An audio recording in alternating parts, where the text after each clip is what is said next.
what you want to say, baby. When you're alone in the darkest night, maybe you can give your radio back.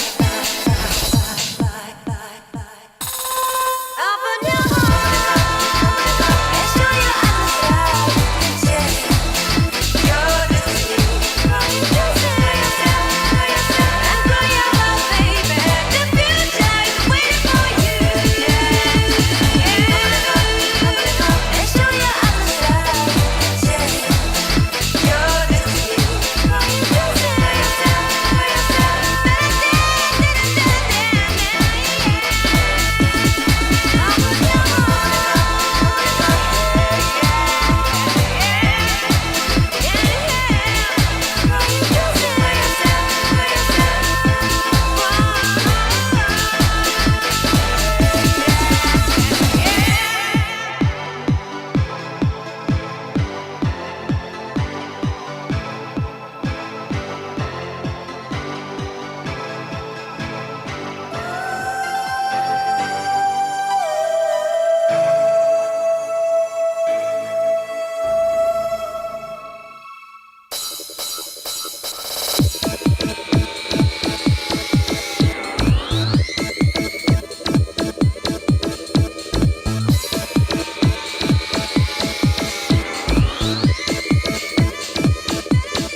Baby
darkest night.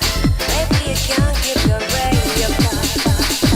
I think about you, you look so tired. Cause of the many heavy like you are carrying. You should let them go if you wanna do. You wanna dream come true. Open your heart and show your other side. Take your destiny. You say and cry your life, baby. The future is waiting for you. And show your other side. Take your destiny.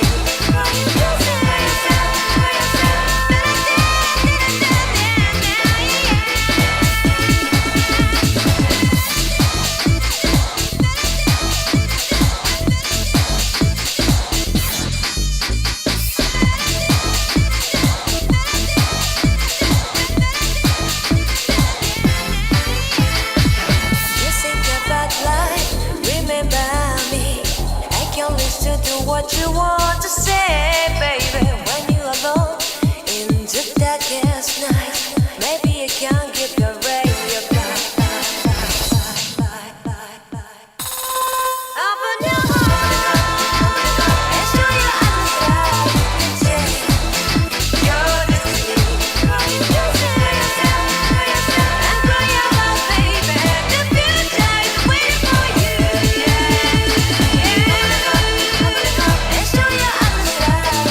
Take your destiny. You say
what you want to say, baby. When you're alone in the darkest night, maybe you can give your ray your light.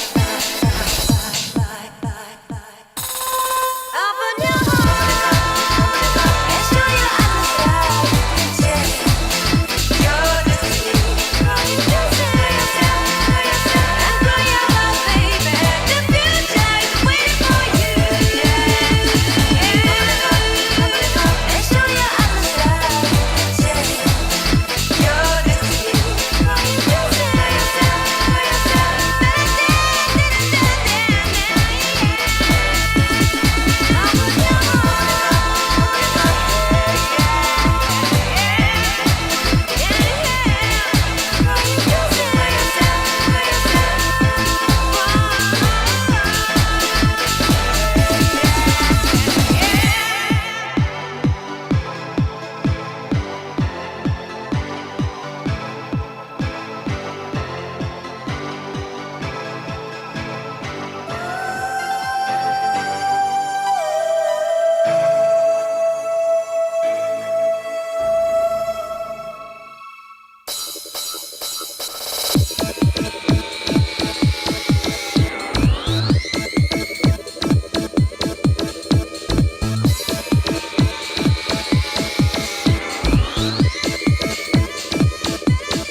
what you want to say, baby. When you're alone in the darkest night, maybe you can give your radio back. Open your heart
What's going on, everybody? I hope everyone is having an amazing afternoon, evening, morning, or whatever it is in your time zone. It's probably pretty late. More on that later. It is January 18th, Saturday, the day before TikTok ban goes into effect. 2025. This is NCC TV coming to you live from Sumaru City. We are live, or at least that's how it appears to me. Could be a brain in a jar somewhere. Don't know, don't care. Shouts out to all my weasels out there, all my forest creatures rocking out to the realest of the real synthetic lifeform streamer, trapped in a cyber brain and body like some kind of ghost in a half shell in some kind of late stage hyper-capitalist dystopia, forced to exist in this twilight realm to pay off my debt to society and my student loans. I hope you're having a good day, whoever, whatever, wherever, whatever, and whatever you are. We're about to jump right into it here on twitch.tv, youtube.com, high risk, high reward, high on life, or whatever simulation, simulacrum, simultaneous, spontaneous singularity of consciousness this is, was, or will be sometime in the distant cyber future. Yeah, we don't have a Lonerbox song, so we had to go with a Destiny song. Hopefully that won't get us in trouble. I saw the H3 song was there too. You know, we can always do the Ethan Great moves. But we're gonna be talking about something different than Ethan Klein today, all right? We're gonna be talking about something different than TYT, and I am so glad to be switching modes, because it seemed like there was a story on one of those two for every day for the past, I don't know how long. I feel like I was trapped in a Groundhog Day type scenario with Ethan Klein, Anna Kasparian, and Cenk Uygur surrounding me. Like in some questionable meme. But chat, luckily that is not the case. That is not what we're dealing with here. I am so glad not to be dealing with that. DM'd you Anna Kasparian's appearance on Megyn Kelly.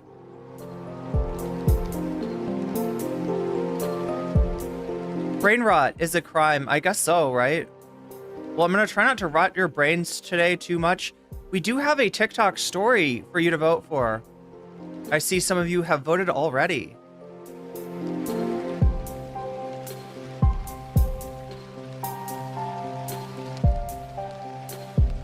But yeah, I mean, Ethan is supposedly coming out with his Hasan hit piece in, I don't know, what did he say most recently? Like a week and a half or something? I was guessing that it would be like the eel pit and he'd never actually get to it, but he says it's coming. There is no TikTok. You know, that's really funny. That's really funny because my software just added TikTok. Right? They just added a bunch of stuff. Supposedly you can multi-stream from OBS now. Didn't they ban TikTok? I mean, maybe. Wait, is it gone dark already? What time is it? Oh, yeah. So what? In 1 hour? In 1 hour, it will be midnight. It will be the 19th of January on the East Coast. That's when I would expect TikTok to go dark. But I've heard so many different things. Wait, there is no TikTok right now. Is that what chat is saying? Can we confirm this?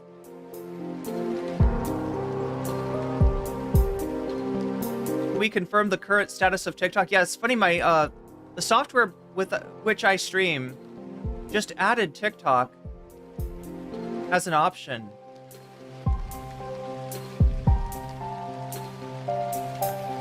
Ethan's hit piece is going to be so cringe. It is indeed. It is indeed. But at least we got a little bit of hopefully some time before that happens. We're gonna be talking about something else completely tonight. All right. And that is Lonerbox, friend of the VOD. No, not friend at all. Not friend at all. Enemy of the VOD. A person who has said some really strange things about me that I don't really understand, other than his closeness with someone else who hates my guts, that being Lauren Southern's editor. That's right, best buddies with Lonerbox. So maybe it comes from there. Lonerbox is pretty Twitch pilled, so I wouldn't be surprised. But it doesn't matter. It doesn't matter because Lonerbox is no longer a thing. Lonerbox could not take the heat, had to get out of the kitchen. Sarah C, can you not get a VPN? I've been told so many different things, right? Like, so do you know the Costco guys? You know, like, the TikTok ban gets a boom. No, it doesn't. It gets a doom, actually. Wait, what's the other? Yeah, it would get a doom. What is their doom move? Boom is this, right? Something gets a, like, it gets a boom. Anyway, the Costco guys say that they were at TikTok's headquarters not so long ago, and when they asked about the upcoming ban, they were hand-waved away. They were told, ban schman. We're not worried about any ban here. TikTok headquarters, mind you, right? So I don't know what's going on. Stay free, America? Oh my god. The only way I'm gonna stay free is if I get the fuck out of America. Still working on that. But yeah, then I've heard from other people that it's not just a VPN that you'd need. You'd need a VPN. Wait, what is the deal? Oh yeah, you'd need to sign up with a non-American telephone number. And then on top of that, you would need to somehow have the GPS, which I didn't know there was a GPS. Is there a GPS? Like, say that you're not in America. Everybody thought the VPN strategy would work. Is it not working? Do we have confirmation? Well, it hasn't gone dark yet, has it? Like, it's supposed to be the 19th, which is in about an hour if you are over on the East Coast. I'm assuming they're using East Coast time. But so I don't, the short answer and the long answer is I don't really know. Love how both parties came together to take away millions of Americans. Not just like their, yeah, their livelihood. That's the big thing. And we're not just talking about influencers either. There's small businesses that advertise on TikTok, or that are on TikTok, that utilize TikTok. It's the one platform that has organic reach still. Meaning that if you make a video that people like, a lot of people will see it regardless of who you are. Message on TikTok says Trump says he's going to restore service. Well, so no, there's a good question, right? So what could Trump do? He could do an executive order, right? And that would be a president doing an executive order to override a law passed by Congress. Now, I think there's some precedent for this, but you got to go back to the 30s to find it. There's some precedent for like a VPN does not work. I tried. Yeah. It's already gone dark. They didn't wait till midnight. It's shut down now. It was like 9:30 p.m. Damn.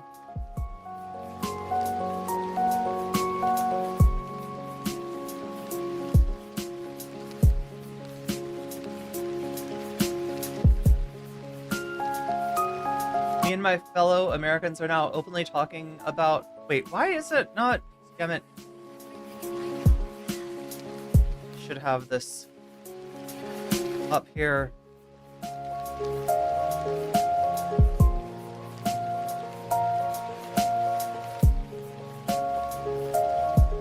Oh, please tell me this is where... There we go. There we go.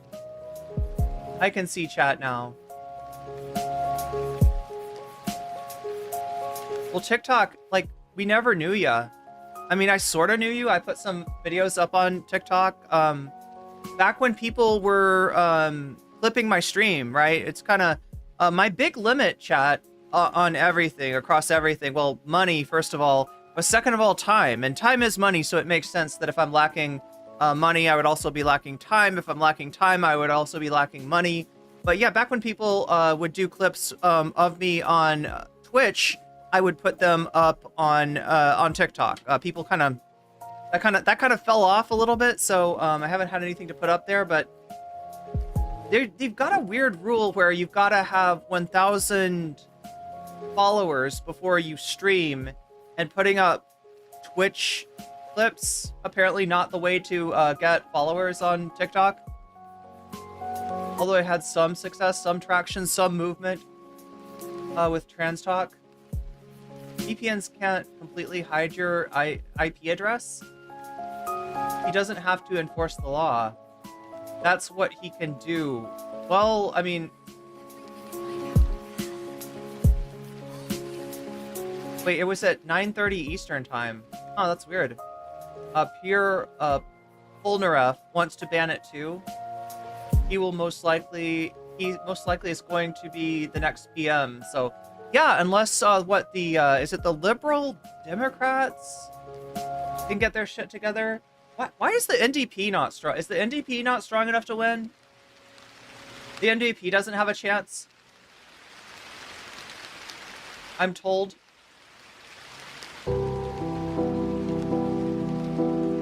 I sure hope that's not because of racism, right? I sure hope racism's not the reason for that.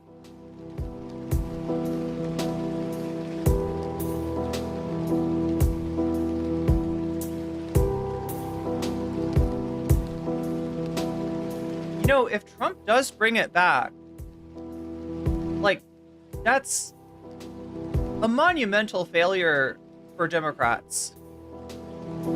But here's my understanding. If Trump brings it back, he'll bring it back and say, now you have 3 months to sell to, and if it's Trump, probably someone who's friendly to him. What they don't like about TikTok is not that there are Chinese spies on TikTok. What they don't like about TikTok is that TikTok naturally leans to the left. Does that mean there's no right-wing shit on TikTok? Absolutely not. There's a ton of right-wing shit on TikTok. But TikTok slants younger and it slants to the left. And you know, that's where both parties kind of like fist bumped in hating it, right? The Democrats hate it because it's pro-Palestine. The Republicans hate it because it's pro-Palestine and because there's gay people there that aren't afraid of getting, you know, it's less of a fear for your life being publicly gay on a type platform. A lot of people are condescending towards the NDP, not seeing them as the serious choice. Have they ever won before? The idea that if you realistically want to be the Conservative Party, you have to vote liberal is often peddled around. God, I'm trying to... Did we get our Trump coins? No, we don't have Trump coins here. Do we have Trump coins? We handed Trump a win, seemingly. Look, at this point, I gotta say they handed Trump a win, seemingly. I don't feel like the Democratic Party represents me. And I don't feel like it has a future. And I'm not saying that naively. I'm not saying that naively as somebody who thinks that you can just coalesce magically around a new party and replace the shitty Democratic Party with something that actually works overnight. I don't think that at all. I think it's a real fucking conundrum. But I think that the Democrats, from a pragmatic perspective, which has always been their argument, just like the liberals in Canada, right? Just like the liberals in Canada, it's like the appeal is not so much like a, vote for the Democrats because you believe in what they stand for. You know that they don't stand for shit, but you also know that they're your best chance in avoiding a worse fate. And I don't even think that's true anymore. I think the Democratic Party is a carnival of failure. And while I definitely, I still think that Kamala being elected would have been a better outcome than Trump being elected. She fucked it up. Biden fucked it up. Kamala fucked it up. The Democratic Party fucked it up. The leadership fucked it up. They're losers. They don't know how to win. They don't understand the world that they're living in because it's not the 1900s anymore. And the people in charge of the Democratic Party are like, they can't get it through their head. They think that they're going back to brunch. They don't understand that brunch is canceled. They don't understand that the world has been enshittified. And if you want to get it unfucked up, You gotta fight. And the one thing that the Democratic Party has not been about, since the 80s at least, is fighting. Yeah, I don't know what to do. I don't have a good answer in the short term, for sure. One of the many breaks we stepped on, I think they're trying to play chicken with Trump. Why would that be a bad thing for Trump, though? I see what you're saying, and you could be right, Infallible Fowl. Like, what you're saying makes sense. But, oh my god, it's so frustrating. They think that Trump unbanning TikTok would somehow be a bad thing? And, like, the big thing they want is not to ban TikTok, right?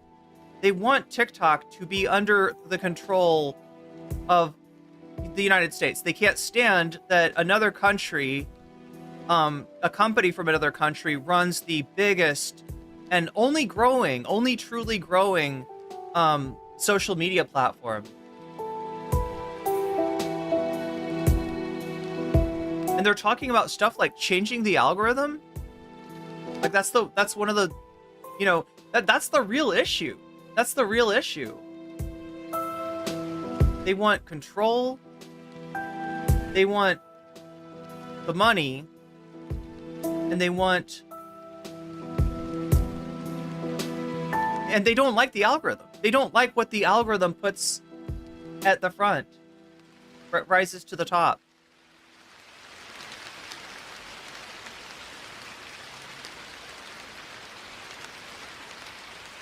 There was an article that came out that said a quarter of the voters that voted for Biden last time didn't vote for Kamala over Gaza. Yeah, 29%, I believe, is the exact figure. Lotor's Empire.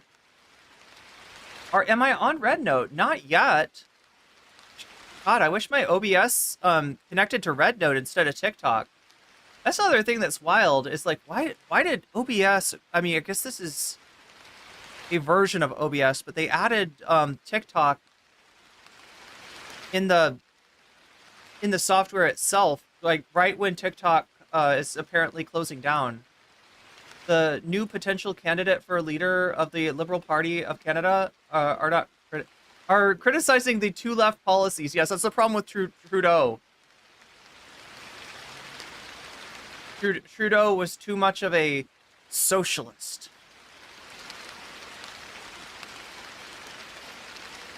They're talking about fiscal responsibility. Yeah, that's what Canadians want. They were like, you know what? There's not enough austerity, right? There's not enough austerity. I'm not pinched enough between prices and between rent and all this stuff, right? We need some austerity. We need to make things tougher on people's bottom line in Canada. That's what I hear from my Canadian friends. They just have it. It's too easy. They have too much money in their pocket. They need some austerity to suck it out like a vacuum.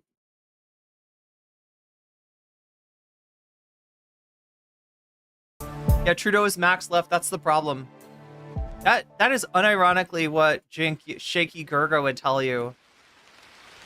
Like, we could see with Trudeau some of the same things.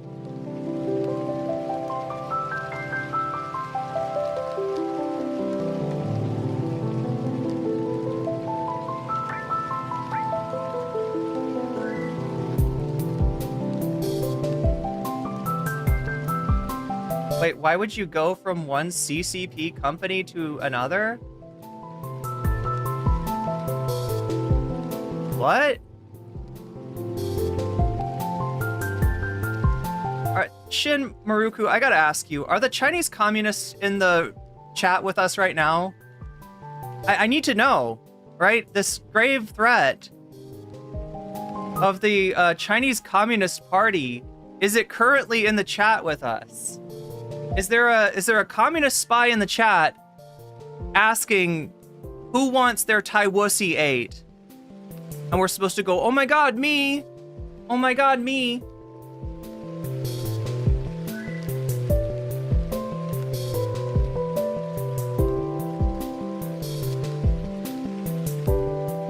I don't know if I say this nearly enough, but I'm not a big fan of a lot of governments. especially the one that I live under.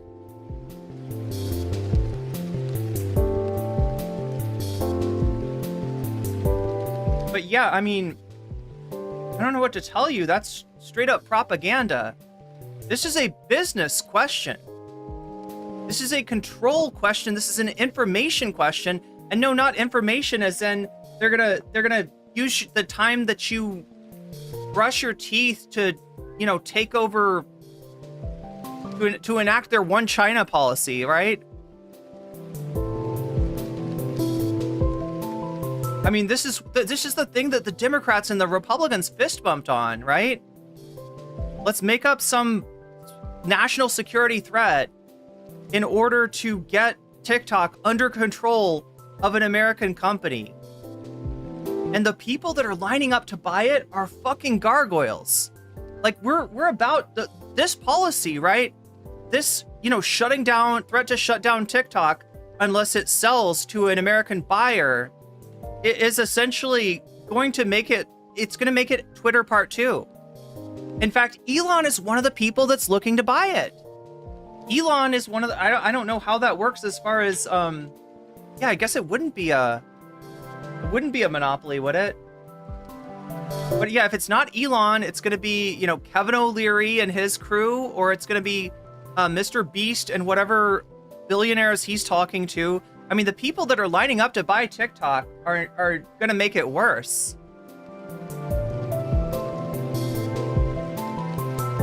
Yeah, you got to watch out for that Temu app, right? Shopping like a billionaire until they pull your ass in for a struggle session.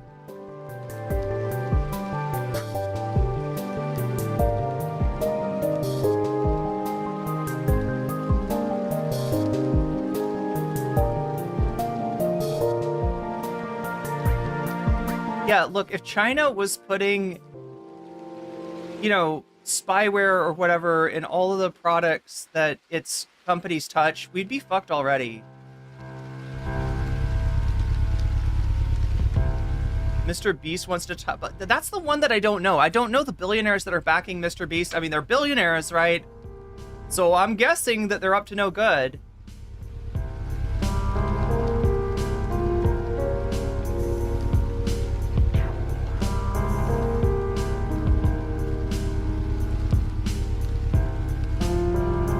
Wait, the people who edited Wikipedia to correct the Hasbara have been banned?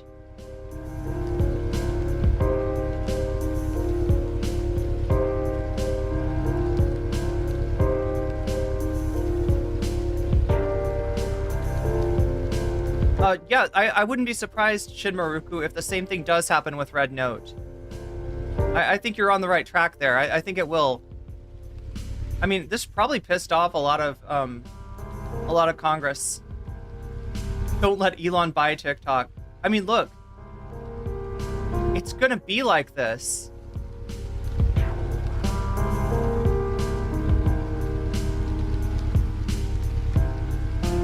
As long as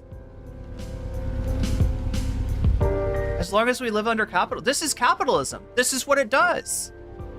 Capitalism isn't a system that you live under where everything that you get used to stays in place, right? It's not just like, okay, well, you know, this isn't so bad.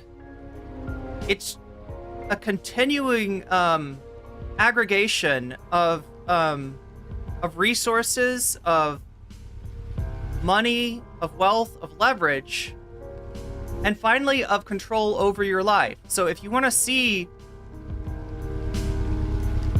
you know, how authoritarian it gets, the best is yet to come in capitalism, right? Like, this is what it does. This shitification that you're seeing on the internet, it's what happens when you unleash the free market, right? It takes a shit all over you. It fucks up your life. Wait, what keeps cutting out? Is anybody else getting this? Lori, is anybody else hearing me cut out? Okay, so some chatters are not having audio issues, but maybe others are. I need to know, though, if it's everyone, right? Because if it's everyone, that means it's just a mic issue. And that's easy to take care of. That's just me leaning into the mic a little bit more. But if it's something else, that could be bad. Let's take a look and see what is everything. Oh my god. Well, we're not dropping frames. That's a good thing. YouTube not receiving enough video to maintain smooth streaming. I was worried about that. I had a little trouble earlier today with my internet, right? With it cutting out sporadically.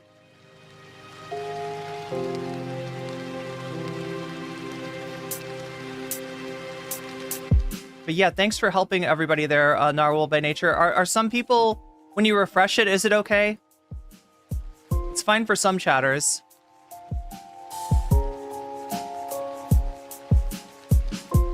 Okay, well, I just wanted to make sure that, yeah, we're doing okay, because I don't want to leave you with substandard audio.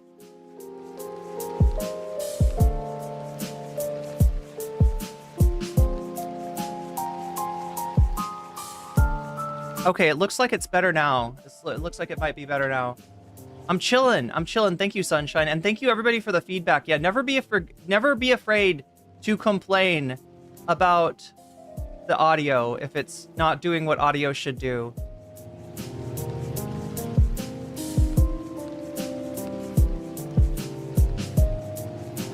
The lag went away. Yeah, well, I saw it. Oh no. We lost a few. We lost a few viewers. I don't know what's going on. Anyway, we got to talk about Lonerbox today. Possibly for the last time, although I don't know. He's kind of left it a little bit loose as far as what he's doing. But the basic gist of it is this. Lonerbox, if you remember, was the guy that Ethan Klein had on to talk to him about Israel and Gaza and to affirm that his position on Israel and Gaza was totally good.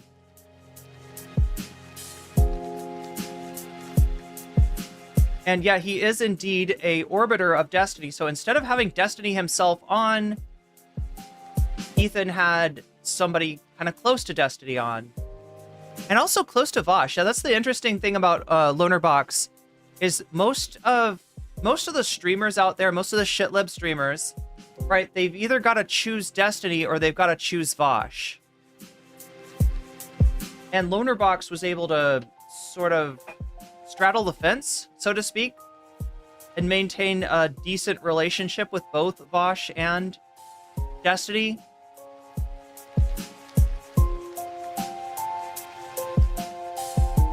But apparently, so we've got a bunch of different explanations for what actually went on with Lonerbox, why he's quitting. Did Lonerbox really quit? Shinmuraku, he says he's going to quit. Can't hear you. Oh no, who else? Anybody else? Okay, Lori's got no sound. Who else? Everybody else? It sounds like other people can hear me. Wait, no, Infallible Fowl maybe too.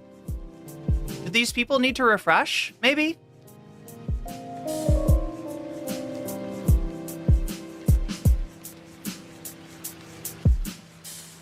One day they'll fuse into Vashti. That's kind of how they started, Ophelia. So yeah, this would be in the end times when the human centipede eats its own tail. You know, when this human centipede sees its own tail and it says to the tail, who wants their Ouroboros ate? And the tail is like, oh my god, me. Right? That's when Vosh will fuse back into Destiny. Because they do come from the same place. I always say that the apple doesn't fall far. What is the phrase? The apple doesn't fall far from the tree or something? And that rotten apple that is Vosh in his community is in a lot of ways not that different than the tree that they come from, which is Destiny's community, or DGG, or Diddy G if you prefer. It's gonna be a Voshtini sandwich. I like what would happen? God, if the human centipede ate its own tail, like that would be bad. The joke chat, for those of you who are fairly new and haven't heard the human clout centipede meme, is that I think it goes like this. Like, Destiny has a take. You know? He shits it out. And it goes into Vosh. And then Vosh has the take that's a little bit processed, I guess, so to speak. And then he shits it out. And it used to be like it goes to Demon Mama. And then it goes to, like, the whole order of... But now things are kind of broken apart, right? For a long time, Vosh and Destiny have not been besties, and DGG and VGG have been at odds to a greater or lesser extent. But that's where the idea of the human clout centipede goes, is that if you're, Vosh, and you want to start your streaming career, you got to go on Destiny's stream and debate him. Right? Because where are you going to get your relevance from? Obviously, from Destiny, from talking about Destiny, from talking to Destiny, and from being somewhat useful to Destiny. And then if you're Demon Mama, where are you going to get your relevance, especially when Destiny comes down on you? I said that in a weird way, didn't I? Demon Mama debated Destiny once and kind of got the better of him, at least in the first half, and the Destiny fans never really let her forget it, never forgave her for that. And so Demon Mama got attacked, and the only way she was able to survive that attack was by cozying up to Vosh. Because when you're a small streamer, like Demon Mama was, you don't survive getting put on blast by a big streamer. Now, this putting on blast, ironically enough, is what Lonerbox claims has happened to him from Hasan. But if you've watched Hasan and how he talks about Lonerbox, you'll know that Hasan actually took a lot of convincing from his chat that Lonerbox was not good. The chat had to convince him. So at the time when Lonerbox was doing video after video about how Hasan loves Putin and loves Russia and, wants horrible things to happen to Ukrainian people, Hasan didn't believe it, because the last time he'd seen a Lonerbox video, it was a video maybe even about Palestine that Hasan thought was pretty good. The way that he talked about the system that how Palestinians are treated was in the framework of apartheid. So Hasan was a little bit disbelieving when his chat was like, no, this guy's a piece of shit. This guy is doing, this guy is sweeping for Israel. Hasan was like, no, he's not.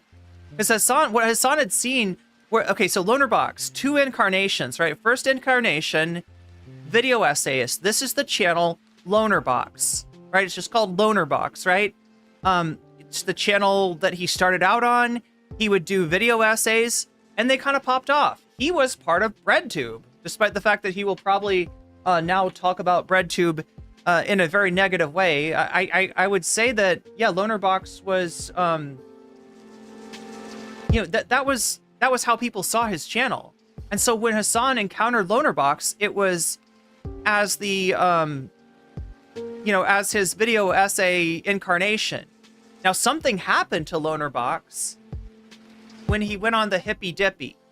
I think that's probably where it started, right? Dylan Burns had a panel debate show called the Hippy Dippy. Lonerbox, being a lefty video essayist, was invited on as a guest, and he started to network with people in Twitch. And as I've told you before, the ironic thing about everybody like Dan Saltman saying that Twitch is some kind of bastion of wild-ass communism and ultra hyper left maxing and wokeness, that is not the Twitch that I experienced. And I started out my career on Twitch. And I was attacked by, kind of centrist shitlib channels for taking issue with what one of them said. So to me, it's like that's wild that you think about Twitch poll like that. I think it's kind of, it's got like a centrist or a rightward bias, if anything. Don't go on Hippy Dippy. It's too late for that, Joe. But no, I won't be going on there again. I don't think I would be invited back. My favorite Lonerbox H3 moment, Ethan asking his academic background, and Lonerbox answers with, YouTube is my college? Really? Is that what he said? I thought he just said that he doesn't have any specific background, but yeah. Wait, Tom McDonald released a track featuring Roseanne Barr?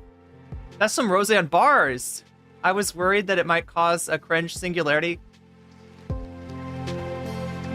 So anyway, what I'm trying to tell you is that Hasan defended Lonerbox for a really long time, to the frustration of his chat.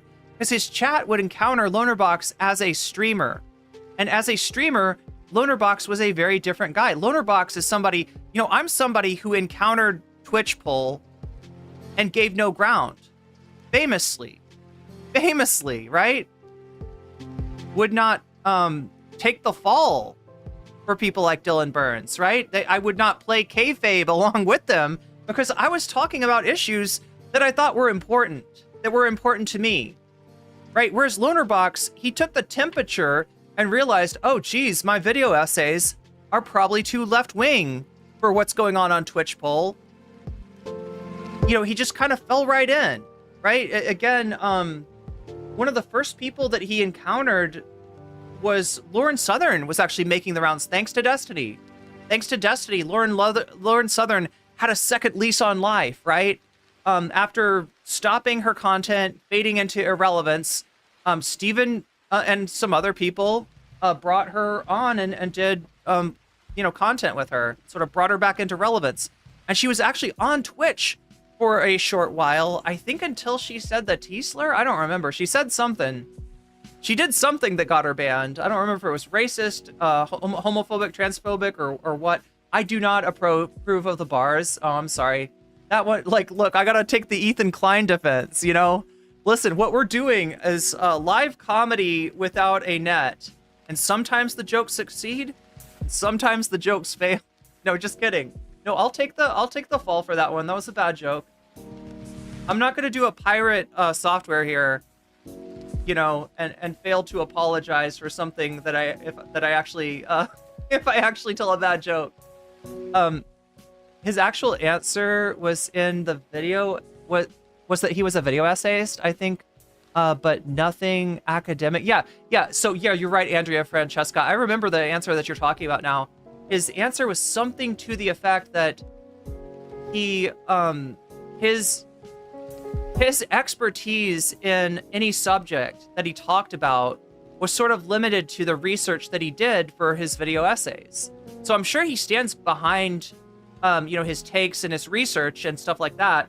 But he also kind of admitted that this wasn't like long-term, this wasn't like a long-term study. This wasn't something that was based on a foundation of academic work that he had done. This was just him, looking stuff up and, for his video essay. So anyway, yeah, so Destiny Lauren Southern, right? So then Lonerbox, I think, had a video about Lauren Southern where he was nuanced enough so there's all kinds of stuff going on in Lauren Southern's life. There's all kinds of really messed up, racist, inexcusable things that she's done.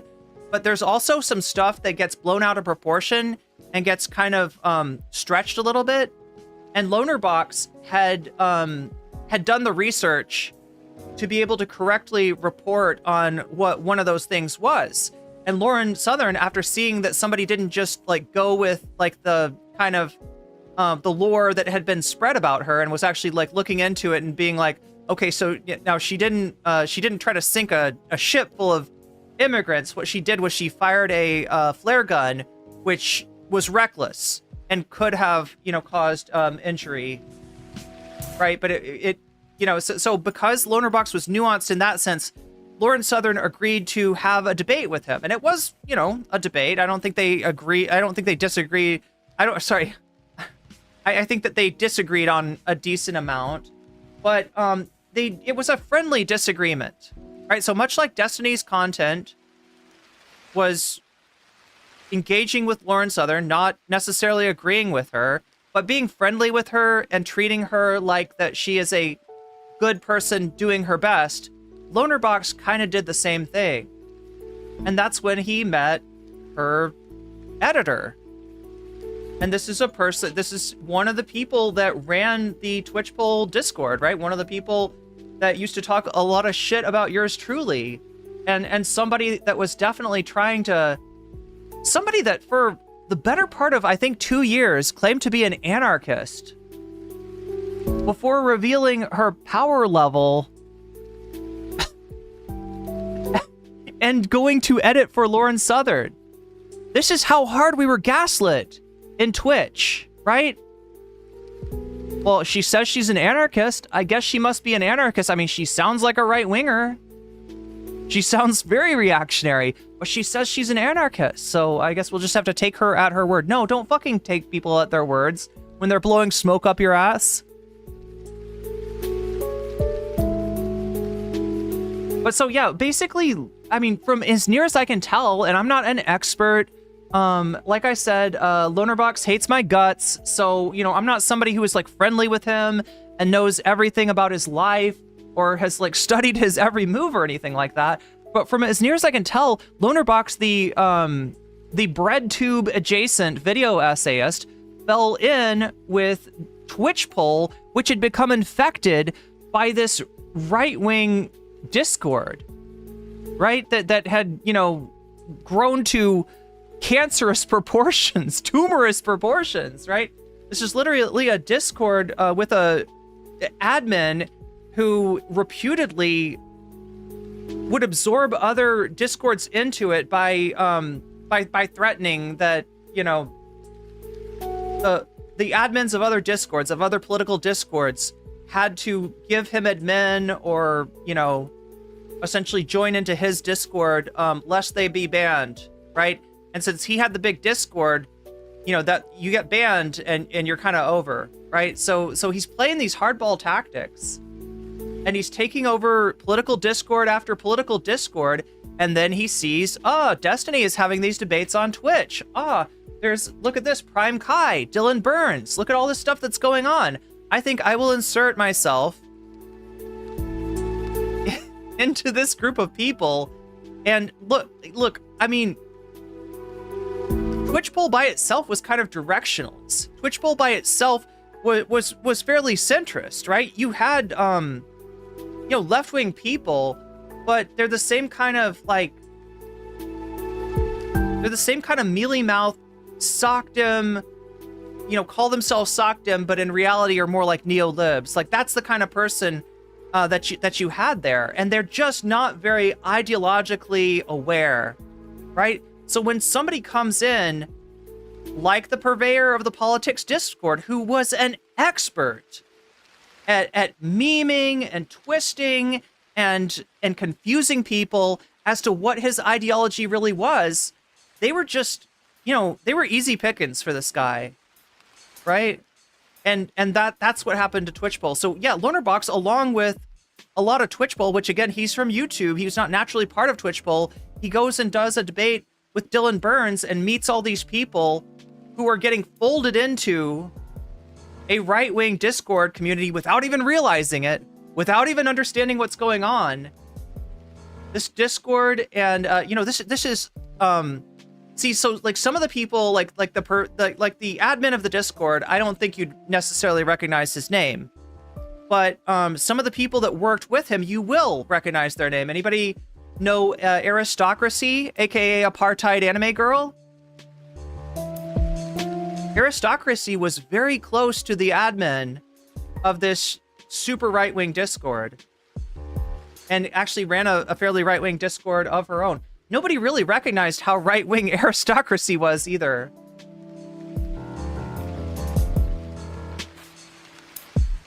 But yeah, this is what happened with Lonerbox. And I mean, to me, it just looks like, I guess, intellectual capture is how I would describe it. You could also say that it, you know, there's a... Davy Cliff super chatted $9.99. Been following the Rodard story on his channel, and he has like an hour-long rant about that, how he's their messiah, and that's why women should respect him more and watch his channel more. You're talking about Rodard, who has that, just to clarify, Tyler's not saying that shit. That's Rodard, right? Yeah, we did cover part 1 of Rodard here in the fun half one of these days, as bonus content. But I haven't gotten into there's more to it. There's a lot, like, right, we've basically done 1/3 of the What If Alt Hiss content. Thank you, by the way, Davi, for the super chat. We've done about 1/3 of the What If Alt Hiss content, and I put the second third up there, and just nobody voted for it, so I took it off. But maybe someday we'll get to that. Okay, so Destiny slept with Lonerbox's girlfriend. I can neither confirm nor deny this.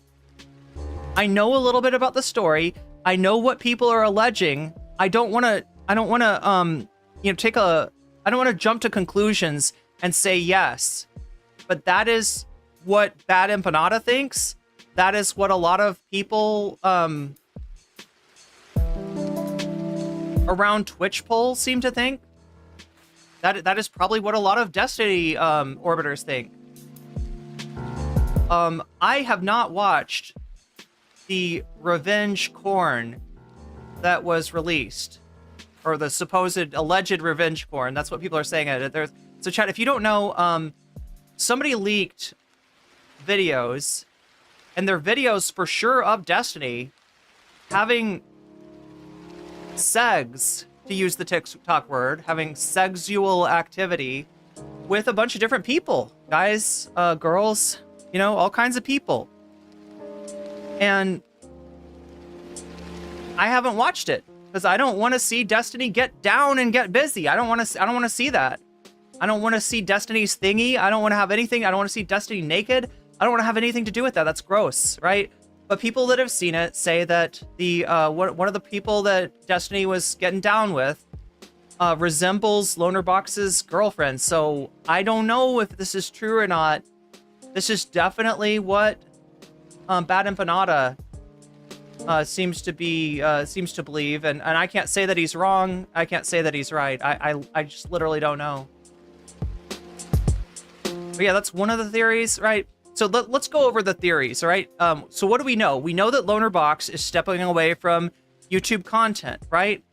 We've heard 3 potential explanations. There's first, Lonerbox's explanation.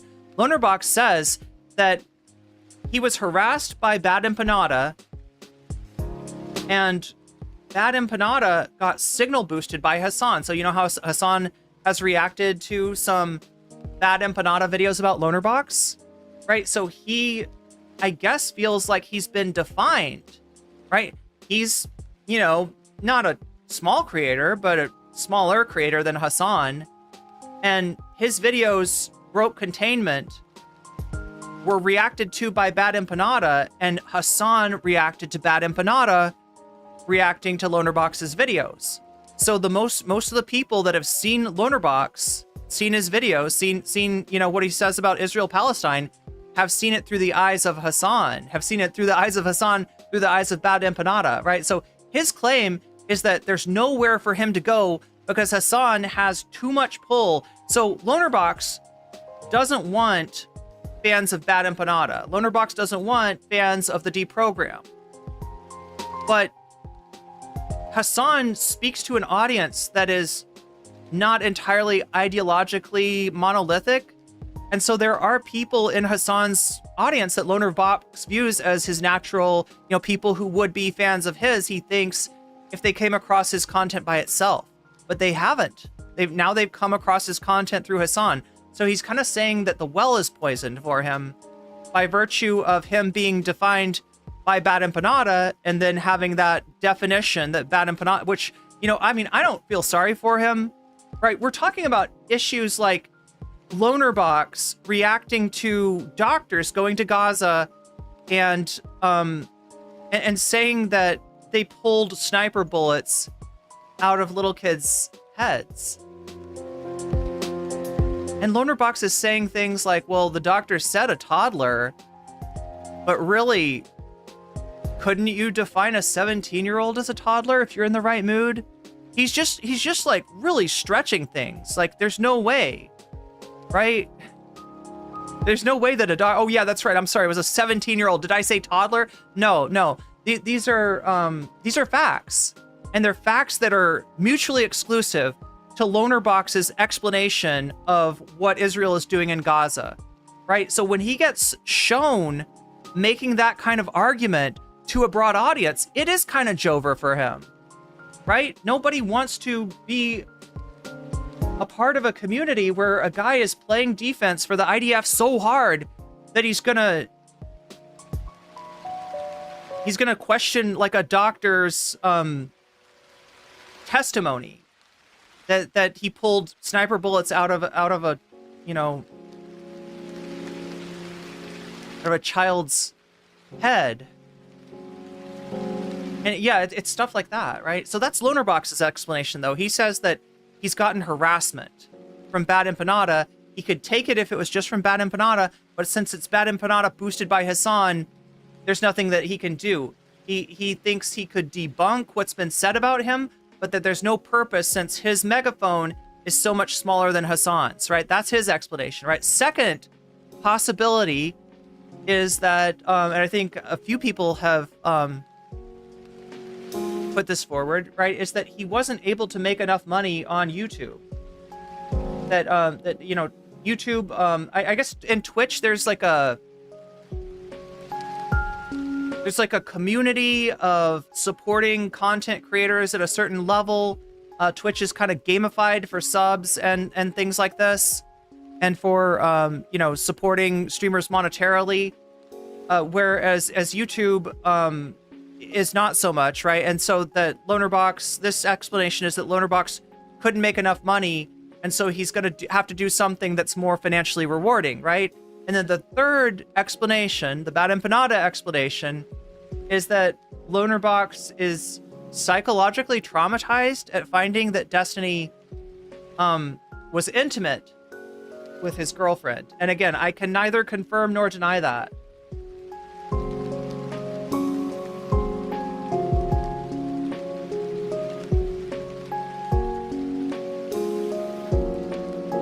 Choki says Lonerbox started on Twitch, if I recall correctly. Yeah, one inclination. It's hard to let me explain this again. All right, so Lonerbox started off as a YouTube channel doing video essays, and they were considered BreadTube adjacent. They were fairly left wing, and I can remember seeing Lonerbox videos and having like no problem with them. So a long time ago, right? That's the channel Lonerbox, right? Now there's another channel, Lonerbox Live. That is Lonerbox's streaming stuff. So when you say Lonerbox started on Twitch, in terms of streaming, I think you're right. In terms of when he started streaming, that was on Twitch, right?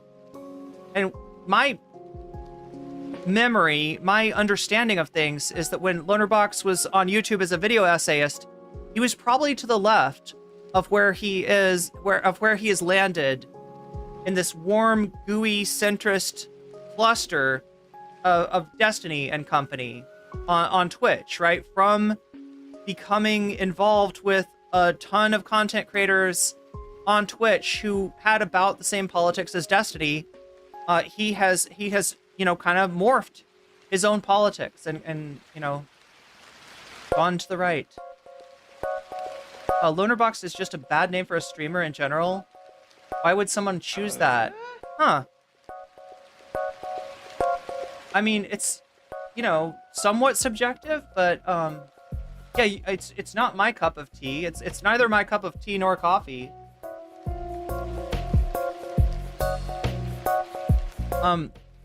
Lonerbox was always right-wing. His first video was helping the brief resurrection of Lauren Southern. T2 baby, you're right, except in that wasn't his first video. Now it may be the oldest video on his channel right now, and if that's true, that means that Lonerbox has deleted his more left-wing stuff. He really is doing a chameleon, or he did a chameleon.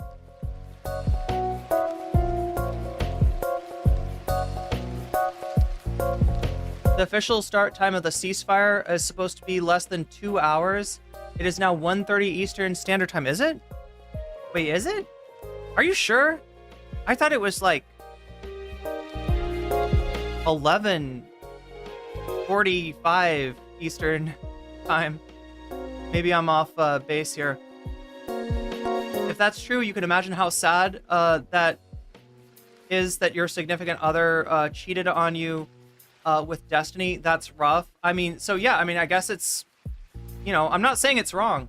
I haven't seen proof of it. And honestly, if the proof is the revenge corn, if the proof is the you know, video evidence that involves Destiny's Seg's life, I don't want to know. I don't want to find out. I don't want to know. I don't want to go anywhere near that, right? I guess I'll have to take other people's word for it, because I'm not watching Destiny get down, get funky. Rose wrist vibes from Lonerbox. I mean, you're not too far off, Shin Maruku. Are you talking about in terms of ideology? Yeah, I mean, it's very similar to Destiny's. Yeah, I mean, his beliefs aren't that far off from Destiny's, basically. Started off left and went to the center. That's my understanding, yeah. Davy Cliff, thank you for the super chat. Thanks for getting us started off strong today. I had an option here under the goal, under the super chat goal to start the stream off quickly, and we didn't get that, but I feel like I have still been edging you for a little bit too long. Let's get moving on this, because again, I started super late. Oh yeah, I told you I'd explain that. So chat, this morning I noticed that my internet went out for like a second. Right, this morning I was like, huh, is my internet out? And yeah, it was out for just a second, right? But then it was right back on, so I didn't think of anything of it. Then I started getting together the thumbnail, getting together all the things that I needed for stream. And right as I was about to go on stream, it started cutting out again. I was like, huh, that bad internet. Let's see if it settles down. Well, instead of settling down, it cut out entirely for about an hour or two. And that's why I'm late to stream. I apologize. I wanted to start earlier. I know it makes it hard for you when I stream well into the night. But anyway, that's my explanation. I've probably yapped too much. Let us get ready to go here.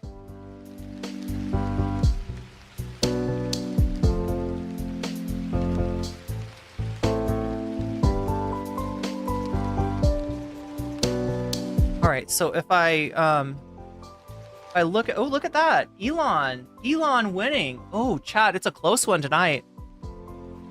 All right, so we've got a poll over on YouTube. 101 of you have voted so far. Of those 101, 34% of you have voted for Elon Musk cheats. Cheats, not with Destiny, but cheats on at video games. And that story has gotten so much bigger now, right? That like, as I've had that on the bonus options, more and more stuff has happened to affirm that Elon is doing something, getting boosted or whatever. Yo, Sunshine, thank you for the membership. Thank you for sponsoring me on YouTube. Massive appreciations to you. And that brings us our donor goal up to 18%. So yeah, a lot more has happened, right? Including the leaks of Elon leaking DMs with AsmonGold. Do you remember AsmonGold? The roach guy, the rat guy, that guy? The guy that couldn't keep his house clean guy? That's AsmonGold, right? Apparently they were on DMs. They were on, and Elon had thought that he had exposed something that AsmonGold had told him in confidence. Turns out that Elon just does not understand anything. And so he misunderstood what AsmonGold was saying. So one time that AsmonGold didn't actually do anything wrong, as opposed to the dead rat alarm clock, which there's a lot that you can find. It's still clipping for me. Anybody else? Anybody else having troubles? Yeah, that's the guy, Mark Harrison, the rat alarm clock guy. So anyway, that story has broadened and gotten bigger and hairier and smellier and sweatier. And Elon may be a fake gamer girl, but one thing is for sure, Elon has no problem talking about things that he does not understand. And that apparently includes gaming. So yeah, that's what's winning right now. Second place, we've got our TikTok Nazi Wizard. Yes, I don't know about this guy, but somebody put him in stream suggestions. So that's an option too, to find out about the TikTok Nazi Wizard now that TikTok has gone dark. In third place, we have a new video from PhilosophyTube and from Innuendo Studios. They collaborated. I don't know who wrote the script, but it's Abigail Thorne voicing the video and Innuendo Studios, classic animation and classic art. They have combined forces on this one. PhilosophyTube and Innuendo Studios. So, you know, that seems interesting too. And in fourth place, we have a visit to the Spankologist. Yes, this one's been on there for a long time. The Silver Life Spankologist. Don't you want to know what this guy is about? I know 16% of you do. So we'll see if we get there. Now, yeah, go ahead and vote if you haven't already. Make your voice heard, because voting is determinative on what we get to watch. If we hit right up there, the dono goal, we are now at 18%, so we're in kind of a decent position to maybe be able to hit that. I don't know, it might happen tonight, chat. We're at 18%. That is 82% from the goal. If we hit that goal, we'll get one of these topics. It's the topic with the most juice behind it. It's the topic with the most percentage behind it, the most votes behind it, with a little caveat that when you donate, you also get to let me know, if you want to, in the chat, which of these topics. You get to name your topic when you donate, and I will be happy to put your money where your mouth is and add your donation to the topic of your choice. And yeah, it'll just basically be a buff. So we'll add a percentage. So you can put your thumb on the scale just a little bit. Sometimes that's determinative. You can also say Vox Populi if you just really believe in the voters having the final say. And that will make it harder for other people to put their thumbs on the scale. So you could either put your thumb on the scale, or you could put your thumb on the scale against those putting their thumbs on the scale, if that makes sense, right? And again, the dono goal goes up every time there's a donation, whether it be a super chat, a super sticker, whether it be a you get yourself a membership like Sunshine just did, or you gift memberships to other people. It is true if you support me on Throne. It is true if you sign up for my Patreon, and it is definitely true if you support me on Twitch, which I greatly appreciate. I greatly appreciate all of you who support me on Twitch, because again, they're trying to shut us down on Twitch. They're trying to make it impossible for political streamers to exist on Twitch. You know, they're doing this to go after Hasan, but Hasan is fine. He's got a gazillion subs, so it's not really hurting him. It's hurting the rest of us. It's hurting small political streamers. So all of you who are supporting me on Twitch, thank you. You are not just supporting me, you are putting your thumb in the eye of Destiny, of Dan Saltman, and of Ethan Klein, because those three people have been supporting this advertise on Twitch campaign to shut us down. So massive appreciation goes out to my Twitch subs. Speaking of appreciation, I also have appreciation for my Patreon. Right, my Patreon is sometimes the difference between me being able to pay rent or not. And I greatly appreciate that. Everyone that supports me on Patreon, you get access to my videos before they come out. You get uncensored access. Izzy Sand. That sounds more. Super chatted $5. Will you be going over the TikTok refugees going to Red Note? I am UAING it to watch shorts, and I actually love it. But you're using it to watch shorts. You're using Red Note to watch shorts. Huh. I should actually. I should, because I want to go over there and meet the Chinese spy of my dreams. That's my dream, chat, to fall in love with a Chinese spy over on Red Note so that they can take all of my national security secrets. Edwin Rollins was excited about the Spanko therapist there. Me too, me too. Yeah, it's Brace Belden. Hell yeah, Brace Belden. Caleb Maupin, it sounds like it, doesn't it? When I say Spanko therapist, I can see why you'd think that. But thank you for the super chat, Izzy Sanchez. Also, thank you for the super sticker. Oh my gosh, it's Doge. Wait, is the Doge falling asleep or is it meditating? I can't tell. Wait, it'll tell me. Shiba dog bowing. Oh, it's bowing. Okay, so I bow to you as well, Sarah C. Thank you for the super sticker. So yeah, what does that bring us to? Plus 11 is 29%. Yeah, we're almost a third of the way there, chat. So yeah, if we keep it up, then we'll get some extra content. I'll stay up a little bit later with you. Anyway, I have been, like I said, edging you for far too long. Let us proceed. We may to the entertainment of the night, which hopefully I have dutifully logged under one of these. Oh, there we go. There we go. So I guess we'll just start off with the Lonerbox itself.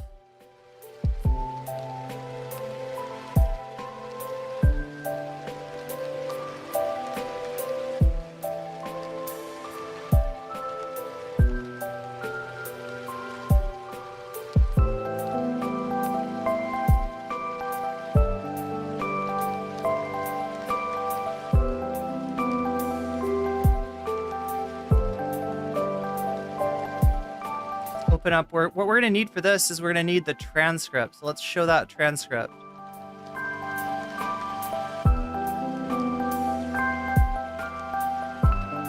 Let's see that transcrussy. Oh my god, chat. I keep on reusing this joke.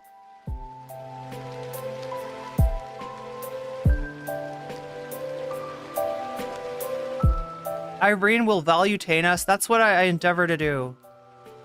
Oh, there we go. There's the transcrussy. Is there a way that I can... Okay. I'll just do that. There we go. So F and type in this magic word. Now chat, what I've noticed is that the transcription, it never really... The transcription never gets Hassan's name right. So the two things I search for when I'm looking for somebody referencing Hassan, whether it be Ethan Klein or anybody else, is Hassan spelled Hassan, or sometimes Assan is what it gets it as. But yeah, here's Lonerbox talking about Hassan. He's also playing. He must have been going over the pirate software scandal, because this is classic WoW. I know nothing about this game, chat. So many people, so many friends of mine have tried to get me into this, and I'm just afraid of it stealing my life away. Right? I spend too much time on video games as it is. I don't know.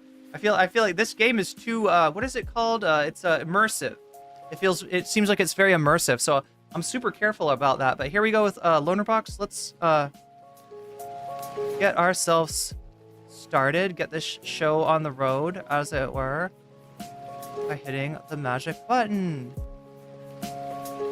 Oh, and it's just as like my favorite song comes on. Oh my god, chat, I love this song.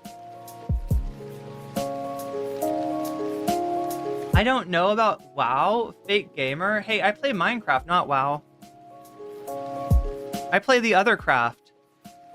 Look, there's Minecraft. There's Warcraft. And then what is that streamer's name? Starcraft or something? That does all the videos. What's her name, chat? The streamer that does all the videos on Frogan? I think her name is like Starcraft. Are you gonna watch the Hassan Bernie? Oh my god, it's so quiet. Why do you want me to watch a fucking terrorist just get away with his... Lonerbox, you have a really good mic. Why don't you turn it up? Just a suggestion. Am I gonna have to wait? No, it looks like it's loud. It's loud enough on your end, isn't it? Are you gonna watch the Hassan Bernie? No. Why do you want me to watch a fucking terrorist just get away with his... A terrorist. A terrorist. He's talking about Hassan. A terrorist with his mask on for an hour. Like, why do you want to do that?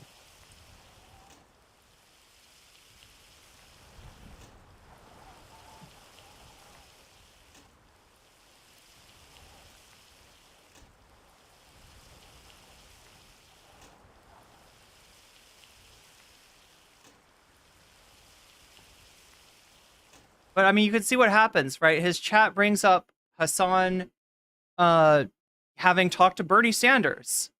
And this is emblematic of the trajectory of Hasan's career. So whereas people like Lonerbox seem to be struggling to make YouTube a financially viable enterprise for them, Hasan has become only more influential.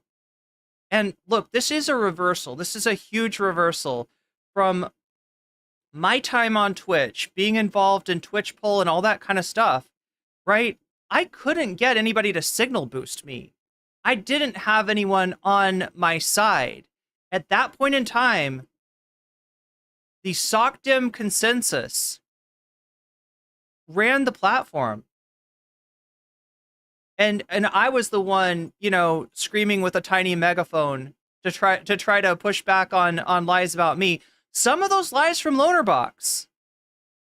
Some of those lies from Lonerbox. Now, while I don't relish the idea, chat, and I really don't, of anyone feeling like they have to quit YouTube, right? I don't feel that sorry for Lonerbox. I don't feel that sorry. Given that he has very much, you know, been part of a group of people who tried to harass and chase other people off of platforms, since he's has no problem lying about other people, I don't feel that bad that he thinks he's being mischaracterized by Bad Empanada and Hasan. It does feel a little bit like karma. He's anti-mask. That's right, Nature Walking Through. That's right. Can't wait to see Ethan call Bernie anti-Semitic. There we go. There we go. Trust Loserbox to be an anti-masker. Levels are good. Okay, so everybody's having good audio now. Sorry that we're having struggling earlier on.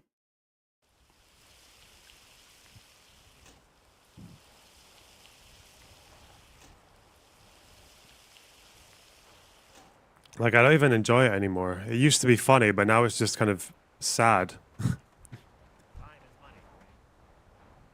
I think it was after that Jelani clip of watching him just be so obviously 100% empirically wrong, but still managed to twist it with his like little fucking methods.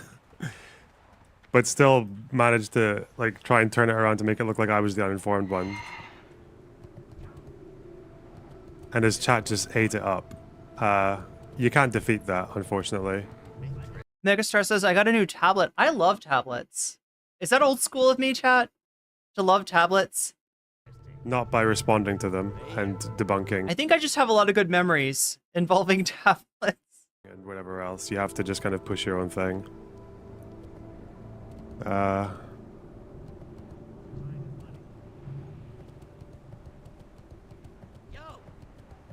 Hey, how you doing? Be good. So I'm trying to understand, this is, oh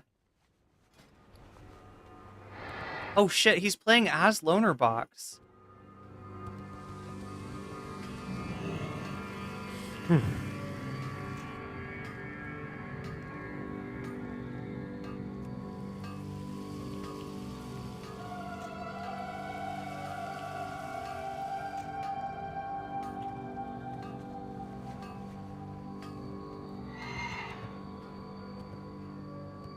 No, Inobi, I think, I was talking about, like iPads and stuff. Like tablets. Okay. Right. I need to make a bank call. Do I want to mine? Is it considered old school to like tablets now? I don't know. I feel like nobody... I don't see as many people with tablets. They either are going to use their phone or a laptop, it seems like. I don't know. Maybe that's just me. What do people think? Are tablets still... For 13 points. No, fuck that. No. No, no, no, no.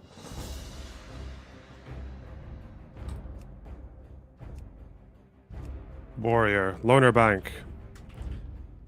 Wait, is he making a new character? Agree. Fuck! Bonk. Loner Bonk. Nice. Why is Loner Bank taken? What the fuck? Yeah, Zara, I know what you're talking about. He doesn't seem to take criticism or disagreement very well, right?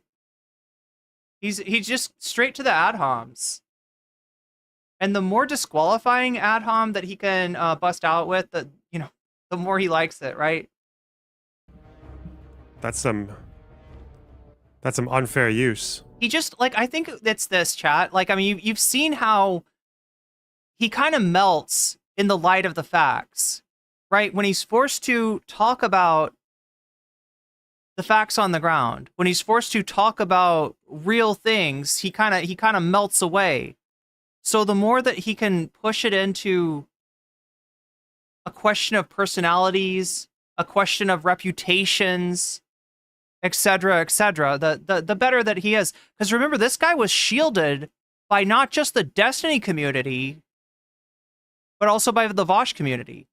This guy had somehow wiggled into the perfect place where he had respect from both of those communities. And so it was easy for him to just say anyone who was,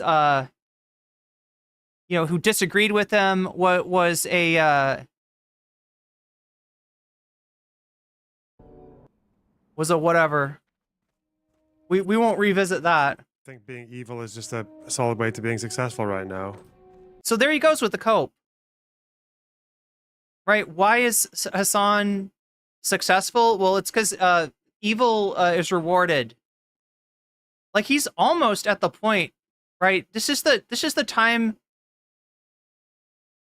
This is the kind of moment where a shitlib usually quotes MLK in some kind of a self-serving way, right? Evil is rewarded. What is it like? This is when they bust out with the like. Yeah, I don't know. It's being dishonest as a market. Standing, virtue signaling on the graves of dead Arabs is a fucking. I'm the good one, just so you understand it. Hasan is winning because he's evil. And is evil because he says America bad. Is a good market. Being hateful is a good market. Yeah, there's lots of things. But what do you want me to do about it?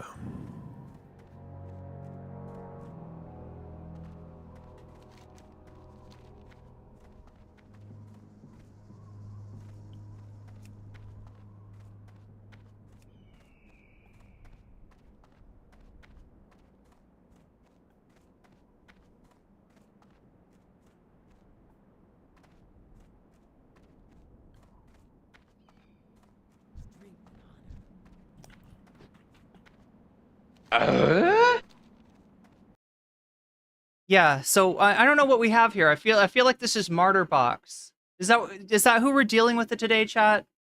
He's very much in the mode of feeling sorry for himself. We all know that Hasan is successful completely because he's good looking. That's right. Well, good looking people are evil. I don't know. Yeah, like I love how trying to twist Hasan standing up against a genocide in our time. I love that getting twisted into virtue signaling.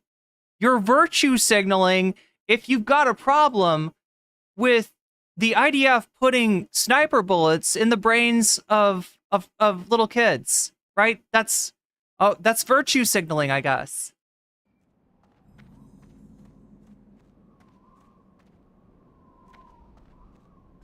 Why is Ethan making a content nuke? Hasan has won the war in the last 12 months. Hasan has gained on his... Damn. I didn't realize how defeated he was, or his chat is, right? Listen to how they're talking. Also, thank you for the super chat, Davy Cliff, and thank you for the 5 gifted, Izzy Sanchez. Comrade Girl 2018, you just got weaseled. Jordan L, you just got weaseled. Nico Lord, you just got weaseled. Passing Wind, you just got weaseled. And Pendulous Dragon, you just got weaseled, and that's a good thing. 165,000 followers, while Ethan has lost 165,000 followers. Probably because some people care more about the truth than clout. Here, let's rewind it so you can hear him. That's probably why. So you can hear him self-victimizing. It's kind of beautiful.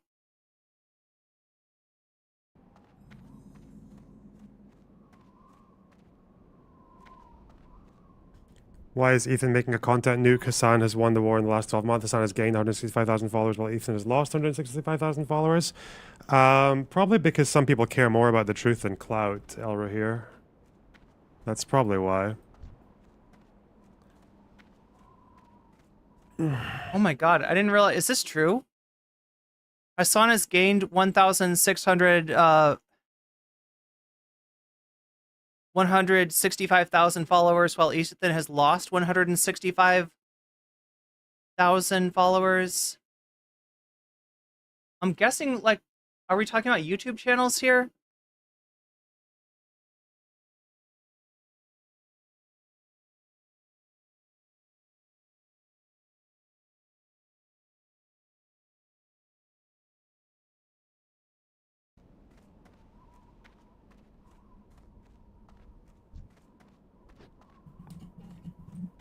Like, chat, this is just so sad. Like, I feel like that Green Day song should be playing. Like, he walks a lonely road, this man. The Lonerbox. Lonely road. Lonely classic WoW session. Lonely hardcore, not big enough for OnlyFangs. OG WoW session.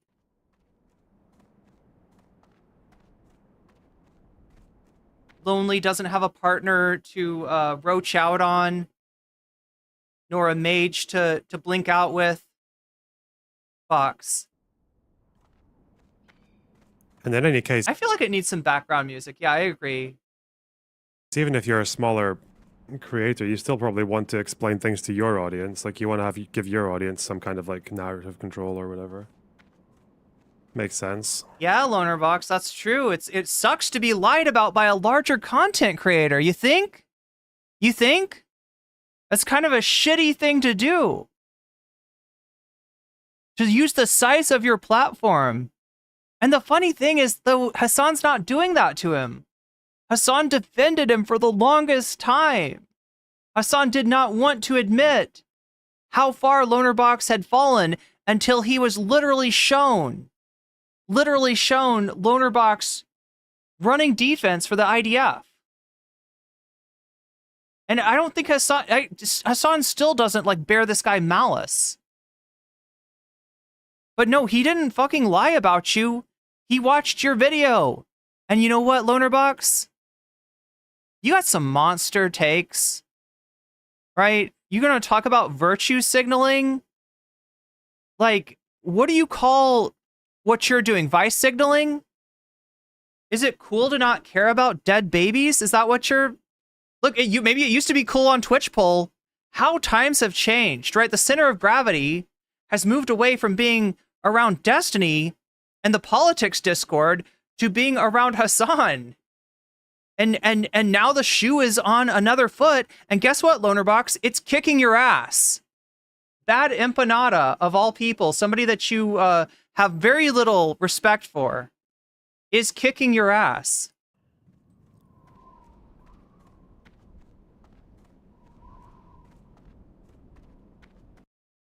Yeah, Sarah C., you could not be more right. Hasan gave this guy a lot of people feel like too many chances. Look, I respect Hasan for being the kind of person that, like, when he was under the impression that Lonerbox was standing up for Palestine, but disagreed with his takes on Russia, and maybe was being a little bit bad faith, accusing him of being a Putin simp, he was still supportive. Because the overarching issue of our time that Hasan actually cares about is not virtue signaling about, actually fucking cares about. I know that blows your mind, being a nihilistic Twitch poll goober, but he was willing to hold his fire because he thought that you were on the same side in the issue that he thought was most important. It was only after he realized how much you've changed since you were that video essayist on YouTube that he saw and liked. It was only when he realized that you are working for, you know, the side that's putting bullets in babies' brains. Is it too quiet, Tajium? This guy's more like Mumblebox. I'm trying to, let me know, chat, if I need to turn this up more. Because I want him to, look, Lonerbox, you don't have a chance, okay? You're a smaller content creator. You don't have a chance to push back against Hasan because he's so much bigger, but I'll give you the chance to say your piece. I want to make sure that you're turned up to the correct volume, the volume that you probably should have set in your OBS in order to make sure that your viewers could hear you. I'll turn you up so that we don't miss anything, right? I want you to say your piece, Lonerbox. I want to hear you out. I want to hear your explanation. Maybe we got you wrong.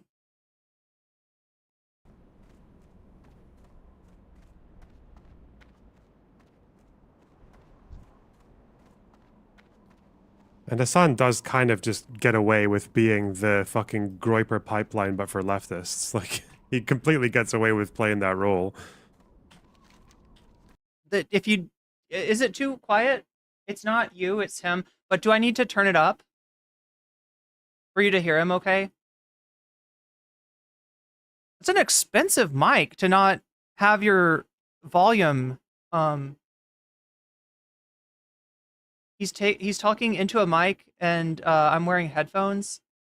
Still got to listen close to what he's saying. Well, I mean, I can use my gain. I almost said gain function, which sounds a little too much like gain of function. I can use the gain filter is what I'm trying to say to turn him up. Everything, hiding your power level, capturing people when they're usually kind of young and suggestible, and selling them on aesthetics rather than. Sounds like Destiny to me, though.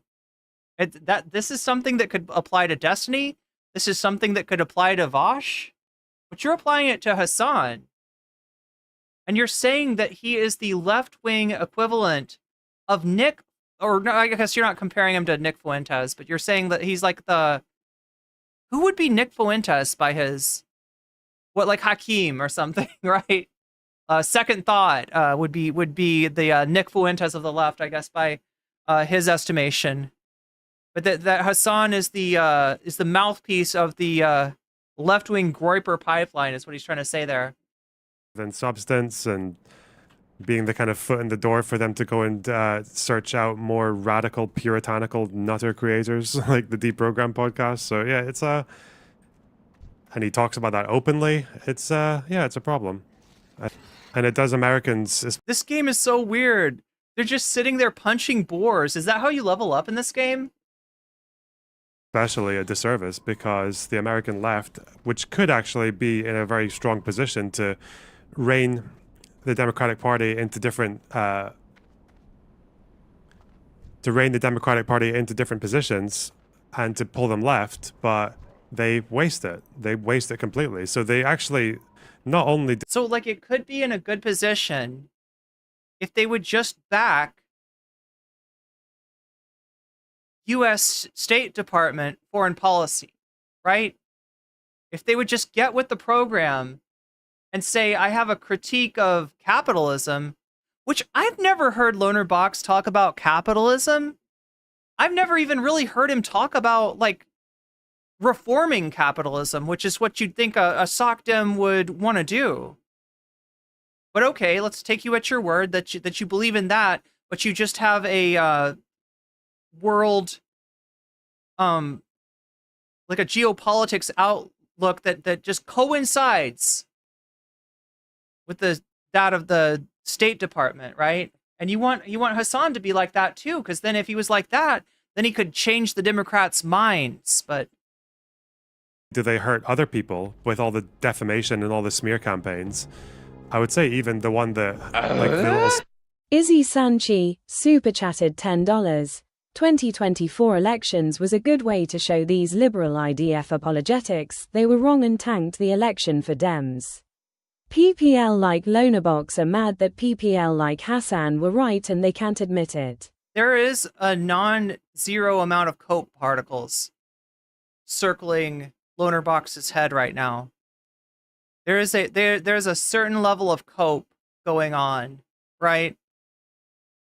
Although I'm sure they haven't admitted that, you know, when 29% of people who stayed home did so, you know, by their own estimation, by their own claim over issues like Gaza, that I don't think they're ever going to admit that this might have played a decisive role in the election. Smear campaign that Hasan decided to fucking... Davy Cliff super chatted $9.99. You had a significantly more left-wing government in the UK that is getting pulled further right each year in general. Why don't you have any commentary on that loser box? Hey, good point. Good point. Yeah, let's talk about the let's talk about labor. Let's talk about Starmer. But yeah, Izzy Sanchez, thank you for the super chat, and Davy Cliff, thank you for the super chat. Like, boost against me is probably successful as well now because Hasan has got that, he's got that volume, he can do that. I asked him a long time ago if he thought is there any example of me like saying anything about him that's wrong, like a critique about him that was false, or out of context or anything like that, and he didn't answer. He had nothing, absolutely nothing. He has no idea why he's angry at me, he just is. But the point is that these guys are very good, like they're very good at hurting people, but they're also hurting themselves, because if you want to achieve anything as a left-wing person, if you care about like harm reduction or improving people's conditions or anything like that, like what do they do for that? They do the opposite. Like they push the Democratic Party away rather than rein them in. And yet, who's getting involved? Who's getting invited to the convention? Who's talking to Bernie? Who's talking to AOC? Who's talking to Sean O'Brien? And now it's a weird thing to say. Yeah, so there's cope as far as the shitlib's role in pushing the Democratic Party to the right and helping them lose the election. But there's also cope in terms of Hassan's rising influence and the waning influence of people like Divorcelli. The fact that your guy, both of your guys, right? Vosh, who you defended over his penchant for lolicon, Destiny, who, you know, I don't even know. Maybe he's not defending Destiny anymore. I don't know what's true about those allegations that Destiny got intimate with Lonerbox's girlfriend. Maybe he's not Team Destiny anymore. I'm not sure. Your dono math is rough? Wait, what? Let me redo that then. Well, hey, like, look, chat, thank you for helping me to mog people like this. Every time you support me, every time those stream alerts flash up, they're getting mogged. Half of them are they're getting fogged, actually, is the right word for it. Let me see what you're I think you're right, Narwhal. Probably gonna buy the idea. And now Hasan doesn't watch your content. Yeah, I know. That's what makes it worse. That's why. And why is he in a fucking position to start fucking telling people what's what about me? He does watch. Oh, I see where I messed up. He shouted out my content when he watched it. Oh wait, I want to hear this part again. So he is aware that Hasan was really positive towards him. I wonder if he's aware which content Hasan was positive towards. Okay.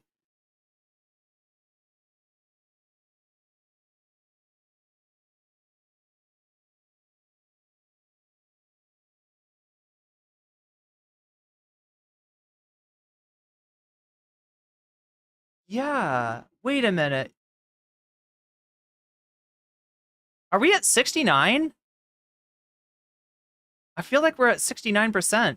Probably gonna buy the idea. Is that what you got, Narwhal? And now Hasan doesn't watch your content. Yeah, I know. That's what makes it worse. That's why. And why is he in a fucking position to start fucking telling people what's what about me? He does watch my content, by the way. He's watched it in the past. He shouted Lonerbox. Lonerbox. Yes, he did. He saw your video essays. I saw your video essays. Now, I was a lot more naive. I've learned and I've grown since then, so maybe I wouldn't like them as much as I remember liking them, but I remember liking your video essays. Right? We're talking about early content, and from what people in my chat are saying, maybe content that you're not so proud of. Like when you called the situation that the Palestinians were in, when you called it apartheid, like that's the era of content that Hasan liked. That's who Hasan thought you were. He remembered you from way back. He doesn't watch your content, otherwise he wouldn't have been so positive. Because if he had seen anything that was recent of yours, he would have said, this is dog shit, and it is dog shit. You've been bootlicking for years and years and years. Out my content. Ever since that fateful debate with Lawrence Southern, it seems. When he watched it.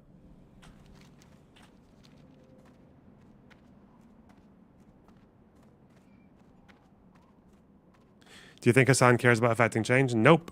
He cares about numbers. That's it. I'm sorry, but every now, like, because everything he does that might be, like, that might be positive, he does it for his own fucking benefit. I don't understand where the differentiation is here. I mean, this is somebody that was involved with Progressive Victory, the organization pioneered by the likes of Brianna Wu, and was he on the payroll for PV? I know he was at their events, but like he somehow sees that when Destiny does canvassing or Vosh does canvassing, right? This is good. This is real. This is genuine. There's no there's no effort for the streamer to build up their own reputation or anything like that. But when Hasan does anything good, which he does all the fucking time, and if you want to talk numbers, he's raised a lot more money. Yeah, I don't get it. I don't get it. You could say that about anyone.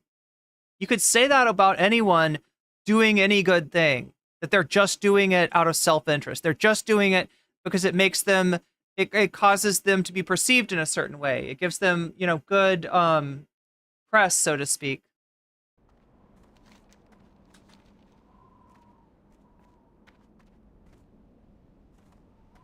There's never been a time when he's actually like gone out of his way to help someone or help someone cause. It's always for personal enrichment. Ooh.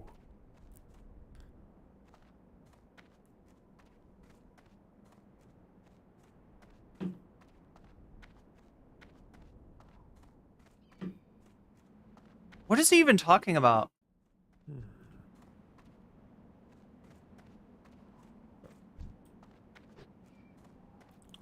Is altruism real? Didn't his community ban your 2022 videos in Ukraine? Yep. What? Okay, so if anybody can find any information on this, I would love to know more about this. Didn't his community ban your 2022 videos in Ukraine? Now, in 2022, I'm pretty sure Dylan Burns was in Ukraine, so it's entirely possible that Lonerbox, running in those circles, might have gone to Ukraine and maybe done some content with Dylan. But why would they be getting banned? He says videos in Ukraine too, not videos on Ukraine. I mean, like the obvious explanation would be that Lonerbox was maybe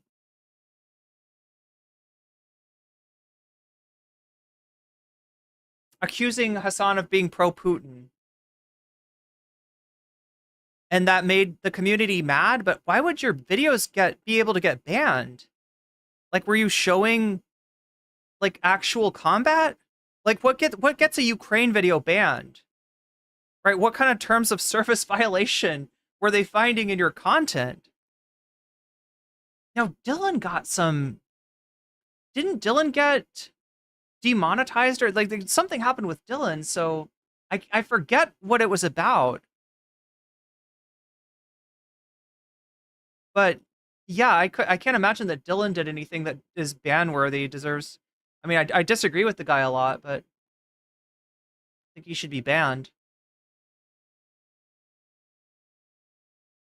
He was in those circles, but you don't think he went. So maybe he's just talking about videos about Ukraine, where he's calling Hasan a pro-Putin tanky. You know how the tankies love oligarchs like Vladimir Putin. No, there was no private engagement on those points. None at all.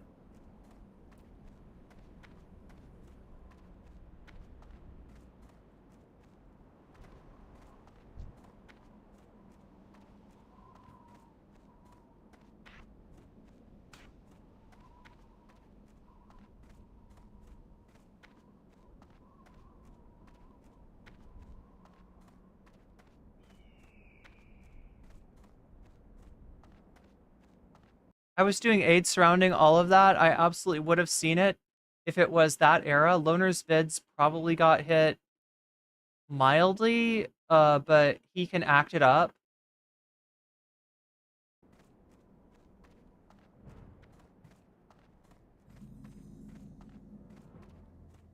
The Ukraine videos were pretty fair on him. Yeah, they were. When he was justifying, like, an imperialist annexation. Yeah, well...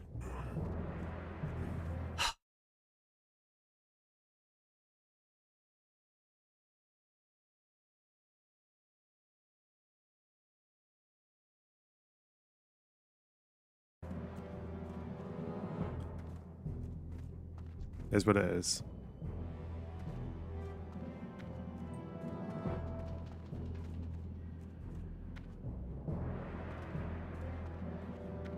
Right. Bunk account. Let's go. And now I just send stuff to this guy and he puts it in box. Nice. Fuck off. Fuck off. Strength.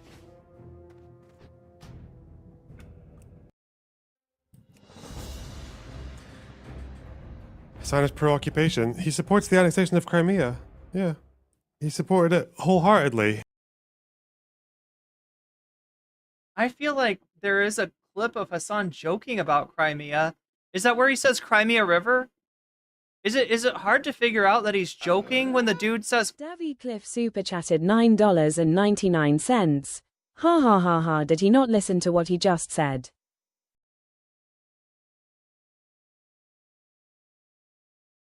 Did he?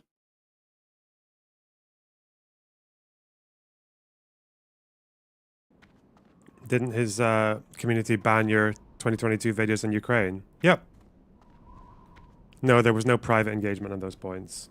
None at all.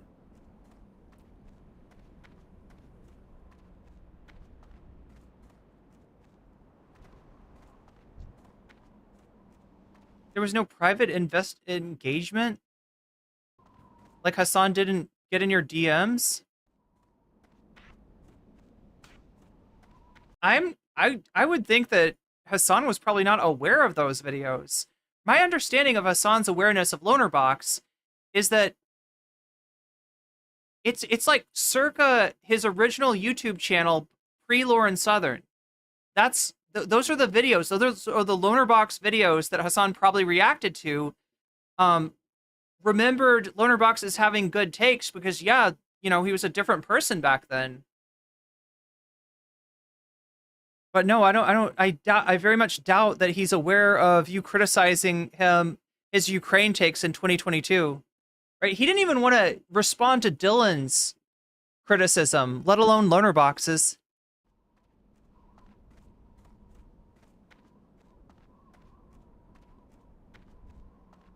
Yeah.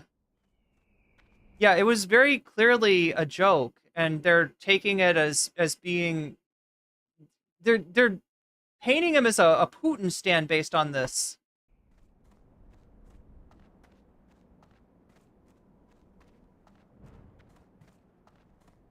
And the mogging continues. 79% chat. Wow. Videos were pretty fair on him.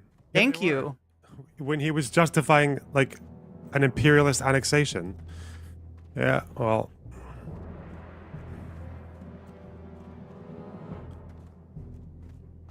is what it is. My videos were pretty fair to him while he was justifying an imperialist annexation. Yeah. No, they weren't. If that's how you characterized what he said, you're literally taking a joke, taking it, you know, as being super serious, and saying this is Hassan's viewpoint. You're painting him as a Putin stan. See, this is the problem with people like Lonerbox and Destiny kind of like, you know, thought policing you. There's no room for nuance. There's no room for, I think, an accurate appraisal of geopolitics, which is that the United States sucks. Putin's Russia really fucking sucks. Like, right? None of these governments are good.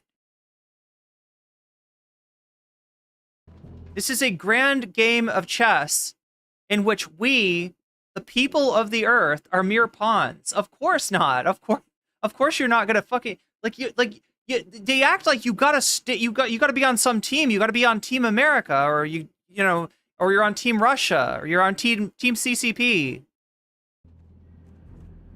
And it's just Right. Bunk account. like that's not a very human-centered perspective on the world. That is a state-centered perspective on the world. Let's go.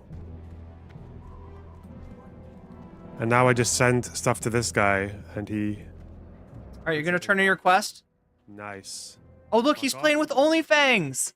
There's an OnlyFangs person, chat. I've learned a little bit about this game thanks to the pirate software controversy.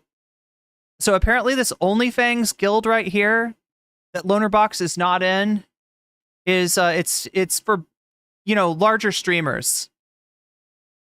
And they have to be, what is it? They have to be, they can be like orcs or undead, or like there's no like humans or dwarfs or elves, right? It's all the horde, right? Is that right? The horde. I kind of know how this works. And they play hardcore, which means that if their character dies, they gotta re-roll a character. If their character dies in the game, that character, then they die in real life. No, just kidding. If the character dies in the game, then they have to they lose that character. Fuck off.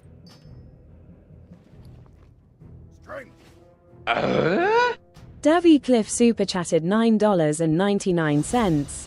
There is only one justified government in the world, the glorious nation of Bhutan. Bhutan. Praise the Thunder Dragon Empire. May they one day claim the entire world. One day, Davy Cliff. One day we will all be under the flag of Bhutan. And thank you for the super chat.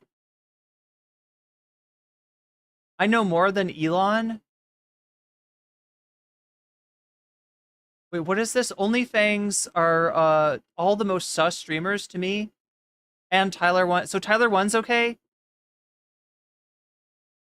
Yeah, I don't really know what is AsmonGold, right? AsmonGold isn't OnlyFangs.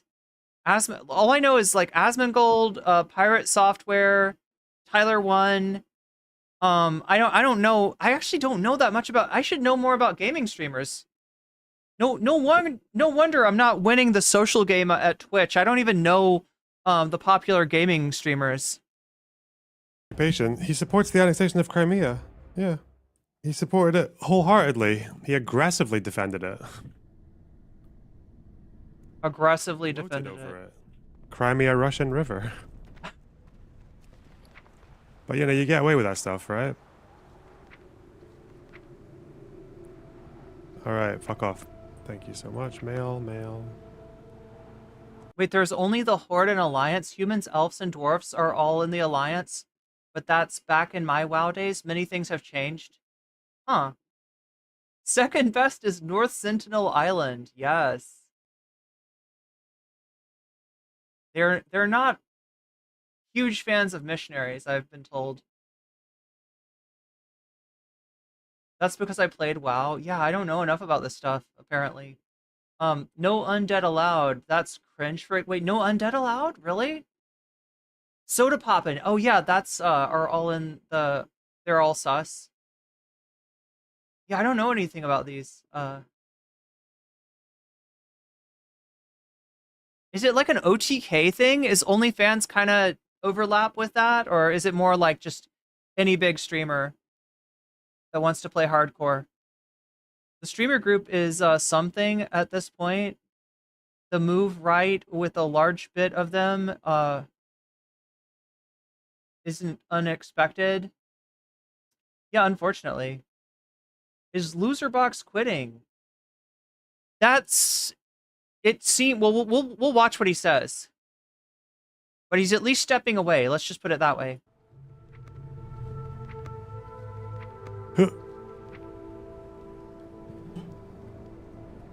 What's wrong with... See, now we got someone in chat as well. What's wrong with the Crimean annexation? Sorry, just because a majority of people want to have more interactions with Russia... Is he getting trolled? Did somebody in his chat say what's wrong with the Crimean annexation? Like...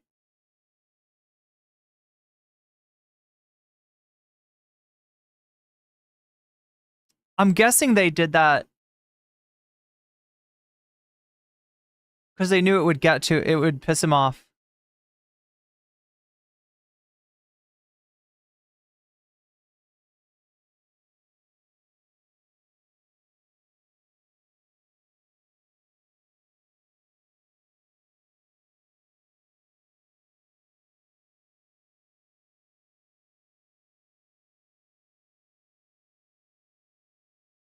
Oh yeah, here it is. Here it is.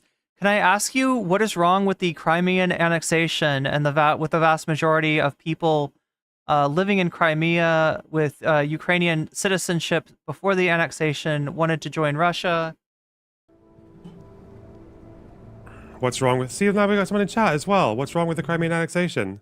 Sorry, just because a majority of people want to have more interactions with Russia, that doesn't give you the right to annex them.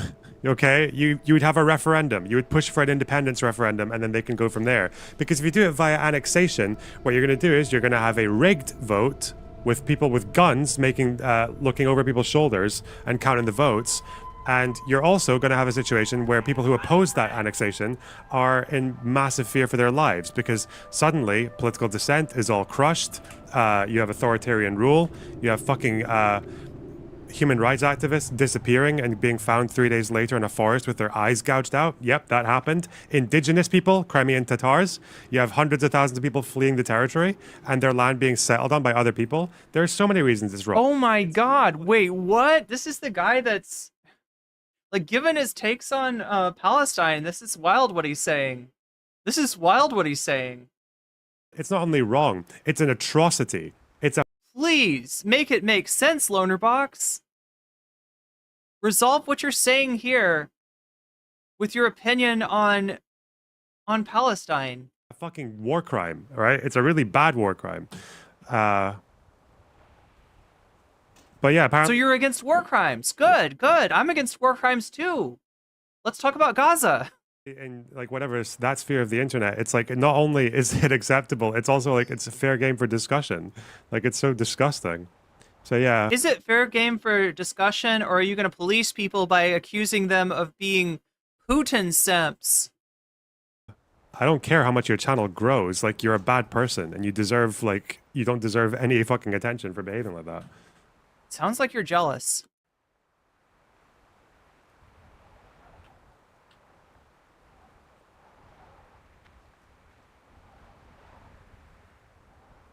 Not all the activists that were disappeared have been found. Yeah, they've got they have political prisoners. They've got their own Guantanamo Bay with a few hundred people in it.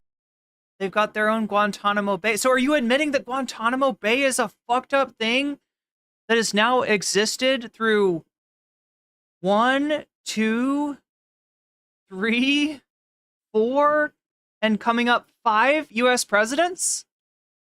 A promise that Obama made in 2008 to shut it down?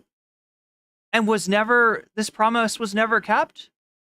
It continued through 1 term of Obama, 1 term of Trump, 1 term of Biden. Like you're comparing why is your justification for why this is bad is because they did something that the United States has been doing since 2002. And yet if I point that out, I'm America bad. I'm America bad, I guess. I'm not I'm just knee-jerk reacting against America because I'm a tanky. Yeah.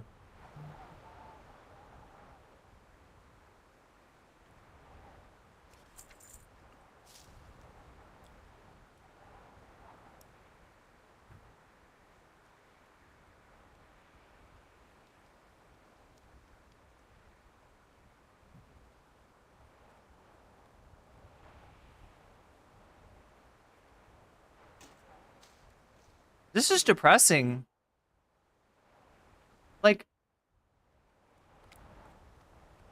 Like I said, I don't want anyone to quit the internet. I don't want anyone to, you know, give up their dream of making YouTube videos or doing streams or whatever. But he's a really hard guy to feel sorry for.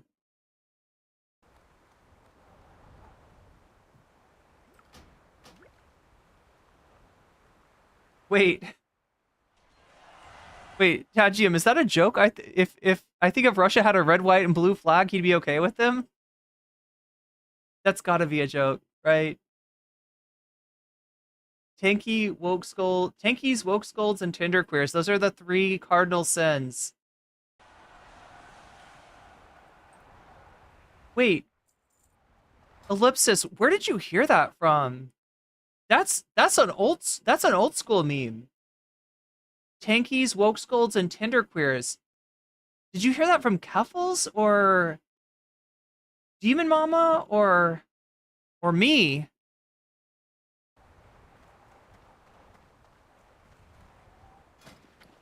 Yeah, I figured you were joking.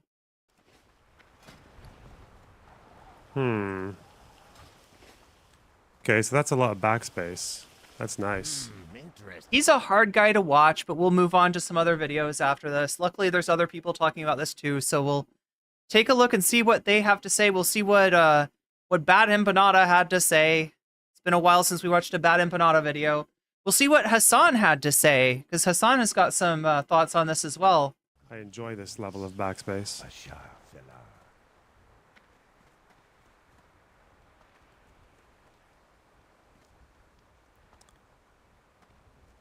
Yeah, what do you want? The comparison you make with the Golan Heights is wrong. Elra, you're such an idiot. Like I don't. You're a dumb person. You didn't even address anything I said about supporting the annexation of Crimea. Like, do you see why? Do you see why I just have no faith in people like you? Do you see why I... Also, the comparison you make with Crimea and Golan Heights is wrong because people that live in the Golan want to join Israel are settlers. The people in Crimea who want to join Russia were Ukrainian citizens. Say that people like you are just like... Your whole thing is you're not going to achieve anything. You can't argue for shit. Why do you think there are loads of Russians in Crimea, you fucking retard? Why? You can't argue for shit. Yeah, like, chat, try arguing from chat. It's pretty hard. Like, you know, if you want to bring them in your Discord, which I'm sure Lonerbox... I don't know, the last time I saw Lonerbox bring somebody into his Discord, that's when he was justifying the bullets in the head of Palestinian kids by, well, maybe the doctor is calling the... Maybe it's really a 17-year-old, and the doctor's just saying a toddler. Well, I'll see if I can find that. Why? Well, because they got... Yeah, why did they become Ukrainian citizens? Because Crimea, in 1991, voted for Ukraine's independence, in majority. Why do you think it's majority Russians who live there? Because Russia put them there through the fucking empire into the Soviet Union. Crimea was like less than 2 or 3% Russian not that long ago, like a few hundred years ago. Wait. So what, just because they were... We're gonna go by the ethnic makeup of a region a few hundred years ago, but Palestinians being dispossessed of their homes during the Nakba doesn't matter? Were there longer? If the settlers in the Golan Heights stay for 1 or 2 more generations, do they get to keep it then? Is that your position? You know, a lot of West Bank settlers are like 2nd or 3rd generation now as well, right? So I guess those Jewish majority areas are probably going to come along one day too, as long as they vote for it. Anyway, I feel like he's feeding the trolls. I don't think this chatter is on the up and up.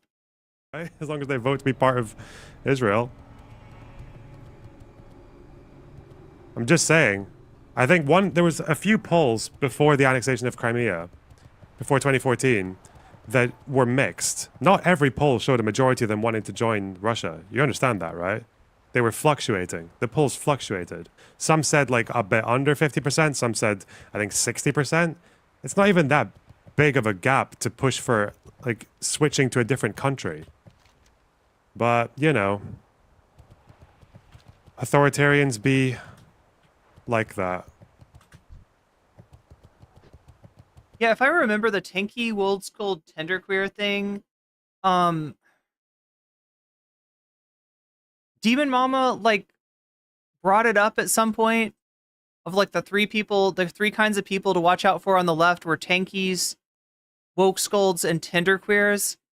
And then somehow a meme started where, and this was back when I was on friendly terms with Demon Mama and Mix Vivian. And I can't remember how it goes, but like Demon Mama was a woke scold. And this is funny because it's like she's kind of, no, it was class reductionist, wasn't it? Yeah, it was it wasn't Tankies, it was I think it was class reductionist. I don't remember. But like, yeah, one of us was the class reductionist, one of us was the woke scold, and the other one was the wait. Class reductionist, woke scold, and Tanky? Was that what it was? Maybe I don't think there was Tenderqueers back then. Tenderqueers is like a Keffels thing, or like that's where I heard it first was from Keffels. But my understanding is that it meant something different before people like Keffels appropriated it. It was talking more about, you know, LGBT people that were like low-key racist, but would kind of be like, no, but I'm queer. I can't be racist. I'm, you know, you can't call me racist, right? Because I'm marginalized myself.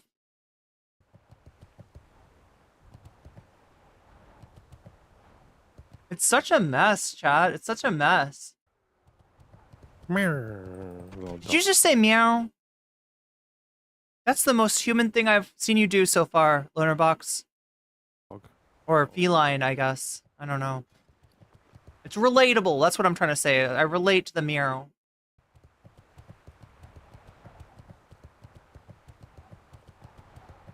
Right, why? Okay, we're just going now. We're just chugging. But yeah, the irony was that like the Keffels kind of inverted the meaning of it.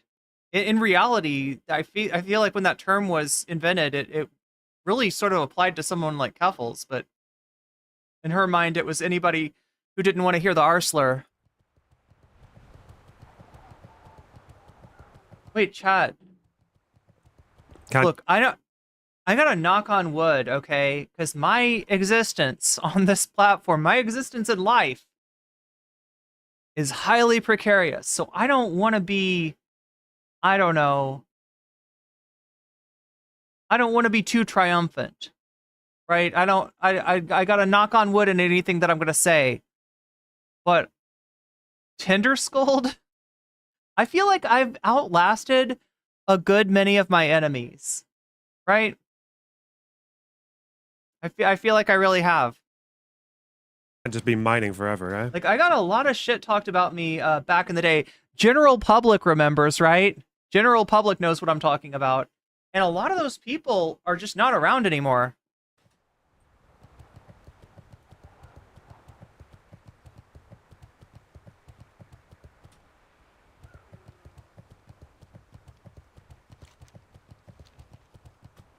Right? General public, I think you can remember a time where it was very hard to be an NCC fan.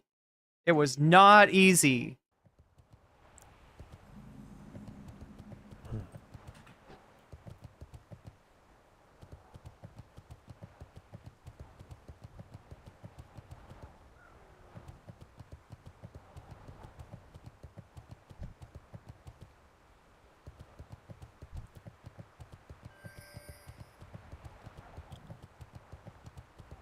Who am I flagging here?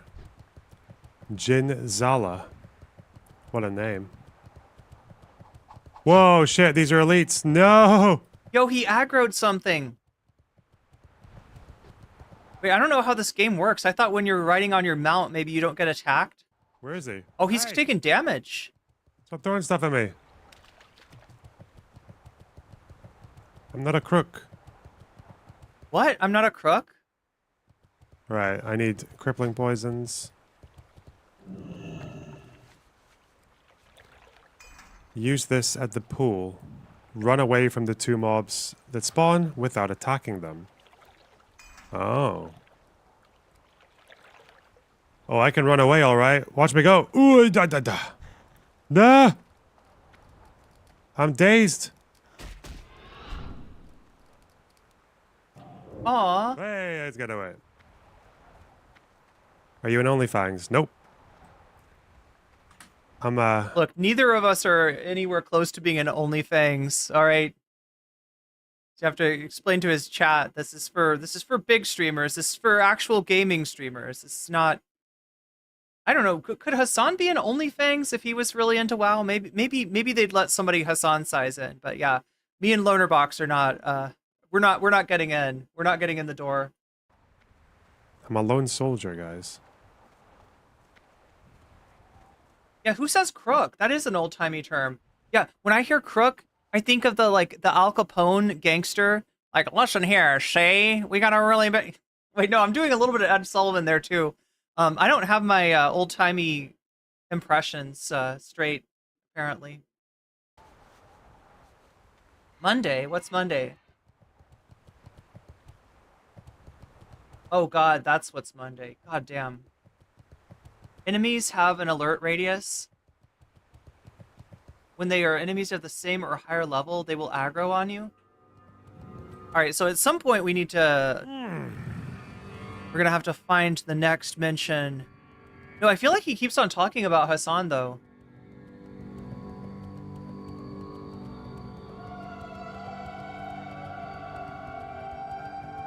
Okay. What's this? Can I mine this? Or is it going to be... No, it's inaccessible. Fuck! What is Mithril? Is that 175? Damn. If only I'd leveled my skill a little bit more, eh? If only I'd done 13 more mining points. Shit! Stardust did another video about Frogan. Okay. Hi, I'm Frogan, and I chose to be a Twitch streamer for my job. Oh, StarCraft did another video on Frogan? Guess I haven't heard from StarCraft in a while. who's back? In the StarCraft, that's who's back. StarCraft is back with a video essay, in a video essay form.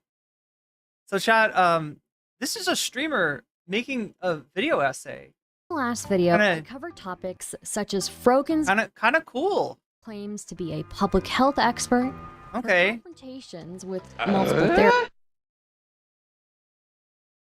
Shaq's BA with the 199 for Dark Horse Oliveira. Hey, I said it without the southern accent. Wow. her criticisms of Ludwig, Ethan Klein's falling out with her favorite streamer Hassan, and a paper she wrote in college. Oh my I gosh. think I Wait, is this like I don't... Oh no, chat. What is going on here? Oh no. successfully demonstrated Oh no. Oh no. Look.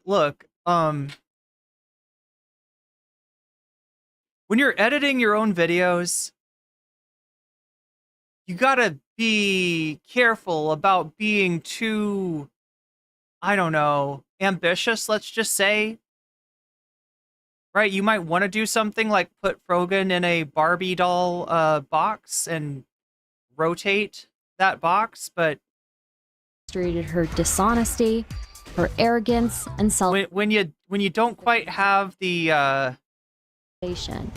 But when you don't have the oh my god, what would this be like, After Effects skills, then maybe you got to pare it down a little bit, right? as I expected, Rogan has once again stirred up controversy in the streaming community. I don't know. I don't know, Chad. I feel like Stardust is probably better as a streamer than she is than um as a well, look, we all got to start somewhere, and if she wants to do video essays, she should do video essays. Good on you, StarCraft.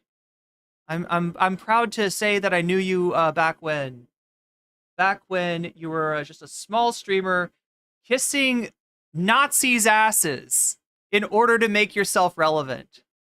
Right? How many Nazi asses has StarCraft had her lips on? It's a non-zero number, right, chat? When we talk about the human clout centipede, we're generally talking about like streamers like Vosh and Destiny, and that's not a great place to have your lips either. But I would say that that's a step above Fuentes and Richard Spencer and VTube frogs, sussy VTubers in general. Yeah, maybe, yeah. All right, let's see. Where's the next occurrence of... There we go. We're going to talk about Hasan. We're going to talk about Hasan a little bit more here. Kind of succeeded, and it's basically all because of Hasan being willing to platform it.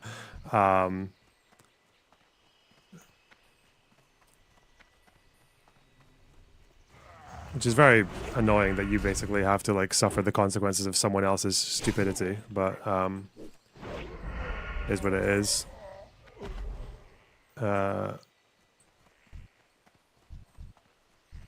Someone else's failures as a human being, but wait a minute.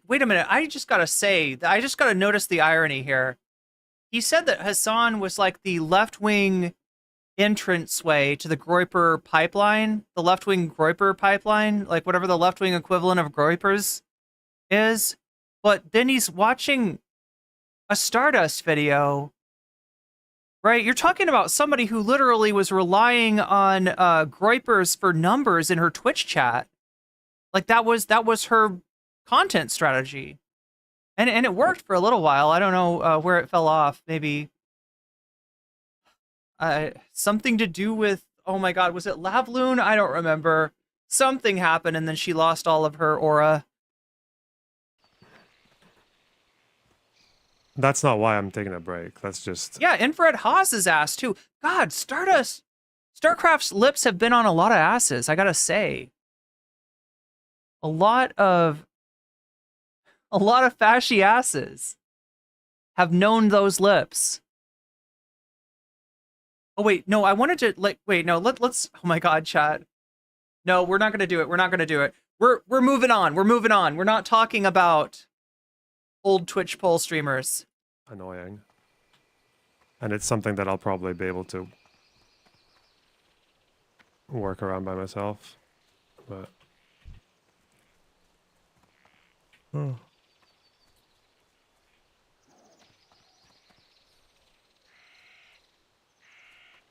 I wouldn't exactly say it succeeded.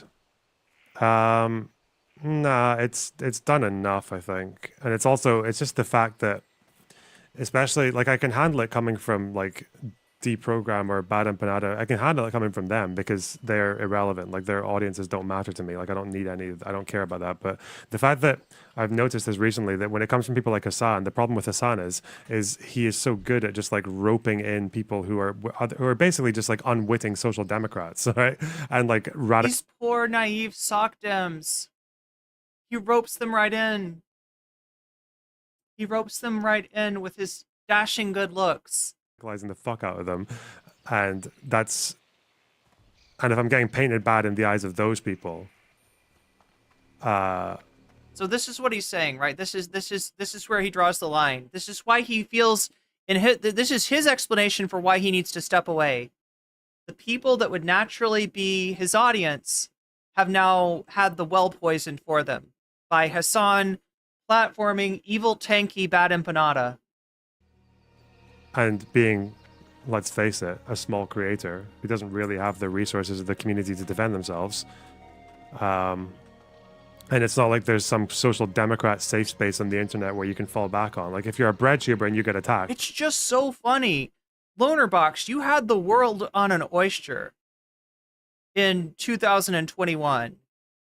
Right? No safe space for sock dems. it feels so weird for me to say as somebody who was victimized by the SOCDEM safe space. It in kind of like a handshake between them and the far right on Twitch. And you were part of that handshake. You were right there at the center of that handshake. Shaking hands, breaking bread with Lauren Southern. Defending apartheid anime girl. And now he's complaining that there's no safe space for SOCDEMs. This is no country for old SOCDEMs. I don't know, chat. Well, everyone on BreadTube is a cultist who's either going to defend you if they agree with you, and if they disagree with you, they'll just shut the fuck up because it's not worth rocking the boat.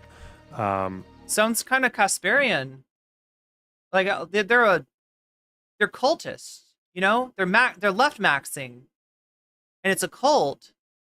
And if you have a little bit of heterodox opinion on something like the value of a Palestinian life, then they just kick you right out. It's amazing. It's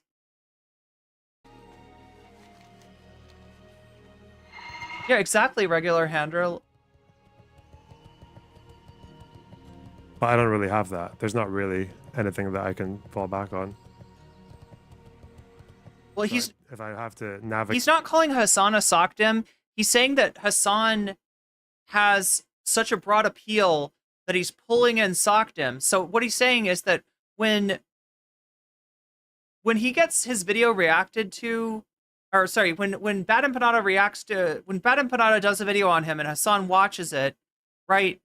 There's a large audience of potential like Lonerbox fans that are now going to see Lonerbox in a bad light. Because like, here's the thing, the irony, right? Is that he's saying that Hasan is pulling in people that don't know any better, right? People that shouldn't be part of Hasan's community, but they are because they don't realize Hasan's this evil tanky. But in reality, he's the one pulling in a lot of people. He's the one with a lot of people saying that he does good work because they've seen, you know, this video or that video from him, and they haven't seen what he's saying on Palestine currently. And what Bad Empanada did, and Hasan did through signal boosting Bad Empanada's video, was show a mass audience what Lonerbox was saying about Palestinians. And yeah, that probably lost you a lot of that audience. navigate my way out of it and like just build my own little space on the internet that's away from that, then I need to do it by myself. Yeah, does he think that Bernie's getting suckered into supporting him? Yeah, Denial Box has I mean that's most of what he does is just shit talk smaller streamers. That's why I can't take him complaining about I'm this small streamer and I'm just being victimized and there's nothing that I can do and there's nothing I can say. Hasan's too big. His megaphone is too large and I can't say my piece. Well, look, we're giving you a chance to say your piece, all right? We're giving you your chance to justify your support of a genocide in our times. And so far it's not looking good. Anyone who said, so it is about IP. Yeah, that's right, Shakespeare. History has absolved us. Too. Again, History has vindicated us. not really. Like, I wouldn't be stopping if it was just because of IP. Like, Izzy Sanchi, super chatted $5. Lonerbox is mad at Hasan watching Bad Empanada on a video of him or Bad Empanada for having a video cue about him that was watched by Hasan. He's mad at Hasan for having mainstream success, I think. And for signal boosting Bad Empanada. Like his take on this is that like he can take all the slights from Bad Empanada, from the Dib program, from Ugopnik, from Hakim, from all of that crowd, right? From Second Thought. Like if these people say bad things about Lonerbox, it's okay because those crowds are not his audience. But he looks at Hasan's audience, and yeah, I mean, it is a broad appeal that Hasan has, and there is a broad swath of leftist adjacent ideologies represented in, although maybe not as much as he thinks. Right? I don't think, look, if you're the kind of USA good, communism bad shitlib that is comfortable in DGG, you're probably not going to be comfortable in Hasan's community. So I feel like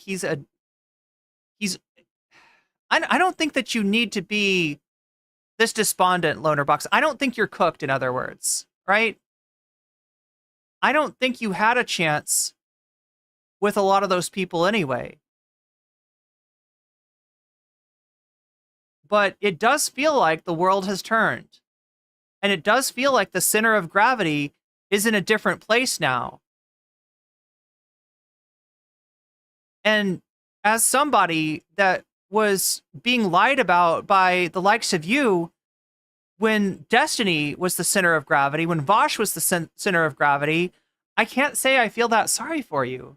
But I don't want anybody to, quit YouTube. I don't wish Lonerbox ill. I hope he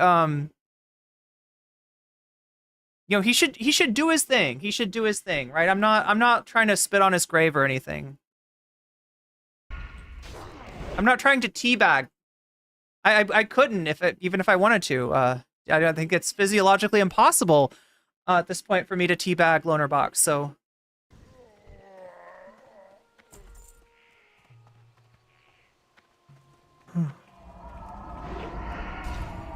Anyone who's ever told you that any publicity is good publicity, that's just false.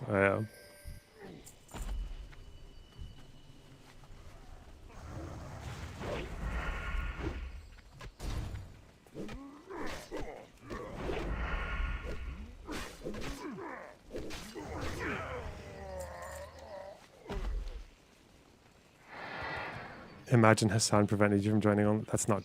No. That's not a thing.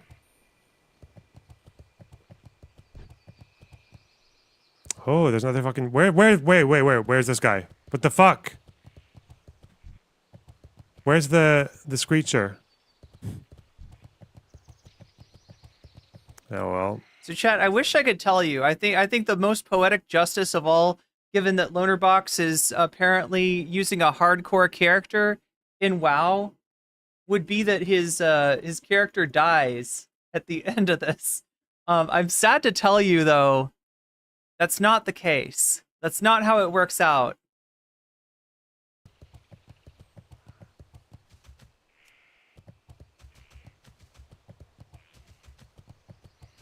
I don't know why I'm coming down here because they're not going to spawn that fast. Okay, let's go back up. Yeah, I don't want Lonerbox to have to walk a lonely road. All right? I don't want him to be lied about and, have the well poisoned on him. I don't think that's what's happened, though. You got shown for what you are. Bad Empanada didn't put those words in your mouth. You said those words. You had those takes. You played that game. You sat next to Stephen Kenneth Divorcedany Bonnell in that van with, was it Elon Levy? Were they there with Elon Levy? Am I remembering this correctly, chat? Were they sitting right next to Elon Levy? Elon Levy?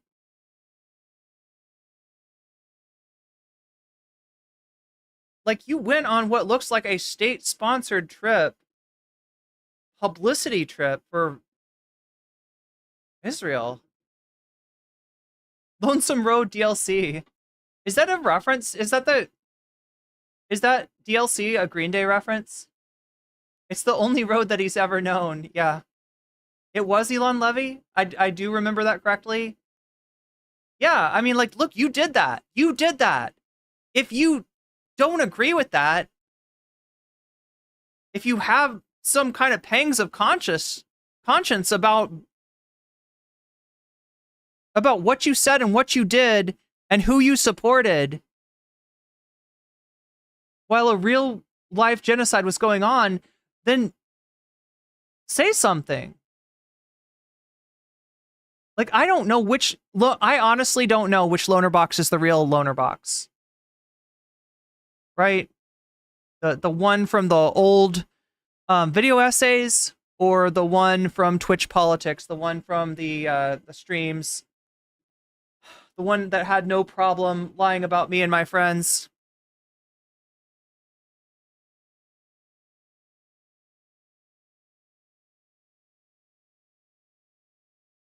Anyway, they spent multiple days hanging out. Wow. Brianna Wu is doing a podcast. Yeah, we watched a little bit of it. No, Aurelio. We watched a little bit of it's called the Dollcast. And luckily for her co-hosts, they did finally get her to allow them to not. So she had kind of just coated everything in pink, like as far as the branding, the Dollcast. And I think now the way that they do it is Brianna's setup is pink. Somebody else has kind of like a creamsicle orange. Somebody else has another color. So they're not all like bathed in that like sickly sweet tone of pink. But Brianna Wu is. I go for a week. I go away for a week and I'm out of the loop. Bonerbox quit because, yo, I don't know that. I don't know that for sure. Yeah, Snow, that's what some people are saying. All right, so here's the thing. I'll do a lot for you, chat. I'll do a lot of research. I'll go into a lot of places. I'll wade through the sewers like I was in some Final Fantasy or Persona RPG where you have to go down in the sewers to pass a level or something like that, right? But the one sewer I won't wade through is Destiny's sex life. I don't want to see Destiny's junk. I don't want to see Destiny getting down, getting busy with people. And so as far as actually watching the revenge corn, the purported revenge corn that's out there, I can't do it. I didn't look at the Vosh pictures, and I'm not going to look at this. So, I mean, you're going to have to tell me if that shit's real or not. I do not know. I do not know if there was a sexual relationship between Destiny and Lonerbox's girlfriend. I can neither confirm nor deny. But some people are saying that that was the reason that he's stepping away. I think that these people thought the heat being directed at Hasan would take him to... Yeah, exactly. They kind of made the wrong bet. Like, they were putting their money in with Destiny and Dan. And it didn't work out for them. And I don't feel sorry about that. Because there's so much... I am part of the collateral damage of that effort to deplatform Hasan. Hasan can take losing all of his ad money. All right? But when it's somebody that's, you know, a small streamer, it really does... I won't lie to you. It really does hurt. That's why I appreciate everybody who supports me over on Twitch. I appreciate all the support that comes from my audience. And especially at a time like this where, you know, if somebody that I'm covering does happen to watch my content, they're effectively getting mocked by the super chat alerts. So thank you for all the support. It means a lot. On so many different levels. But yeah, they tried to take down Hasan. They ended up just hurting small streamers. Maybe even hurting Lonerbox too. I don't know. Wasn't Lonerbox doing streams on Twitch? Yeah, BE's video goes into it at the beginning. We'll take a look at that, Shakespeare. We'll take a look at that.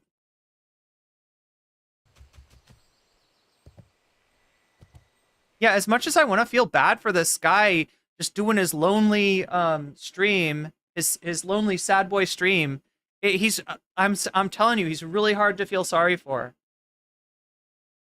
Like, even if we played the Green Day song as his WoW character is walking down the road, I still wouldn't feel that sorry for him.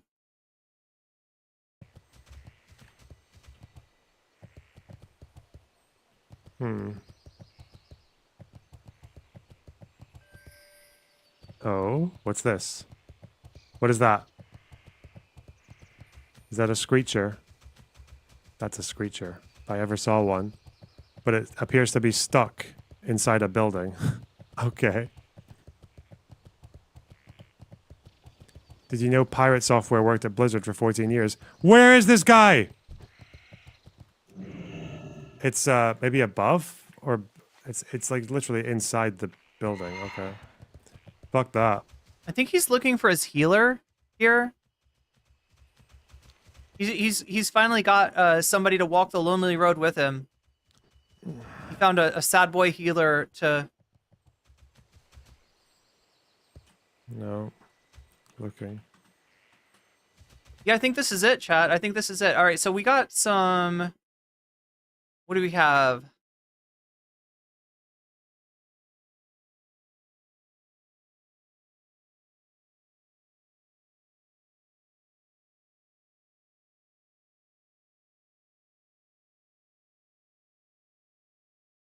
God, Mike from PA is dunking on him. Chat, like everybody's dunking on Denial Box here. I mean, I think we saw this already. It's a little bit frustrating that the psycho smear campaign against me has kind of succeeded, and it's basically all because of Hasan being willing to platform it. It's a little bit frustrating that the psycho... Don't they teach you in DGG bootcamp not to post your L's like this? Like, you're giving Hasan credit for something that he's not even thinking about. Lonerbox allegedly quitting streaming because his girlfriend cheated on him with his bud/mentor, Destiny. I mean, I guess we'll see if this is true. Maybe by... Does he... Well, I mean, he says he's taking a break, right? So maybe we won't know. But I would assume that if this... Some kind of betrayal... You know, if he felt some kind of betrayal about this, that maybe he wouldn't fuck with Destiny in the future. What is this? In response to Destiny being banned from Twitch and platforming... Wait. Destiny being banned for Twitch for platforming Nick Fuentes? Is that why he was banned? I don't think that's why he was banned. Lonerbox calls for Hasan to be banned.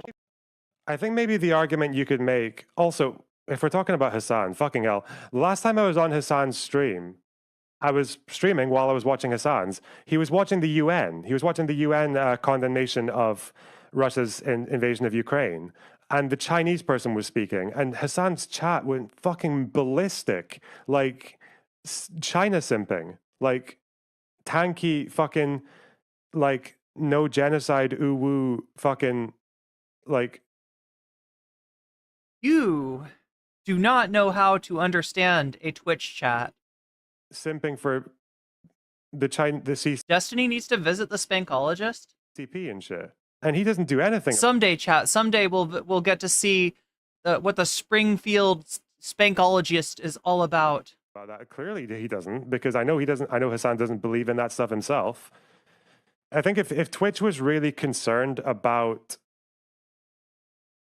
like bad community policing or bad management or like carelessness and all that, like, yeah, Hasan would have been gone way before Destiny. I think bad community policing. Here's Mike from PA. Elbow off the top rope. Very funny to see a Destiny orbiter crying about someone defaming them and that destroying their career. Yeah, that's the irony I noticed as well. That's what you guys do. Yeah, this is their main tactic. And it's now, to a certain degree, turned around on them. Because, like I said, the center of gravity has shifted. The center of gravity is no longer Destiny. The center of gravity is no longer Twitch poll. The problem here, of course, is that yeah, exactly, Mike, is that Hasan just told the truth about you. You just aren't built for this, Lonerbox. Okay, well, look, like I said, I'm not no teabagging here. Okay, that's teabagging, but let's not do that. Oh, here we go. Here's the picture I was talking about. Yeah, there we go. Look at this tour. Lonerbox visiting Israel with Destiny, Elon Levy, and yeah, with Netanyahu's personal spokesman. Okay, some of this stuff looks older. They're all talking about Lonerbox's. Is this? I'm guessing this is all from the bad. I almost said bad. Yeah, like I think this is all from the Bad Empanada. I think they're all referring to the Bad Empanada video. Again, I haven't seen proof of it. I don't know if this is true or not. I'm a day one Lonerbox hater. Absolutely despise this guy. You know, it is true that he did get sort of shown to a lot of people in a very bad light. That a lot of people's first introduction to Lonerbox was trying to come up with a rational explanation for the sniper bullets that they pulled out of children's heads. And that's definitely not going to endear you to a lot of people on the left.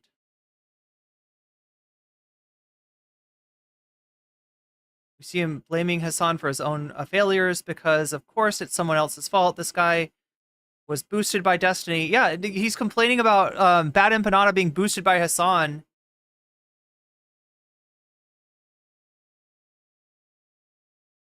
Oh, shit. Look at that, chat. Lauren Southern's producer. I believe it's Lauren Southern's editor. I think I embellished Samantha's role. All right. I think I might have embellished slightly Samantha's role in Lauren Southern's operations there at the time, but wow, that was a long time ago.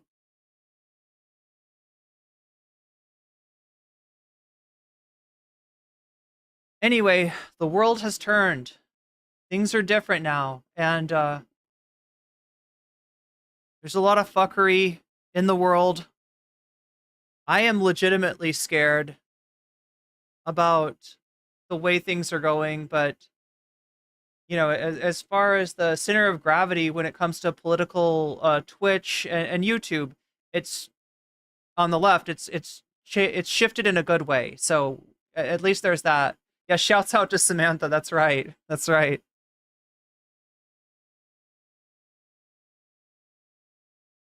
Destiny was banned for hate speech. Yeah, I'm not even sure. A Weezer reference? Wait, did I say something that was a Weezer reference? Stop being so nice. Bad Empanada explains what happened in the pinned comment on his video. He wanted to keep it updated for accuracy. Well, we'll take a look at that. Chat, we are not a mere 9%, if I'm counting correctly. We are a mere 9% from unlocking some bonus content. And I've got more Lonerbox to show you, or more about this Lonerbox situation anyway, to show you before we even get to that. But I'm tempted to put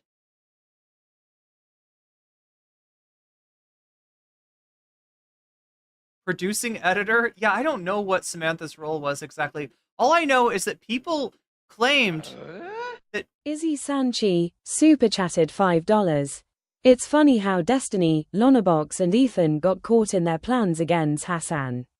Reminds me of Wile E. Coyote when trying to go after the Roadrunner. It really is. It really is like a Wile E. Coyote thing, or like a spider stuck in its own web. Like there's so many metaphors you could have. But yeah, the what is that? Like, he who digs the pit shall fall in the trap, or something. I mean, that's what we got going on here. 96%. Thank you for the super chat, Izzy. This is very much Coyote hours here. This is they gotta call that. They gotta call up Acme. They gotta get their money back, right? All the products that they bought from the Acme catalog, they kind of backfired. We don't want to see Destiny getting jiggy with Mr. Biggie. Wait, with Mr. Biggie. I'm sorry. Wait, are we? Is that just Destiny's name for his So many metaphors, even metaphor Refantasio. Oh my god. So many video games. I actually just reached 100. Okay. Thank you for counting better than I was counting. So we're at 100. I'll do something special, all right? I'll do something special. If you've donated, Loserbox gets beat up by while shadowboxing Hasan. Yeah, kind of. Like, I mean, you're to see from the Hasan video. My understanding is that Hasan thinks very little of Lonerbox. Like Lonerbox, Hasan might be on Lonerbox's mind, but Lonerbox is not very much on Hasan's mind. All right, so here's what I'm gonna do. Start another goal. All right, 10 super chats. Wait, what would this be?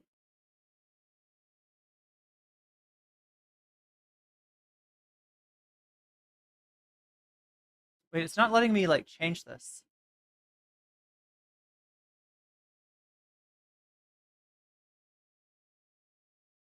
Here, let me try reloading it. I'll put it up so that if we get I think I can use the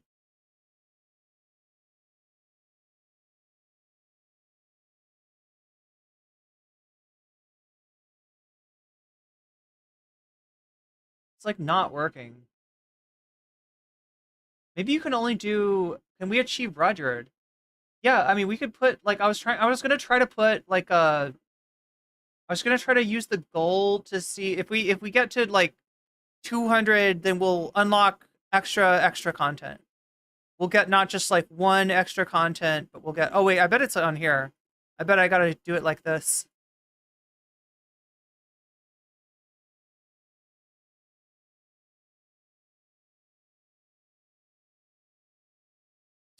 God, I don't like how they do this, because okay, 20 super chats at the $5 level or higher in the next. What should we say? I'll just give it 2 hours. Yeah, in the next 2 hours. Then we add, what should we add, Rudyard? Is that what people want? Rudyard. And in parentheses, what if alt hist part 2 gets added? Reaction. Yeah, I think we can do that. As long as I'm quick with these other topics. All right, we'll do it, chat.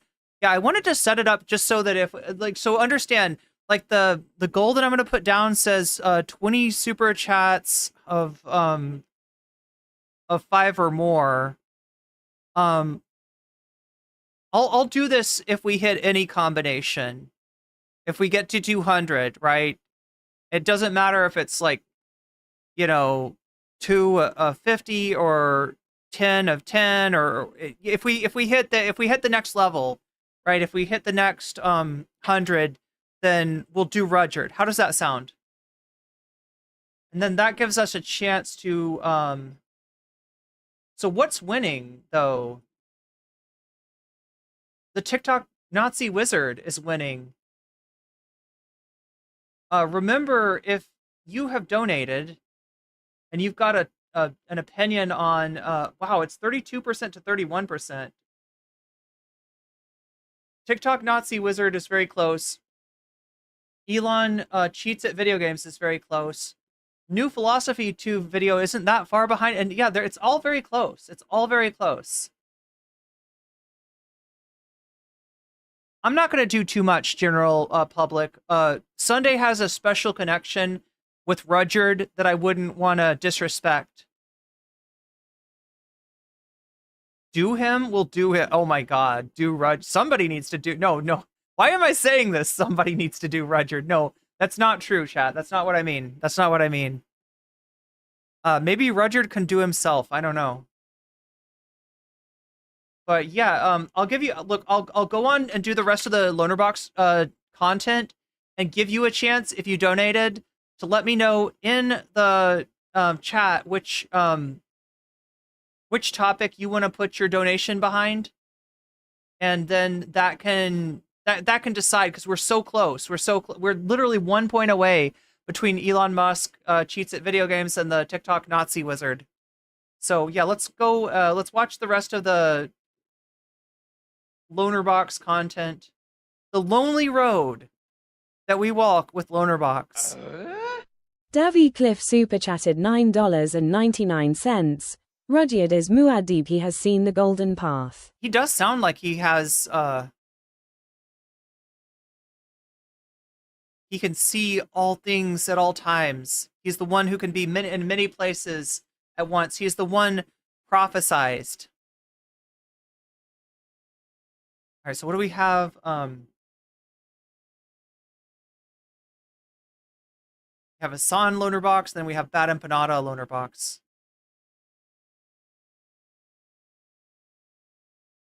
Okay, let's watch Hasan first, because I feel like Hasan, much like myself... Izzy Sanchi super chatted $5. Put my votes to Elon cheating and any extra for after the sex and dono gold to Okay. Rodard. There we go. I can do that. Let's see what that adds up to.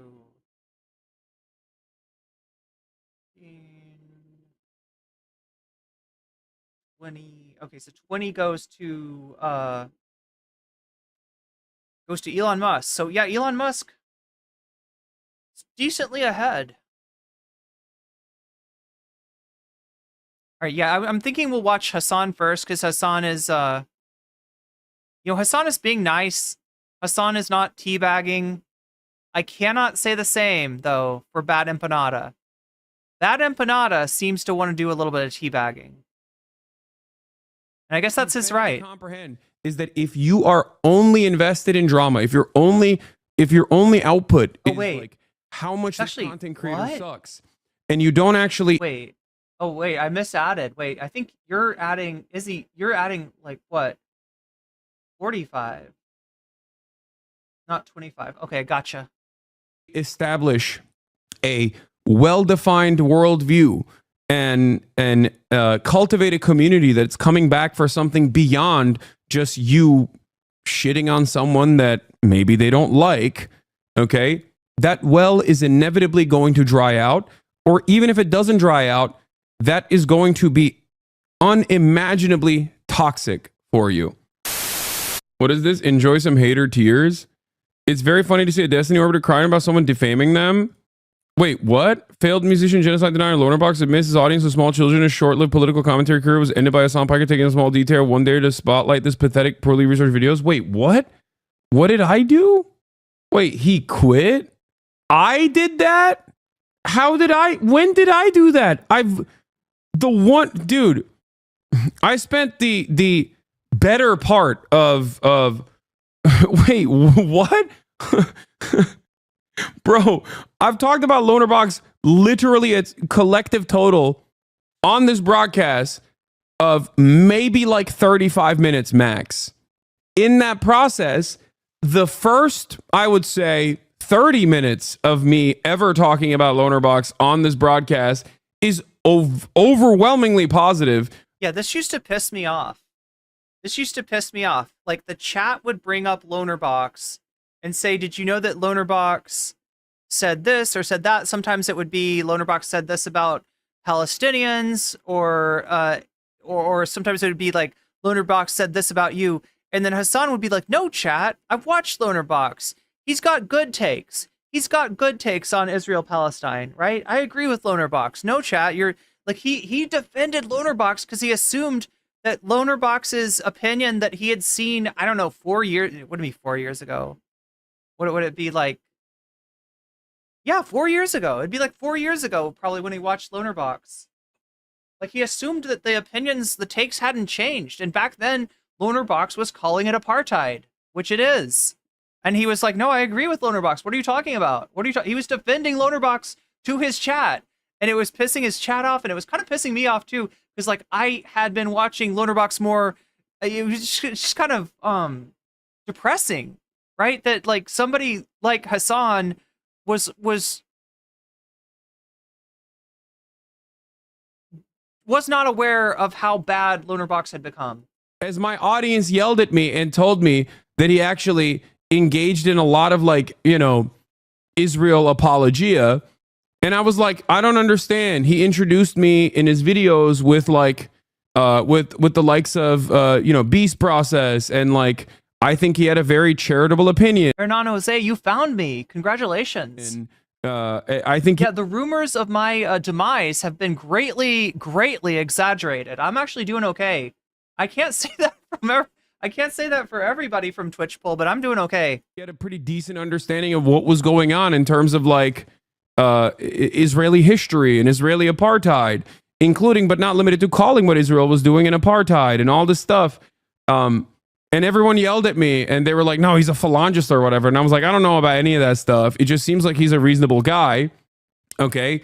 And lo and behold, a year later, you know, I have a very different assessment because I saw enough of his commentary that led me to believe that maybe he was doing a little bit of a liberal Zionist perspective where he was just like constantly handing it to Israel. You know what I mean? And the truth is his girlfriend cheated on him due to Destiny leaking his revenge porn, I assume, because he didn't defend genocide hard enough. I don't want to know any of this stuff. Wait, what? Okay, that last part is definitely... I doubt that last part. Like, the part where Destiny does that because Lonerbox doesn't defend genocide hard enough. No, here's what happened, chat. My understanding. Destiny had taken video a lot of his intimate activities with various people and had shared these videos with somebody that he was trying to have. Izzy Sanchi, super chatted $5. Damn, Hassan's key level is so high that he doesn't know how strong he is that he took out Lonerbox out from a reaction to a video doc of another YouTuber. It was the spiritual pressure alone, Izzy Sanchez. Yeah. It was Hassan's spiritual pressure alone. He didn't even try to do anything. And it's just blasting Diddy Gears off the face of the planet. 100%. And thank you for the super chat. And I don't think that I am responsible for him quitting. I don't know why he thinks I did that. I mean, he literally does blame Hassan. Also, I don't know why so many in my community knows all this stuff. But yeah, like, okay, so yeah, Destiny, look, there are some streamers who will try to use their celebrity, as limited as it might be, and their popularity in their own community to hook up. Right? It's been known to happen. Like, Chud Logic is an example of this. Destiny is an example of this. And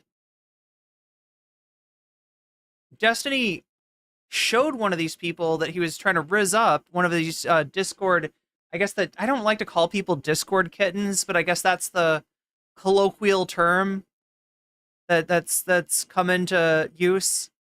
He shared with one of these Discord kittens his video collection of previous encounters, and somebody leaked it. Somebody that he shared videos with somebody, and they leaked it, right? So a lot of people feel like this is either a revenge corn scenario, or at the very least, it's an inappropriate sharing of intimate moments with people who did not consent to have those moments shared. Destiny wasn't trying to share them with the world, but he was trying to share them with somebody that he wanted to apparently be intimate with, and this person proved untrustworthy, and they shared They shared the videos with other people, right? Now, like I said, I haven't watched these videos. I don't want to watch these videos. I don't want to see what Destiny looks like down there. I don't want to see Destiny getting busy. I have no desire to do that. So I am not going to verify this. I'm going to have to take people's words for it, just like I did with Vosh and the Short Stack Goblin collection, right? I had to take people's words for it. Because I I can't take seeing that shit. I do not want to see. I don't want that stuff to go be in my. You can't stuff like that. You can't unsee. You know what I'm saying? So yeah, I don't want to have the Men in Black come over and erase my memory with that little pen thing. But it is kind of funny that this guy has. I'll just say it like this. I'll just say this much, okay? I was charitable to Lonerbox. But anyway, that's where the videos are coming from that people are saying, isn't that Lonerbox's girlfriend? And I can't verify whether it is or is not. I don't know. I don't want to know. Because I thought that he was, I thought that he had a decent understanding of what was going on. I was charitable to him because I thought that he had a decent understanding of what was happening, and I thought he was pro-Palestinian, okay? That's number one. For the longest time, in spite of the reality that he had done numerous Hasan actually is pro-Russia videos on me prior to that moment. And the reason... Not just like pro-Russia, not like just he has nostalgia for Russia based on being a communist. It's not that kind of thing. It's a pro-Putin is how Hasan was described. The reason why I approached him in that regard was specifically because despite his interest of becoming like a destiny orbiter, a Bonarelli orbiter, okay, I still thought that he was on this issue a reasonable person. So I don't know how, like, this man has made probably 40 videos on me, and he thinks that I ended his career. Damn. Maybe he should have just stopped making YouTube videos on me, constantly lying or constantly stretching with clips out of context, like what I was trying to say on a new. It's hard to feel sorry for somebody who's lied about a ton of people. Like, he's lied about me. He's lied about, I think, Shakespeare and Zara. He's lied about other people, right? This guy has no problem using his larger platform to lie about smaller streamers. And Hasan's not actually lying about him. He's just watching Lonerbox's content.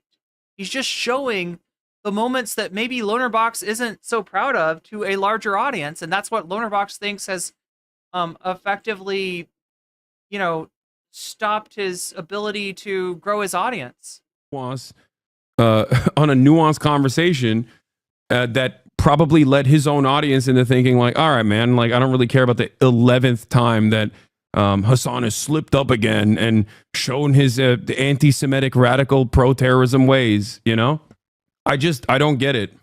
I actually don't get it. It's like, I've rarely ever talked about Bonerbox. Yeah, it's like shadow boxing. What is this? He has no idea why you spoke out against his defense of Israeli war crimes. Yeah, I don't really care. I don't even want to talk about this. I hope he's doing all right. I don't want anyone to feel depressed or quit streaming. You know what I mean? My suggestion is always going to be the same, which is... Yeah, that's right. He's taking the credit away from Bad Empanada, who desperately wants it. Don't focus too much on drama-laden content, okay? And this is a universal take. This is my genuine perspective, okay? Which is ironic because people are going to say, Hasan, you're covering drama right now. And I'm trying to cover it from a healthy approach as we are about to literally go and do. Look, we got to understand where we're living, all right? And when it comes to content, we're living in the attention economy. And this is the type of shit that gets attention. You can use that attention for good, which I always try to do. When I talk about the Young Turks, for instance, recently, I used it as a jumping off point to talk about homelessness, to talk about program or models of addressing homelessness that I think are good, like Housing First, and tell you why I think that something that Anna and Jink seem to support, which is Housing Ready, is not as good, right? But, it's up to us all whether or not we're gonna channel that attention and what we're gonna try to use it for. But I'm gonna take his I don't know. I'm not above critique, right? Some fundraising for wildfire relief. I want to leave it on this note, okay? And I've said this for years to a lot of content creators who make a living off of just like drama related stuff. It gives you an initial boost, especially if you attach yourself to a larger content creator by constantly going, this guy sucks, come watch me instead. I gotta say, I've been kind of annoyed, and I expressed this last night. I feel like because the TYT story is just this like slow drip that keeps dripping, I've found myself watching more of Anna and Jink's content than I really want to. I could probably say the same thing for Ethan Klein. It has felt like for weeks and weeks and weeks that we just do like Ethan one night and TYT the next night and Ethan the next night, and some of the other stuff that I want to cover gets pushed out of the way. So, but what you fail to comprehend is that if you are only invested in drama, if your only output is like how much this content creator sucks, and you don't actually establish a well-defined worldview and cultivate a community that's coming back for something beyond just you shitting on someone that maybe they don't like, okay, that well is inevitably going to dry out. Or even if it doesn't dry out, that is going to be unimaginably toxic for you, okay? It's going to be toxic. There are some people who are capable of continuing that toxicity because, they're just truly awful and don't mind people thinking that they're truly awful people. I don't know, Chad. Am I a truly awful person? Some people would say I was. There's a lot of Twitch poll that thinks about me, literally. They think I am an awful person. If you're in the right part of Twitch, you'll hear that shit a lot. By people who used to be my friends.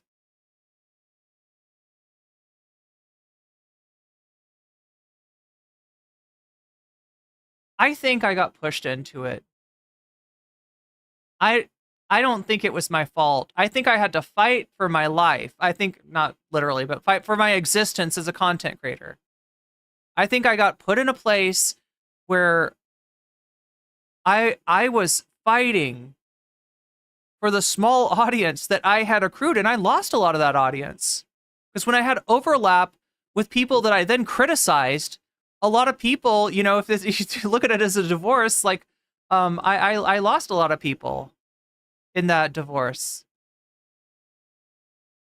And yeah, maybe I got, kind of traumatized a little bit. Maybe I took things too far at times. Maybe I could have been a little bit more charitable towards some people that I perceived as dogpiling on me, because I was looking at them as one group instead of individuals. But Davy Cliff super chatted $9.99. Come on people, NCC needs to learn about Odin and how jerking it is an action of the divine. Davy Cliff, that jerking it as an action of a divine, it kind of reminds me of Russell Brand's clip. Have people seen Russell Brand's recent clip? Russell Brand's on some really strange stuff right now. And for somebody that's just pledged his life to Christ, he is awfully... He's still got that, he's still got that sex fiend in him. Rick Caruso told Bill Maher on Friday that Maher saying homeless people are causing half of the fires. What? Rick Caruso? Rick Caruso had to debunk Bill Maher? Yeah, Donald Trump said I was very mean and I was a nasty woman. We love drama and we need these dramas explained from the correct positions. I'm always fair and kind. Oh, thank you. Thank you.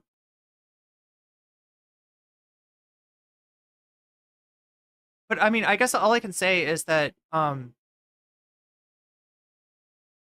think I've learned a lot through all of this, and I've had people that stuck through that stuck through all the crap with me, even to their own detriment, even when it was harmful, to their own social media efforts, right? And I can't tell you how much I appreciate that, and how I don't know if I would have gotten through all this without you. I don't know. And I'm saying God all through it. I mean, my life is precarious as fuck right now. All right. I'm not in a great place materially speaking, but the fact that I am still standing is a minor miracle, and that's a miracle that I am very thankful to the people who had without whom that wouldn't have happened, and I would not have been okay. So thank you. Right? Keemstar is a great example of this. Like, I got compared to Keemstar, and it gaslit the fuck out of me. I mean, it was fucking Lauren Southern's editor that was making the comparison, but I started to question: am I Keemstar? Am I a messy bitch who loves drama? he is like a parasitic force that you just can't get rid of no matter what. And that's partially because that's what Chud Logic said about me. I'm a parasitic force that you can't get rid of. He called me a cockroach. And I don't actually think he meant because I was dirty or anything. That he wasn't like calling me AsmonGold, right? He was calling me a cockroach, as in I am that which survives multiple sustained nuclear blasts, multiple content nukes against me from some of the biggest content creators on Twitch and beyond. Davy Cliff super chatted $9.99. NCC was real nasty. She said a lot of not nice stuff about my good friend Grimace. Oh my God. J. Trump. Yeah. See that if I could, I didn't have to, just because Grimace was joining in the dog pile, the NCC bad dog pile. I didn't have to say that his shake was bad. I didn't have to imply that it was poisonous in some way. Would he doesn't mind. He doesn't mind. Rolling around in the dirt and in the mud. But if you otherwise are like, if you otherwise want to build an audience for yourself, if you want to build a community for yourself, and you want to have a sustainable output, and you do have like a well-defined, well-established worldview, and you want to educate people on that worldview, and you want people to come on board, then you can't constantly churn this out. You can't constantly churn out this kind of negative content, because ultimately people are coming in just to see that negativity, and they're inevitably going to get bored. Okay?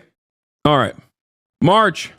We ready to go? I think that's the most important thing I learned during all this is that just because people are throwing negativity at me, I think I felt obliged to throw the same negativity back.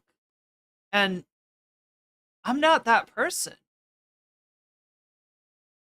Like, that's just not who I am. It's never been. And I got gaslit into thinking it was. Is it live?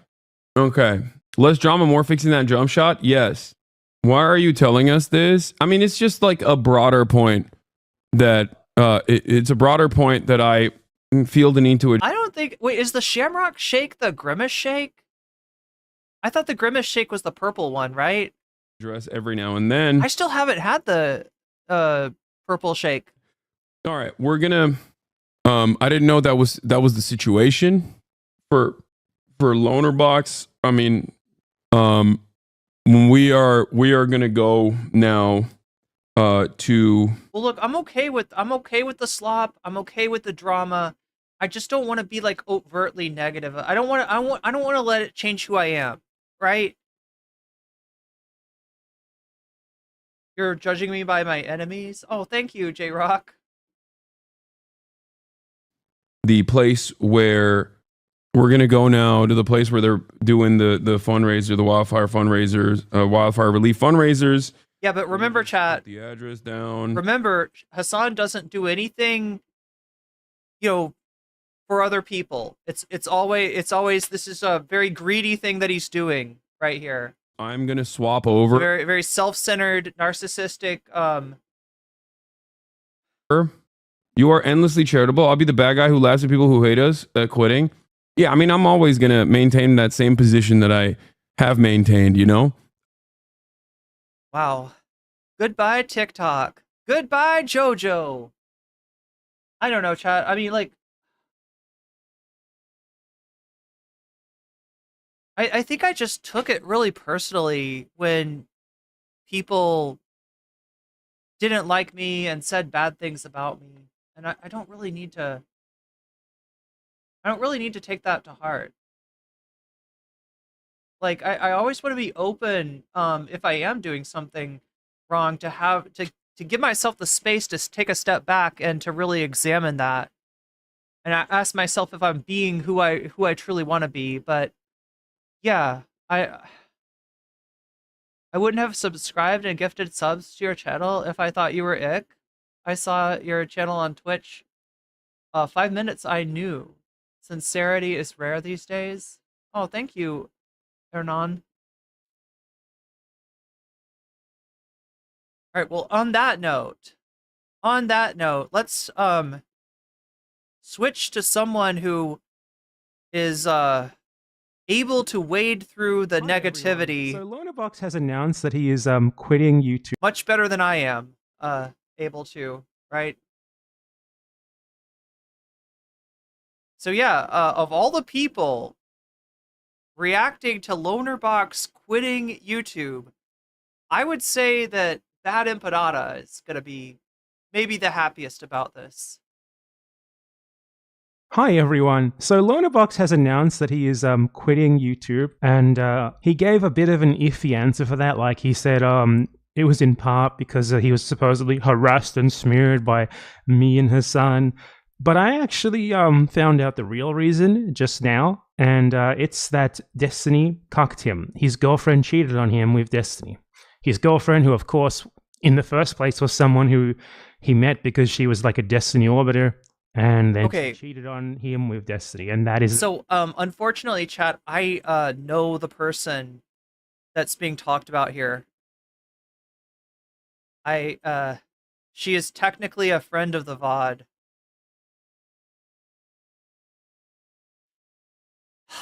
And it really sucks that that she, I mean, like I don't love that, you know, she's done so much content with Destiny, but whatever. She didn't deserve this. I've been informed, so here's the pinned tweet that people are telling me. I've been informed that it may not be Lonerbox's GF. It may not be that Lonerbox's GF cheated on him, but rather that she lied to him about having never previously slept with Destiny. This could likely be true. That makes sense to me, right? This was proven false by Destiny sharing revenge corn. Wait, this was proven false? Wait, what was proven false? She lied to him about having never previously slept with Destiny, and this so her claim that she had never been with Destiny was proven false by Destiny sharing revenge corn that he filmed without her consent. So it's not that she was with Destiny necessarily while she was dating Lonerbox.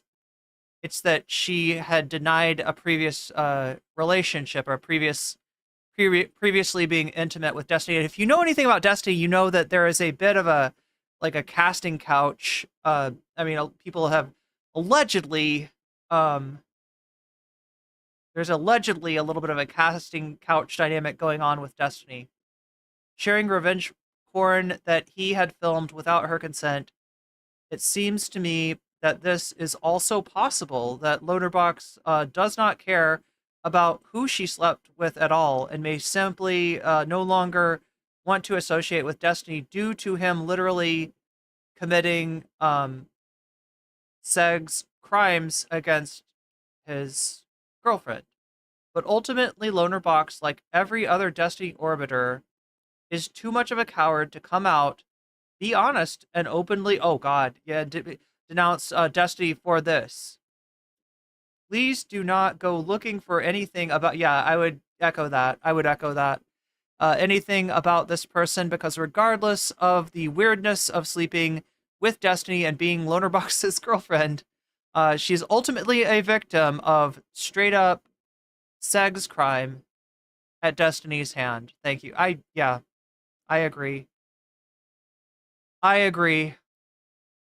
And again, you know, this is somebody that I had on my stream. This is somebody that I didn't know her super well, but you know, we were cool with each other back in the day. The reason why he's quitting. That's the actual reason. And he's using like this cover story of supposedly being harassed and smeared by me and Hasan, which is a ridiculous story on the face of it in the first place, because his entire content base is nothing but him responding to people and smearing them anyway. So, you know. But yeah, I just want to make clear that before this video continues, because I filmed the rest of this video yesterday before I knew this. So I just want to make clear, Lonerbox got cucked by Destiny. The meme is real. And everything past this point right here is going to be me covering that before I knew that fact and sort of taking Lonerbox's excuse at face value. So watch it with that in mind.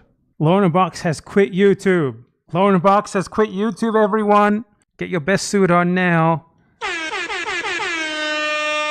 It's finally happened. And I have the pleasure of telling you all that it's because of me. It's all thanks to me. No more genocidal pro-Israel propaganda from that one. And all it took was a little help from my best friend, whose operations I constantly direct and who I'm in total and complete contact with all the time. Dingus Gambit. Hassan Piker. Hassan Piker. Thank you very much, Dingus my friend. Gambit. Particularly for what you said about 9/11. Let's get the latest news on this shocking development. From the subreddit, Hassan Piker, Lonerbox to take a break from streaming. Talks about psycho smear campaign against him because of Hassan's platform. Wait, chat, I said I wasn't going to celebrate. I said I was going to teabag, but... Cheers, my dude. Love ya. No homo. No homo. All the homo in the world. All the homo in the world. Let's check this out. Why is he playing a video game? Oh my god, he's on a fucking PvE server. Someone... Are you going to stop streaming entirely or just make it less frequent? I don't know. I'm just going to take a little... Wait, what's the judgment about being in a PvE server? That means player versus environment? So it's as opposed to a PvP server? Is Bad Empanada saying that he's too much of a coward to be in a PvP server? Is that the... break, I think. Or was Bad Empanada was his first inclination to like, let's go find his character and kill them? I might still game, but as far as doing like political content, I'm just going to take a break from it for a while. Probably the gaming will come to an end soon as well. Oof, oof, oof, even the gaming. I even got him in the gaming. Even in the gaming, I got him. Oh no, Bad Empanada did. Like forever, I just need some... Oh, that's... It doesn't matter. Fuck. I thought we got him. What is it then, a temporary break to repair the mental damage from people like making videos refuting your arguments? It's not allowed. I learned recently that it's very bad to refute people's arguments. They expect to be able to make arguments without any sort of pushback or exception from anyone. I should start applying that. Like whenever anyone refutes my argument, I'm going to say that I'm getting harassed. I wonder if the circumcision guy refuted my argument yet. Hold on. Bad Empanada is afraid to debate circumcision with a shield for men. This is harassment. This... Wait. What's the deal?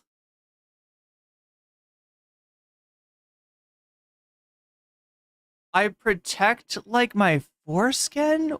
Like, I protect my guns? I think it's supposed to say they protect their foreskin like they protect their guns. Wait, so Bad Empanada is pro-circumcision and they don't like that? This guy's harassing me. I honestly feel so... Is Bad Empanada doing the sound drops? He's doing some of them. So he doesn't have the he doesn't have the Dingus Gambit. Nor does he have the... Cheers, my dude. Love ya. No homo. But if he wants to borrow them, I've got the... I can... Safe right now. This guy's harassing me. Anything else? Look at these videos harassing me. They disagree with my opinion. I feel so... Wait, Bad Empanada supports circumcision? And they're mad? Bad Empanada front up to debate on MGM. Circumcision is based, says Bad Empanada. Safe right now. Anyway, that's the average YouTube when you respond to them. They make videos. They put them out there into the world. What is up with the kraut drama? Am I to understand? Yeah, the kraut drama chat is wild. Right, so this is an old, is the Silent Hill foreskin guy returned? There's a foreskin guy in Silent Hill? All I know about is the, pyramid guy.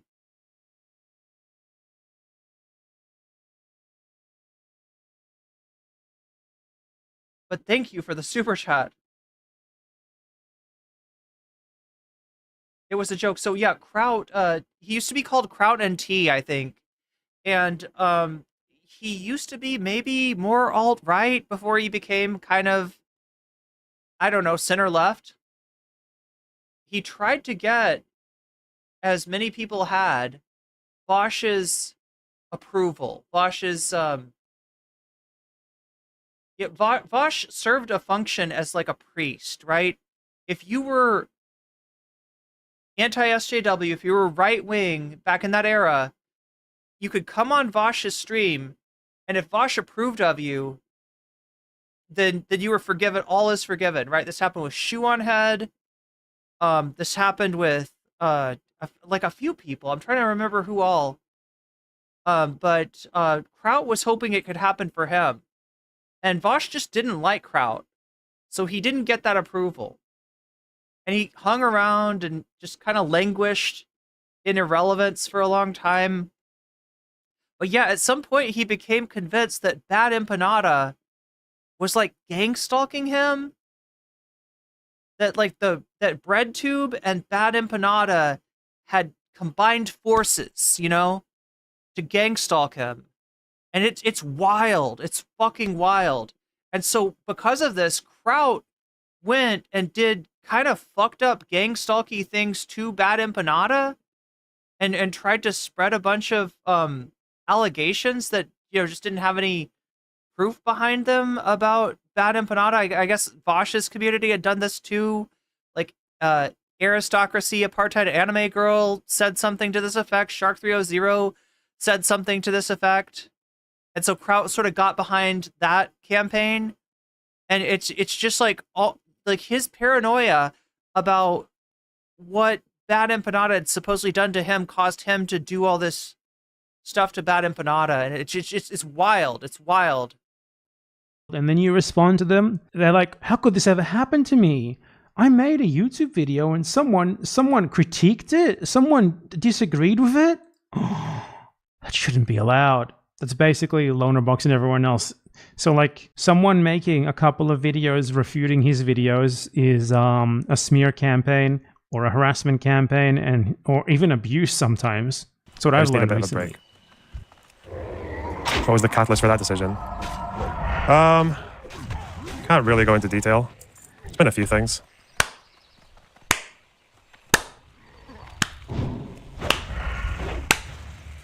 Say it. Davy Cliff says, "I'm just saying, Kraut stole brain for breakfast style. Right after he passed, he stole the man's whole flow. Wait, he stole brain for breakfast? Wait, am I missing something here?" Izzy Sanchi, super chatted $5. Sheesh, the more we hear about the lore about all these streamers, the more it feels like a weird Game of Thrones parody. It is. It's like a bad Game of Thrones parody. I hope I'm adding this up correctly. Somebody wants to check my math. I appreciate that. Narwhal by Nature, thank you for the level up super sticker. And Izzy Sanchez, thank you for the super chat. Yeah, it does feel like Game of Thrones. I mean, I guess that's the drama of it. Yeah, I've been thinking. I mean, I don't want to go too into. I know I yapped a lot about this last night, but I really think of social media and even politics today as having a lot to do with the way that wrestling worked, right? The way that kayfabe works in wrestling. It just and the way that like attention is the like the currency, right, of the modern media landscape. Are you dying? No, I'm not dying. Shut up. Well, not that. The other thing.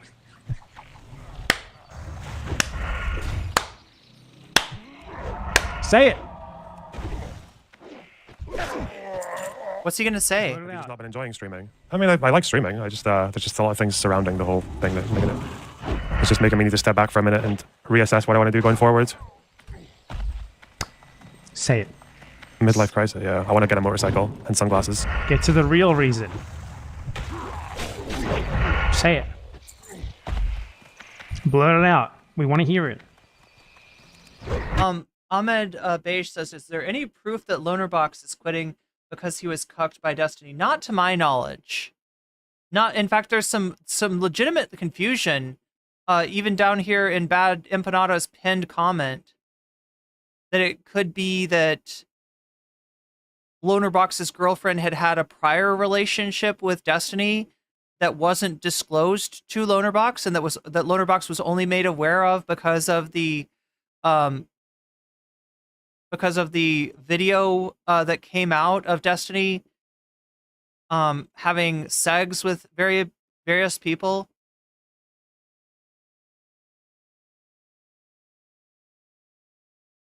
But yeah, the girlfriend is the victim in this situation, right? Regardless, like had this stuff apparently leaked of her without her consent. Is it the IP discourse? Nope. Yeah, but no, I don't think we're 100% on this. It's a little bit frustrating that the psycho smear campaign against me has kind of succeeded, and it's basically all the psycho smear campaign. That what that means is that my self-image as like a reasoned pro-Palestine person who just so happens to agree with Israel and everything was destroyed by someone showing that it's false because of Hasan being willing to platform it. And now he and like Ethan Klein and all those sorts of people, Destiny, are gonna like frame him as my victim, another victim of Bad Empanada, because like he got responded to in the public sphere and he couldn't handle it. Like there's nothing stopping him from streaming. There's nothing. That's a weird thing to me as well. Like Metatron, for example, responded to me after I responded to him, and I still get to this very day like 5 people leaving comments. Who is Metatron? Metatron? In like really robust old English about like how much they hate me, but that has not stopped me from being able to make videos, from being able to keep on trucking. But there's so many people who just get debilitated by trucking. I got my chips cashed in. Others responding to them, and it's weird, especially for Lonerbox. Sorry, it was weird for. I just visualized Bad Empanada playing guitar with the Grateful Dead. Metatron too, because almost all of his content is reaction videos, and Lonerbox's content basically could not exist if he was not simply responding to others, because like I'd say 80% of it is responding to others or like debating idiot who I just randomly picked up from my chat. So it's okay for him to refute others, but it's not okay for him to be refuted. Remember that. It's harassment, that's abuse. He does have a wild double standard. He does have a wild sense of rules for me, not for thee. Smears. I find it so weird how they spin like getting responded to as harassment so easily and so fluidly. It comes with the territory of being a public figure. Yes, Roxy, I am from the 60s. Respond to you. You got to deal with it. Ignoring it is an option. Absolutely is an option. It's what most people do, really. They ignore it. You know, if I could wager a guess, what actually happened is he's not making enough money. I would guess he was being... Metatron is like an Italian Shadiversity? I don't even... Wait, am I pronouncing his name right? Shadiversity? I don't even know that much about Shadiversity. Paid by... I think we covered like one of his videos. Destiny at some point, because he was contributing a lot to Destiny's podcast and stuff. But now it's like, there's just no way he's making enough money. He doesn't get enough views. He doesn't upload... Oh, he's got a pirate software video out. Frequently enough. And I doubt he's getting that... I don't upload frequently enough, chat. Much from like super chats and stuff on YouTube, because famously you don't make as much off them on YouTube as you do on Twitch. It's mostly ads. So like he only has a streaming channel. He abandoned his main channel. There's no way this is making money unless Destiny was paying. He did kind of abandon his main channel. Yeah, and I would assume Destiny was paying him. I need to start my main channel, chat. I only have a streaming channel. I should change my channel to nocommentchick live, to NCC Live, and then start an Irene Geller channel. He was appearing regularly with Destiny in person, but not anymore probably. So that's probably the real reason for it. That or there's a ceasefire and he's... God, is there like a... I feel like there's a video of Lonerbox on Destiny with...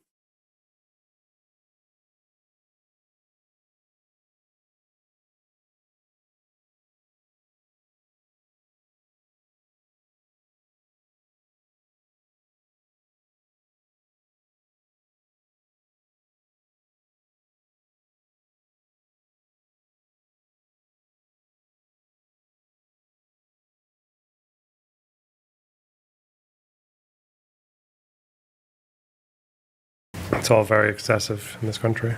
USA. How does Elon do it again? He says USA. USA. And he goes, what?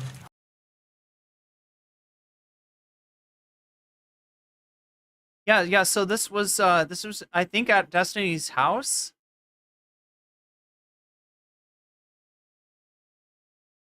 Wait, is Destiny like calling in or something? I'm pretty sure this is Destiny's house here that they're at. But I don't see Destiny in this video. Oh, there he is. Wow. What a situation. Devastated that the killing's going to stop. One of those two. But either way, I think it's very interesting how it's always like, I was responded to, I'm being harassed, I'm being smeared, I'm being abused. Like, even if it's like a mean-hearted response, even if the person who responds to you... Maybe Brianna Wu is paying Lonerbox. Yeah, so there was apparently a lot of PV, a lot of progressive victory money flowing around. To the point where Xanderhal was taking down a $4,000 check every month. And like, I don't know, chat. For me, $4,000 a month by itself would be, enough money to survive much better than I am surviving right now. Like, right, like that's a lot of money. Even if that was your entire income, that sounds like, I know it's not really a lot of money, but it sounds like a lot. For a streamer, it's kind of a lot of money. But yeah, it dried up in November. They stopped paying out. Progressive Victory stopped paying out in November. Now I don't know if Lonerbox was on that payroll too. I do know that Lonerbox showed up at some PV events, but I don't know if those were just one-offs or if Lonerbox actually had a financial relationship the way that Xanderhal did with PV.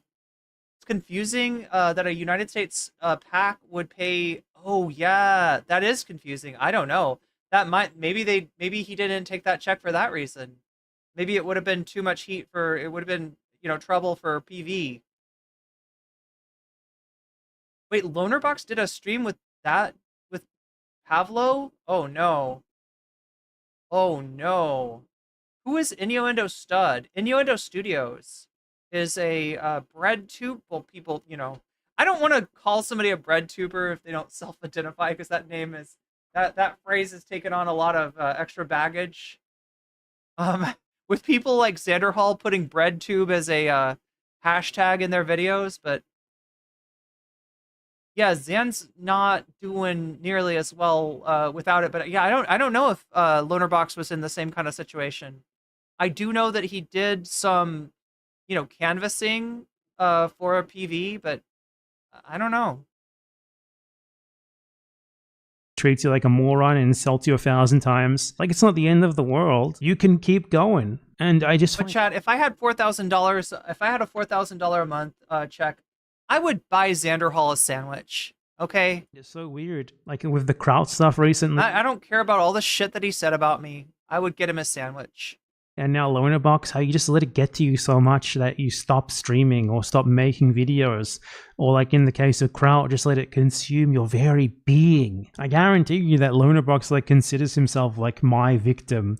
Genuinely. He probably thinks that he's like a victim of a Bad Empanada coordinated harassment mob. The reality is that like I probably could have just presented what he said without comments, but then I bet he still would have gotten angry with that. He probably still would have said that I was taking him out of context or something. And now his audience is like just blatantly pro-Israel. And I think he said as well that he doesn't want to work with Destiny anymore, which is like... It kind of reminds me of what's going on Red Note apparently now. Like, so a lot of American TikTokers got on Red Note, which is I think it's also made by ByteDance. It's kind of like the Chinese version of TikTok. And, there's English speakers there. And so like a dialogue started between American TikTok refugees and people on Red Note. And like the Americans were a little surprised. Things were for, the Chinese Red Noters that they were talking to. You know, like people showing like grocery hauls and stuff like that. Yeah, I buy what I want to eat for groceries. Whereas in the United States, a lot of us are not. We're buying what we can afford rather than what we can eat, what we want to eat. Right. So I mean, like I don't know. It seems like a positive development. I like the idea. And I'm not blazing up China, by the way, in this. Like I said, I'm not a fan of a lot of world governments. But it is important, just like it's important for you to know what your coworkers are getting paid. It's important for you to know what the situation is like for people in other countries, especially when there's like a wall of disinformation, probably both ways. Probably both ways. Like, man, you're fucked then. It's over for you. You don't have anything else. And it seems that a lot of people missed the thing that we uncovered recently. I did make a... Oh, what kind of sandwich, though? I would imagine that Zan would probably order a meatball sandwich. I think, yeah, I think you know, even a steak sandwich? Where do you get a steak sandwich? Like, I know you have Philly cheesesteak, right? But what's a steak? I've never seen a steak sandwich. That seems wild. That's like a lobster sandwich. Like, what is that? What? Put steak on a sandwich? Does it have A1 sauce? I don't know. I always found Zan very cute until I stopped using... Wait, what is Lunesta? Yeah, it's called Xiaohong Shu. Is the name in Chinese for the... Yeah, Little Red Book. Wait, is Xiaohong Shu a reference? Is that a Mao reference? ByteDance has nothing to do with Red Note? Wait, why did I think it did? Red Note is run by the actual Chinese government? Oh, chat, I low-key wish that certain social media platform would get nationalized. I'm letting him pick. Well, if I had money, is what I'm saying. If I had money, I'm not gonna buy Zan a sandwich as is, but like, you know, if I could, right? I don't want Zan going hungry. A video about it, but in the comments on... I want to learn Mandarin, actually. Subreddit, no one mentioned it, but like, there was a clip of him from a few months ago where he speculated that doctors who... Wait, maybe the steak is the sandwich? You put a piece of lettuce between two slabs of meat? Oh, wow. I guess the vegan version of a steak sandwich would be like a portobello sandwich. Said they had seen toddlers shot in the head were actually misremembering what were actually 17-year-old Hamas militants, and I think that was even worse than... Hassan speaks more about Lonerbox at the end of the stream. Anything else that I've seen him today's stream say? Okay, so this is Lonerbox. Lonerbox is... Anybody have the YouTube? Is there a Hassan Industrial Complex channel that's put that out yet? Iron Fawns? Reaction to a Jewish doctor stating that he had seen toddlers shot in the head in Gaza. Upon hearing that a doctor in Gaza... No, you know what I'd love to... I wonder if Zan has ever tried falafel. I bet Zan has never had falafel. Testified to having seen tons of toddlers shot in the head was to speculate that actually maybe those toddlers were 17-year-old Hamas militants, and the doctor was misremembering or lying in order to defend the Gaza genocide, in order to whitewash, to deny the mass murder of Palestinians. Wait, it's a reference to small red pocket file holders that we use to hold tiny important documents.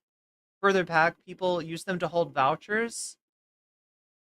So kind of like a wallet, but for files and stuff. Palestinian kids. I don't even think he's necessarily lying. I think when people are describing atrocities and horrors or whatever, yeah, they might sometimes describe like a young person as a baby or a toddler. Yeah, that's like... Do you hear this shit? This is the thing. Lonerbox, please, for fuck's sake, listen to what you're saying in this clip and apologize.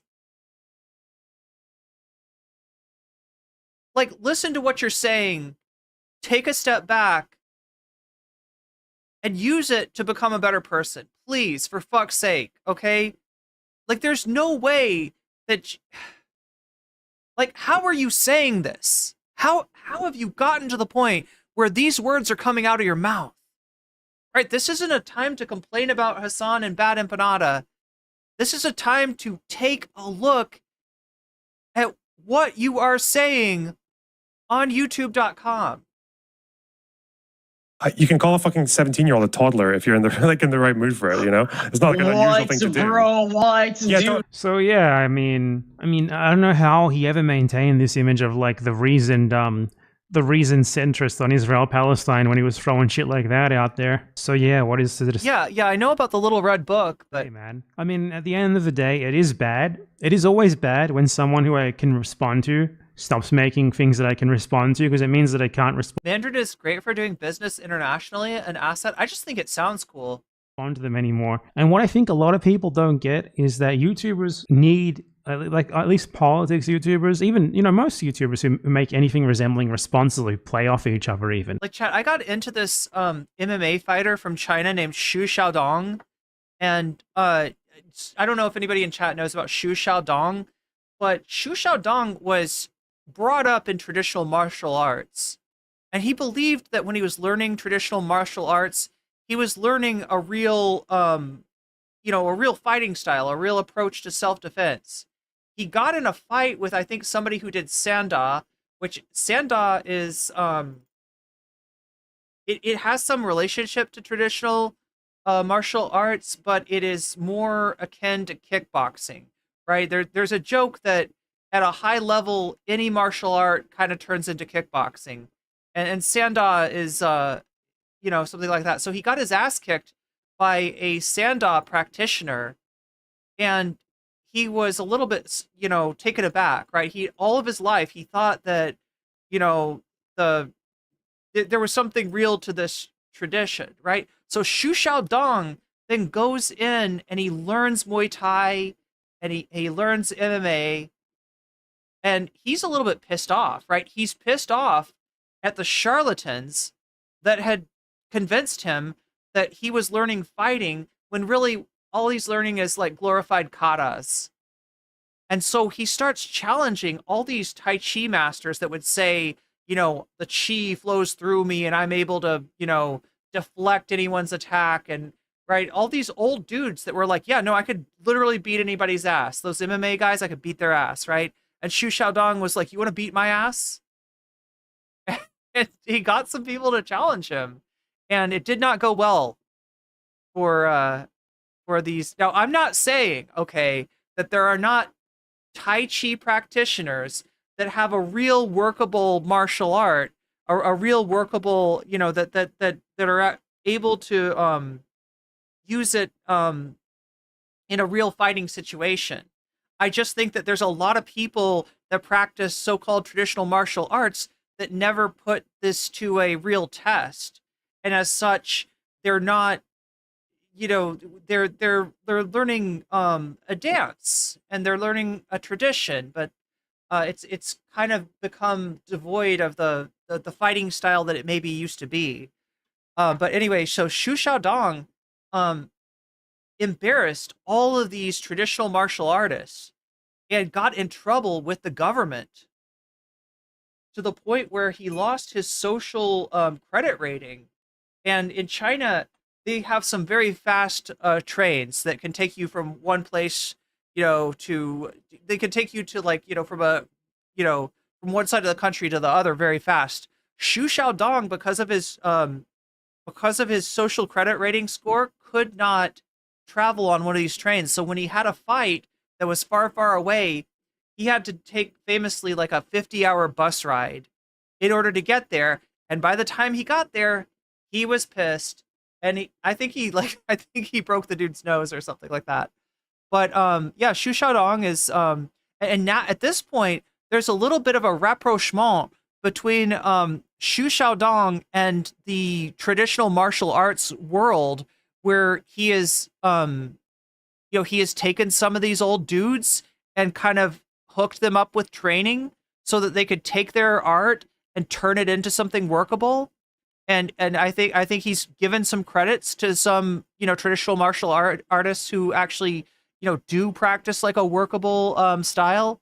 And so you know, it's kind of got a happy ending, but yeah, it's a wild story. And it kind of wild what a juxtaposition, because during Mao, um, anything like a traditional martial art, especially if it was backed up by a family, and a lot of these martial arts are Tai Chi. Tai Chi has like families that are attributed to styles of Tai Chi, and that if you were in this family or you were, you know, in with them, you could learn this style. Um, but you know, that was seen as a source of power during the Cultural Revolution, and anybody from those families or from those traditions was kind of, you know, taken down a few pegs. And so like the China's traditions were seen as a threat to the government at the time, and now it's kind of flipped so much to where embarrassing traditional martial artists is actually seen as an affront to the culture. So I mean, I guess that is to say that things change. Each other's, or use each other's content as ideas. Even if there is antagonisms, you benefit from having them around. Lonerbox making that sort of thing. But I think that's where I first heard Mandarin spoken, and realized that it was like, I don't know, it sounds cool. Like, right? I wanna learn how to speak it. It's a cool sounding language. Has gotten me like hundreds of thousands of views. So it's like, in a way, it is kind of sad to lose him. He's my Joker, except significantly less cool.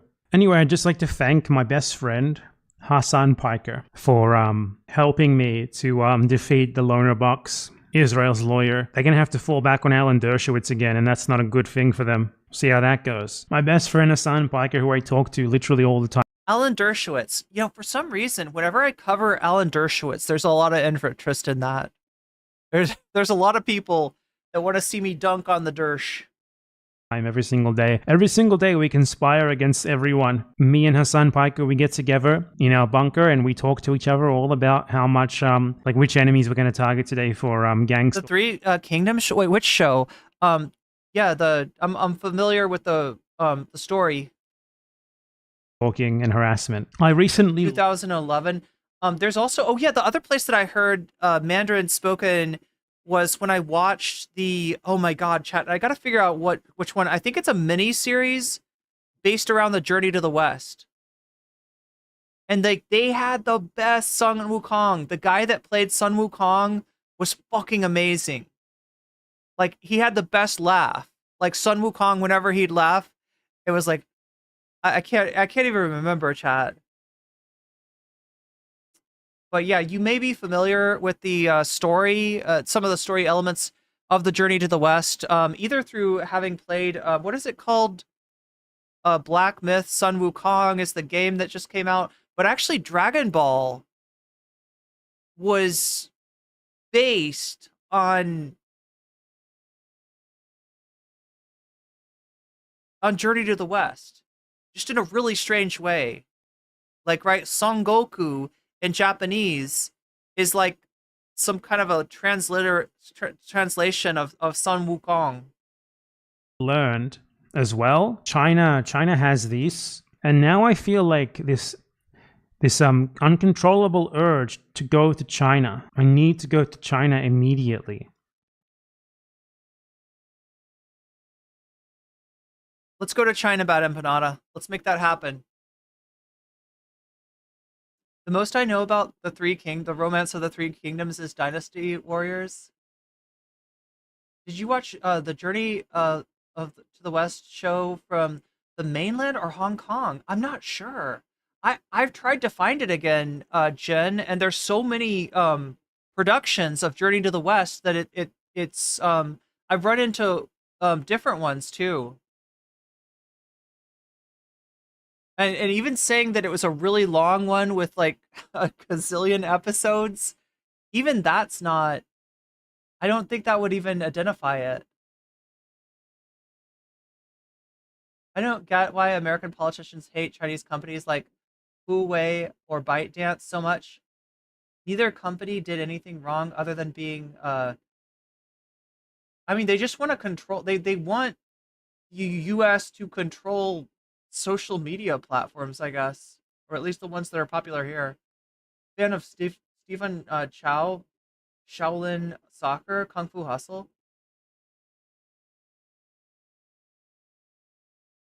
I watched Flowers of War, which is a Chinese movie with Christian Bale, of all people, on the horrific.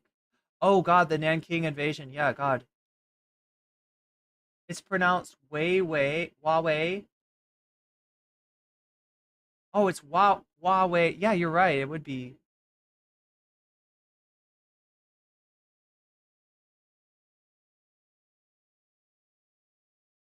They have your personal information, but so do like every.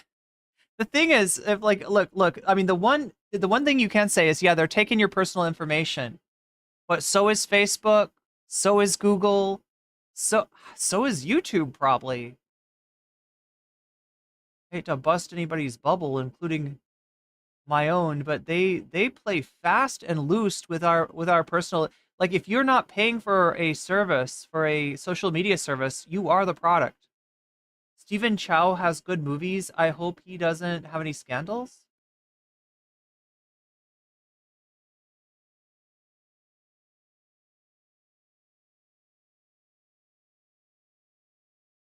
Folks speculating. I don't think it was confirmed that she was in the leaks, and she was not publicly she has not publicly disclosed that information. So yeah, it's all allegedly. Watch the Bad Empanada video about Lonerbox. We just did. Oh wait, deranged Zionist claims slain babies. Yeah. Oh, that one. That one. I don't know, chat. Do we have time for that? I gotta give you your bonus content because we've got at least one bonus topic, and it looks like it's gonna be Elon cheats on video games. So look, I'm looking at 207 of you have voted so far. 34% of you are voting for the TikTok Nazi wizard. 30% want to see Elon Musk cheat at video games. 20% want to see the new Philosophy Tube and Innuendo Studios collab between those two creators. And 15% are ready for a visit to the Spankologist, or a visit from the Spankologist. Either way, I have so far taken down just one set of donos, which I think is like adding 50% to Elon Musk. So 45% plus 30% is 75%. The closest to that is 34% from the TikTok Nazi wizard. So it looks like that's going to win. We do have the option to like watch some Rudyard. Watch the Rudyard Odin. Apparently, Rudyard, the What a Fault Hiss guy, he talks about Odin and then something about orgasms. I don't know. It's funny, Goku now refers to a totally different character than Sun Wukong, when originally it was just the Japanese name in Journey to the West translations.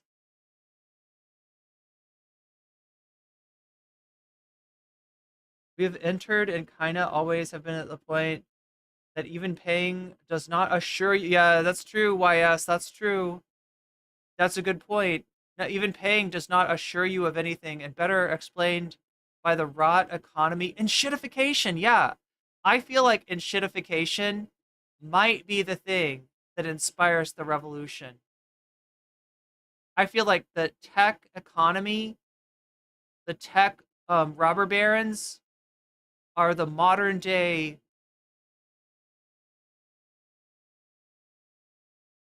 aristocracy, and they're gonna inspire the next revolution when we actually change to a new means of new mode of production. I always vote for a Spankologist. I know Spankologist is awesome, but it looks like unless there's anybody that wants to speak up and say, "Hey, I've donated this, and I want to see that." _by super chatted $5. On a related but unrelated note, Drake accused Kendrick of anti-Semitism in a lawsuit. I saw that. Called him a colonizer. I saw that. Go Rudyard. And here's what I would like to think, that that's going to get thrown the fuck out. And it does seem like a lot of it does seem like a lot of what Drake has put forward. There's no way that's gonna be taken seriously. But what worries me is like, what judge are you gonna get? Because I swear to God, my subscribers favor the spankologist.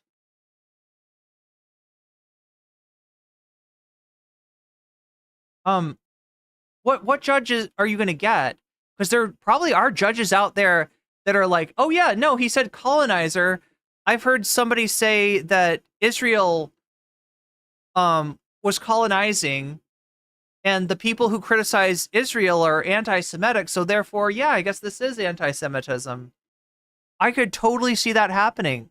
I don't think it will, and it shouldn't happen.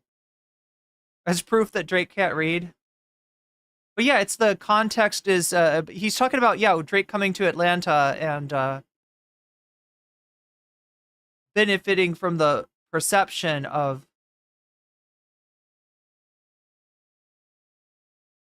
what Atlanta represents, despite the fact that he is not from there.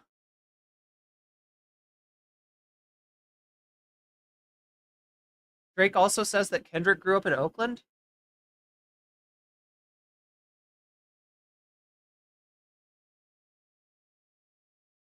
Who the hell is the Nazi wizard? I don't know much about the Nazi wizard of TikTok. This is something suggested to me by my very own Discord in the Discord channel known as Stream Suggestions. Look, a lot of stuff gets posted in Stream Suggestions. Davy Cliff super chatted $19.99. Rudy is the handsome, tall, white male messiah, and he is mad the female reality doesn't worship him. Also, speaking to Odin is completely in line with the Bible, but he says some weird stuff about the Jews. Oh my god, I know, I'm sure he does. He always has weird stuff to say about Jewish people, Rodard from What If Alt Hist. He's the handsome, tall, white male messiah.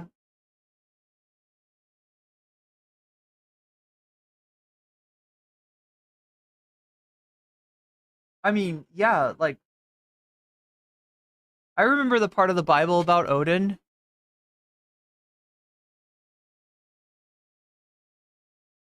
Okay, well, I better get moving and cover the... I get, it looks like right now, unless somebody wants to challenge that with a donation or with money that they've already donated, it looks like it's going to be Elon Musk cheats at video games. So the main revelatory video I'm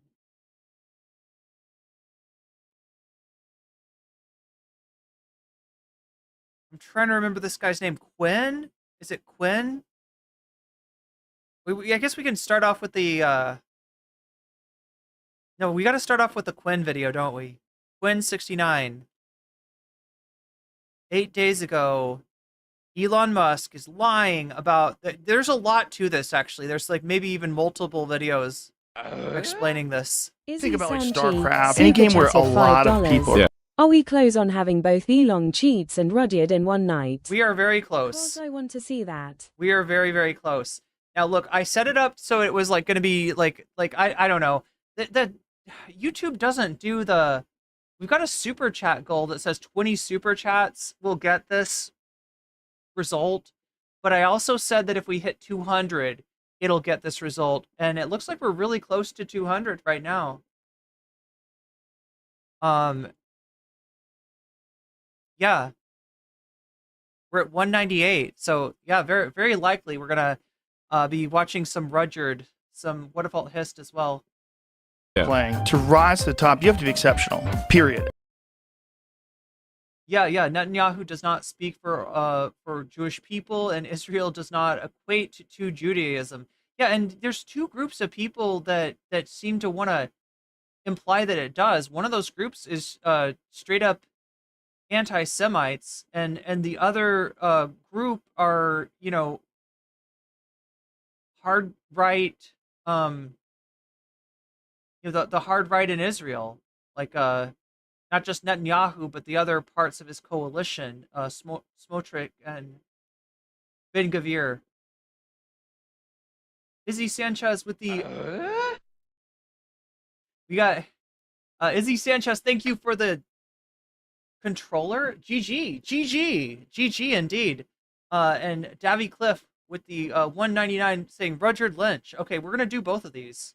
So I better get moved. I better make this happen. We're now at 202, which sounds like chat. So drum machines, right? Drum machines / bass machines, right?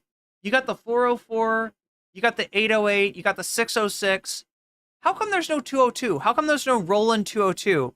You've even got a 303 when you're talking about acid bass, right? Is there a 202? It feels like there should be, but anyway, we're at 202. As a human being, there has to be something exceptional about you. Are you in the top 20 in the world or top 20? Wow, in Diablo. Shooting rockets into space, making e-vehicles, starting a new Who is this guy, chat? Who's this magical elf? department of the government. I actually let myself think maybe he actually is an alien because there's just no way, unless he's paying people to do it for him, which obviously he's not. There's a Boss 202. It's not made by Roland. So let's start off with some context. Elon Musk's character is currently level 9. So now this is Quinn69 TV, and my understanding of this guy is that he is maybe supposed to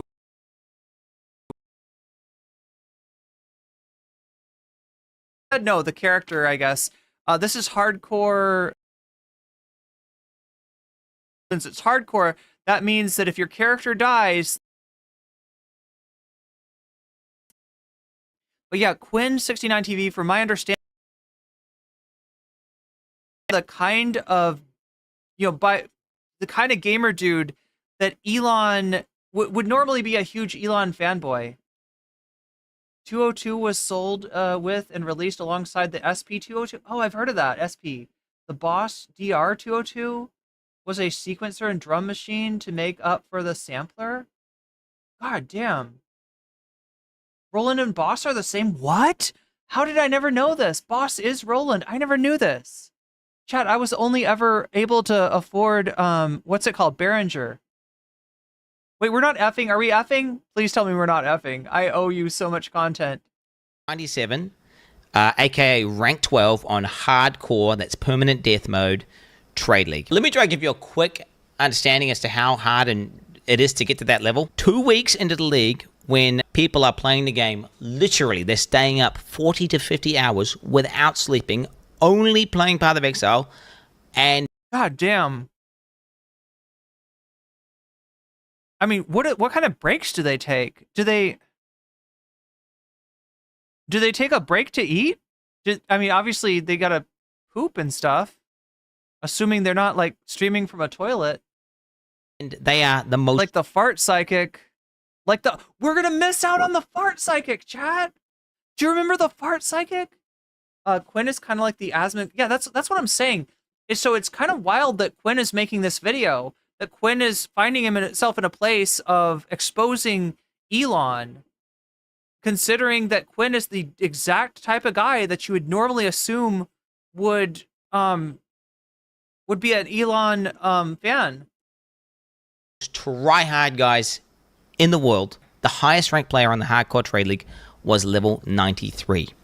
Okay, and you're thinking about yourself, that's kind of close to 97. Every time you level it up, it becomes exponentially harder to gain experience. A lot harder and a lot harder. Okay, so these players, to get to 97, have to be playing the game every day for the majority of their day. Currently, what is their highest ranked player? They're level 97, same as Elon Musk. So, I mean, he effectively has been playing, pretty much just doing nothing except playing Path of Exile. It's kind of funny, right? Because if you had a chart of the wealthiest people in the world, Elon would actually be on the top of that. And, he's looking to become the world's first trillionaire. So let's just go over some of the things that happened. So right away, we see Elon zone into his hideout, which is your area you do in-game content from. And he opens up his bank, and he goes to a tab called Elon's Maps. Okay, so again, this is Path of Exile. It is, what is it called? A CRPG? What does the C stand for again? It's a top-down. It's kind of like Diablo, I guess. I mean, it's not. People that actually know this game would probably yell at me for saying it's like Diablo.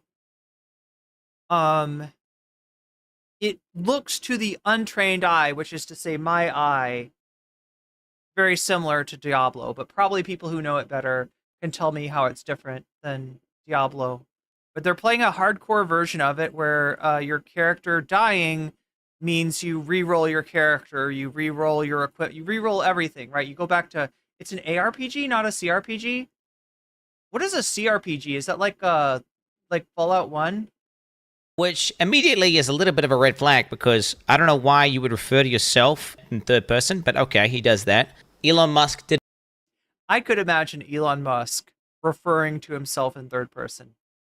Didn't play Path of Exile 1 and Path of Exile 2. Maps are actually I could imagine Elon Musk using the Royal We. called waystones. And he never actually refers to them as maps. He calls them... Play another round here. This is a hard level. Waystone. So it's just kind of weird that he's, again, called his tab Elon's map. So almost like someone who's a Path of Exile 1 veteran, you know, is kind of making that tab and be like, Elon, you know, there's a tab there called Elon's Maps. Grab your map out there. I mean, look, if I was making something for Trump, I would definitely put his name on it if I wanted him to see it. Put them all for you. It's like a Trump thing, right? Remember those stories about when they were giving Trump national security briefings? Anytime they wanted him to actually read something, because he would not read a lot of the stuff that he was supposed to read. They would have to work his name into the briefing. If he saw his name in the text of the briefing, he'd read it. Otherwise, he wouldn't. CRPGs are just, it's just like a computer. Well, I guess this is like, right? This is the platform that Path of Exile is on a high grade PC. Nice and easy. He then proceeds to walk up to his map device and go to put a map in. The literal first thing you learn upon getting to the end game is how to operate this map device. You're going to start off at a node, and then from that node you can go to adjacent connected maps. Now, Elon, he's trying to click. Oh, he's trying to do the map that's not in the chain. He's just clicking a map repeatedly, trying to access it. He was not eligible to enter that map. I just want you guys to understand, this is one of the highest level hardcore characters in the game. He would have played thousands of maps at this point. Anyone who's level 9... Why didn't he just pay to be in like the top 500? Well, Davy, that may not be far from the truth. 97 is... And you know, we're talking one of the most efficient players in the game, period. There is no way you would do that. Why just like sitting there like some sort of geriatric old man clicking this node, expecting something to happen, and then he finally kind of gives up after a while and then realizes his mistake. We then get a look at his inventory. So Elon Musk is stuck going into the map and with full bags. If you're an efficient player, you're going to clear a map, you're going to loot the valuable items, you're going to go in, and you're going to take those items and you're going to basically look through the good ones, keep the good ones, list them up for sale, and then... So this is a game that I've played a little bit. In fact, I think I still have it on Steam. Some people in my community tried to get me into this, and it's just not the kind of game that I play. Yeah, it was right... Well, you know, it was funny, too, because it was right while I was getting dogpiled by, like, Dylan and Demon Mama and just like everybody in that sphere. And the reason I just always thought it was like Path of Exile, I kind of felt like I was getting exiled. And so I was like, yeah, let's play Path of Exile. But yeah, it just isn't really the kind of game that, I don't know, it doesn't appeal to me. And it was so complicated. Here's my biggest frustration with Path of Exile is that I didn't know what loot to pick up. And I definitely didn't know that you're supposed to play with a loot filter, right? So there's loot filters. I think it's a mod that you get for the game. And it prioritizes good loot. So that when you walk through loot, you'll automatically pick up the best stuff. And like put down the stuff that's not as good. So, but I didn't even know about that. And yeah, it took me... I don't think I fully appreciated what PoE is all about. Struck away the I didn't give it enough of a chance, chat.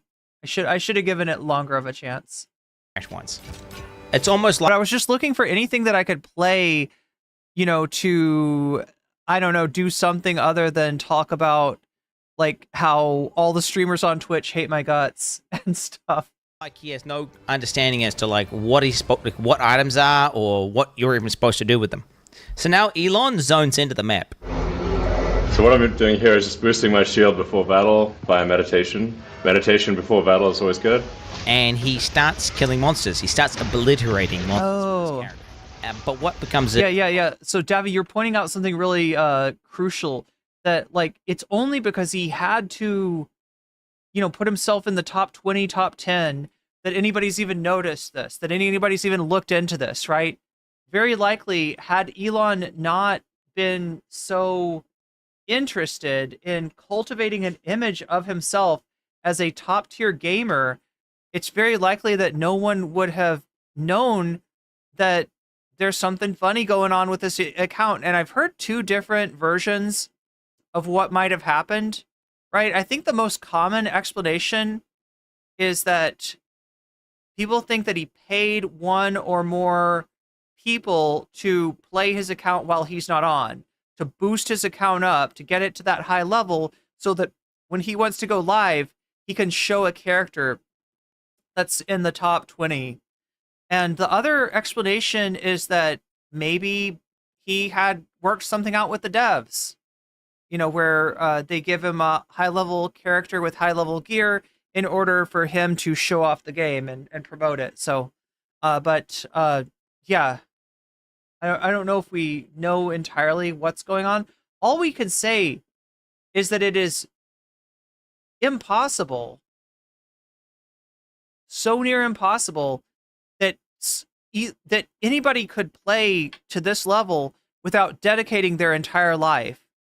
So in other words, the only kind of person that could do this is somebody that, like, literally is either playing, you know, this game, like, you know, every waking hour, or somebody who is, I don't know, maybe like a streamer, like a high level, gamer and a streamer. Obviously apparent. They switched from Path of Exile to Diablo 4.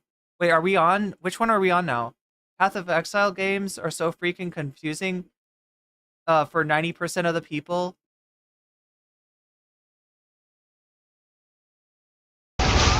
Chaos Orb, no loot filter. Is like, no, he's just running past Chaos Orbs. He just ran past the Chaos Orb. Chaos Orbs are one of the most important currencies, and they're also really rare. I have about 140 Exalts. I have like 9 Chaos Orbs, just so you guys understand. So in Path of Exile, the devs are these evil guys, and they talk about feeling the weight, and they effectively just drop tons and tons of items, and you have to know what to pick up.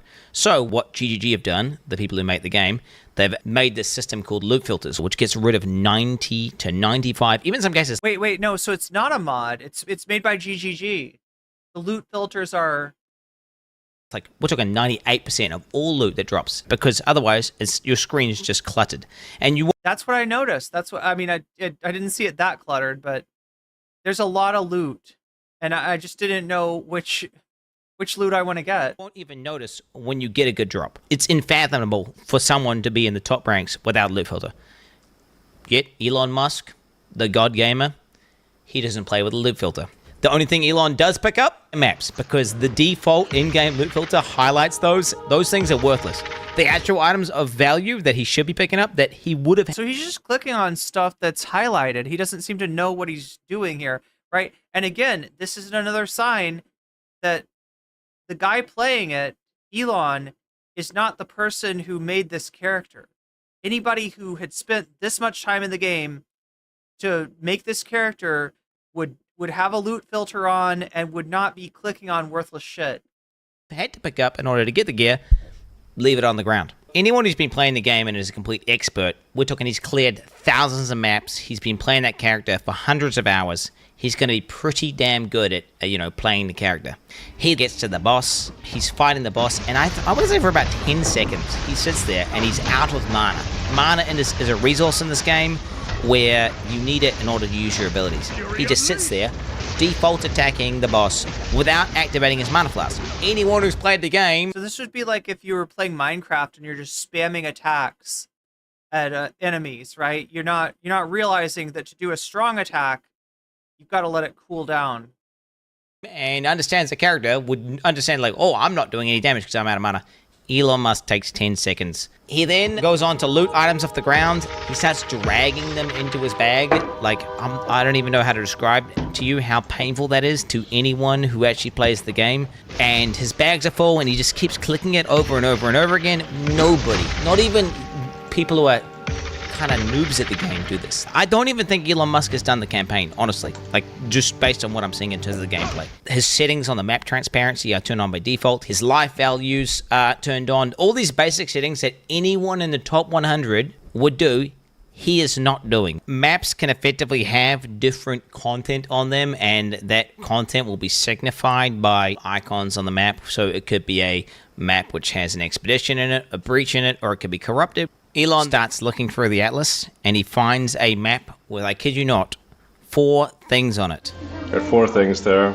So this one has So you can tell, like, yeah, he's saying 4 things. a real risk of dying.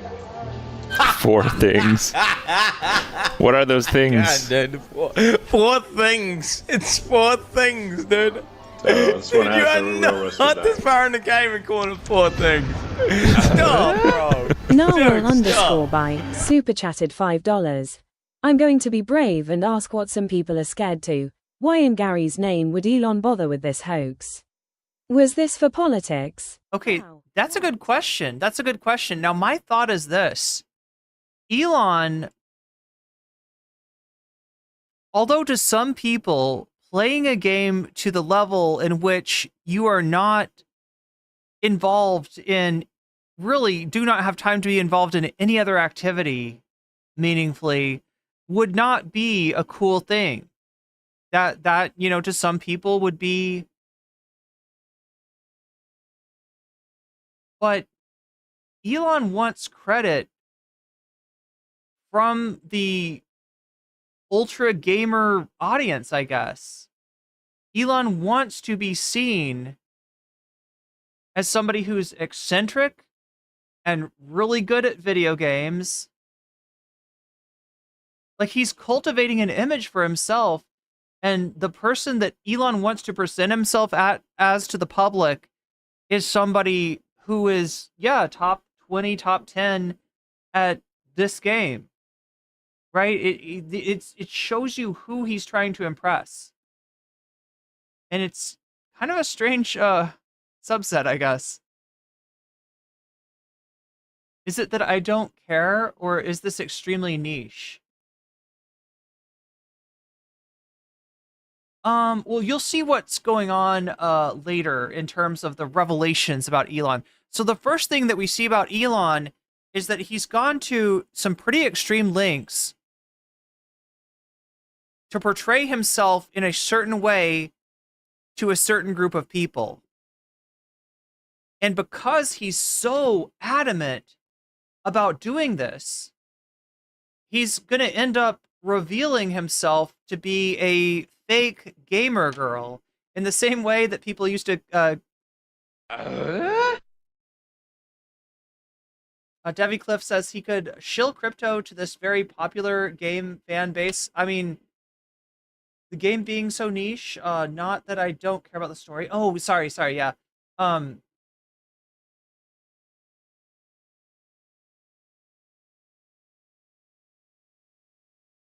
don't know. Is it niche? I feel like it's a pretty popular game, right? I don't know enough about this stuff. The kinds of games that I play are very different and are probably niche in their own way, if I'm being completely honest. I feel like the stuff that I'm into is more niche maybe than, like, I mean, this is a pretty big, it's a pretty popular game, right? Yeah, particularly if I understand it correctly, because Diablo 4 was widely regarded as a flop. I know some people like Diablo 4, but a lot of people don't. And it's a similar enough game. I think that maybe Path of Exile 2 has got a lot of players on it that would otherwise be playing Diablo. This is not a niche game. It's not niche, is what chat says. It comes off as very the story's about Kim Jong and or Trump. Yeah, Trump with his golf, with his fake. Yeah, it's actually really similar to Trump, faking being now from all that I've seen, Trump is a good golfer. He is good at golf. He spends a lot of time playing golf, but he would like you to think that he's a little bit better at golf than he actually is. He'd like you to think that he gets holes in one regularly, and the truth of the matter, from what we can tell, is that he cheats at golf regularly. Like literally cheats at it. Oh my god, I literally can't. He then goes on to say, "I kid you." This is max difficulty on hardcore. If there's a way to get higher difficulty, I don't know what it is, but this is everything maxed out. Path of Exile has boss fights and endgame bosses, which are quote-unquote difficult battles, which Elon actually did do in one of his streams, where he just went into the endgame boss and died repeatedly to it. Maps are just farming. You go into maps and you farm them for loot and experience. They're not the most difficult battles, and I don't know if he's trying to deceive people watching a stream into thinking that he's doing some insanely hard thing, whenever he's literally doing something you do to effectively grind or farm. And if you thought this was bad, I did not even get to the worst part. In Path of Exile, gear has requirements to equip it, but that has nothing to do necessarily with how good it is. For example, one of the most powerful and best items in the game is a level 1 required to equip staff, which is maybe, I think, even the most meta build in the game right now. It's super, super broken, insane damage. And Elon Musk starts going over his gear. This is a great staff, but it's only a level, 62 staff. His weapon is, I kid you not, one of the best, if not the best staffs on the entire hardcore trade league. You cannot even buy it. Insane weapon. These affixes are, I'd hate to say perfect, but they might be perfect. Just the PvPS criteria on trade, we can see there's literally one staff in existence on the entire market. Not only does Elon have a staff that you can't even buy, but it's so good that second best one, which is missing 2 of what makes a staff so powerful for an invoker, which is the crit and crit bonus, is still 20 divines. And so he's looking at the level of the equipment and noticing that it's not this, it's lower than the level of his character, and he's assuming that it must not be very good loot because of that, when in actuality this is like, it sounds like a one of a kind. That's obviously very expensive. Here I am, like level 95, but my staff is only level 62. my helmet is level 56. Int, lightning, and chaos resist. Okay, it's only 56. Amulet level 61. Ring is only level 48, 49. At least a level 75 jacket. It's a jacket with 6 things. Yeah, tell us how bad the item that only drops from the highest difficulty of the hardest boss. Just tell us that it's only level 52. Did you find this at level 52? That's impressive. Level 52 here. They can only ever be level 52. Bro, Elon Musk is a fucking fraud, bro. Pretty low level compared to my character level, but it seems to work pretty well. In softcore, you can get much better equipment. In order for him to have insane gear, he has to understand how the economy works. He has to be basically trading. Anyone who's played Path of Exile to the end game in a trade league knows that you have to trade in order to obtain what looks like some of the best gear pieces in the entire game. If we look at some of these player accounts, we can see what they have for trade. 700 plus items for sale, multiple divine items. You can see hundreds of divines worth of listed items. This is also someone from the top 10, ranked number 4, Focus here, worth 50 divines alone. This is the number 1 guy. You can see he's hundreds of divines, again, worth of items, multiple mirrors, all these players. If we go to Elon's account, he's got only 21 items for sale, and they're all absolute garbage. It's clear he's really not making much money, or any money at all. So something I did notice last week, I did the same search because I was curious what he might have been selling, and I grabbed the screenshot which I shared to my Discord, and it's this really, really, really crappy crossbow for 18 divines. So why is it listed for 18 divines, and where did it go? Is it possible he vendored it? Yes. I've got to admit, chat, with the divines and stuff, this is going over my head. You would think the dude he paid would have given him a debrief. Yeah, maybe he did. Maybe the dude did give him a debrief, and he just couldn't understand it, or... Why was it listed for 18 divines? I don't really know. I don't want to fuel any conspiracy theories, but I have been made aware that RMT, typically they use legit... Wait, are you serious? They're coming after Genshin Impact too? Is Genshin Impact a Chinese game? listings that are far overpriced, and that is how they mask the transaction as legitimate. So if he were to buy 18 divines for, you know, $100 US or whatever, he could have done so through this listing. And if you needed any more proof that Elon is 100% boosted, he was playing the game today inside of maps, blasting, while simultaneously on a X space talking to like some far right wing part of some German government. I don't know, some political bullshit. The AFD, yeah. He's that much of a god gamer. See, this is the thing. Wow. Like, look, Elon's got his... He's got his finger in a lot of pies, right? He's messed with U.S. politics to the point where, you know, a lot of people attribute his contribution to the Trump campaign to Trump winning. He is currently fucking with British politics, trying to revive the reform, or trying to bring into prominence the Reform Party, trying to you know, spread lies about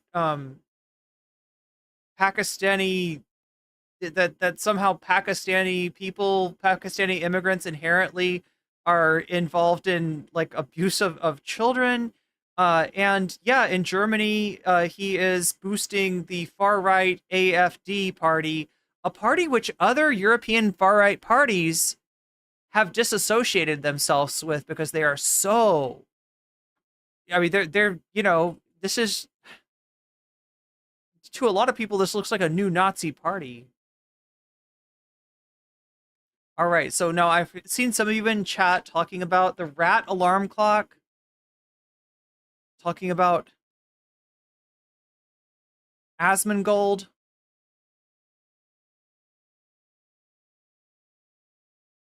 Everybody was wondering, why is it that Elon Musk cares so much about H-1B visas? This explains it. He wants to get the people that are playing his accounts into America so he doesn't have IP address conflicts and get his... God, we're kind of getting into this too quick, though. So, AsmonGold has been in DMs, has been friendly with, you know, has been courted, really, by Elon, right? AsmonGold has been very positive towards Elon. And that video that we just watched by Quinn has been making its rounds. Like, that's been viral. One of the things that AsmonGold does is reacts to videos that are viral, especially when they involve gaming. And there was a noticeable absence of AsmonGold doing content on this particular video. So people kept on asking him, when are you going to do the Quinn video? When are you going to do the Quinn video? When are you going to do the Quinn video? He finally does the Quinn video. And this is the result. His account flag. Now everything makes sense. I have a lifetime of playing video games. At one point I was, you know, maybe one of the best Quake players in the world. You're actually like a world-class, incredible video game player. Yeah. Paragon board and the build, you're also an innovator there. Yeah, I've played a lot of video games. You think about like StarCraft. One of the funniest things that I've thought about this is the fact that Diablo 4 was so piss easy and people didn't give a fuck about it at all, that the odds are that Elon probably also had somebody play his Diablo 4 character. Wait a minute. But the game is such a joke and it's so easy. I feel like this is front-loading. I kind of want to see... Like, I thought, is there a video where AsmonGold comes to the... Like, I want to see him react to the...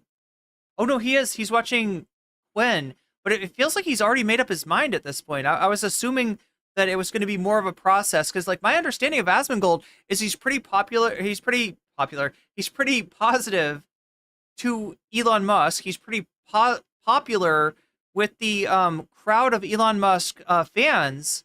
And so the assumption about him not covering the Quinn video is that he didn't want to show somebody famous that he has a connection to in a bad light.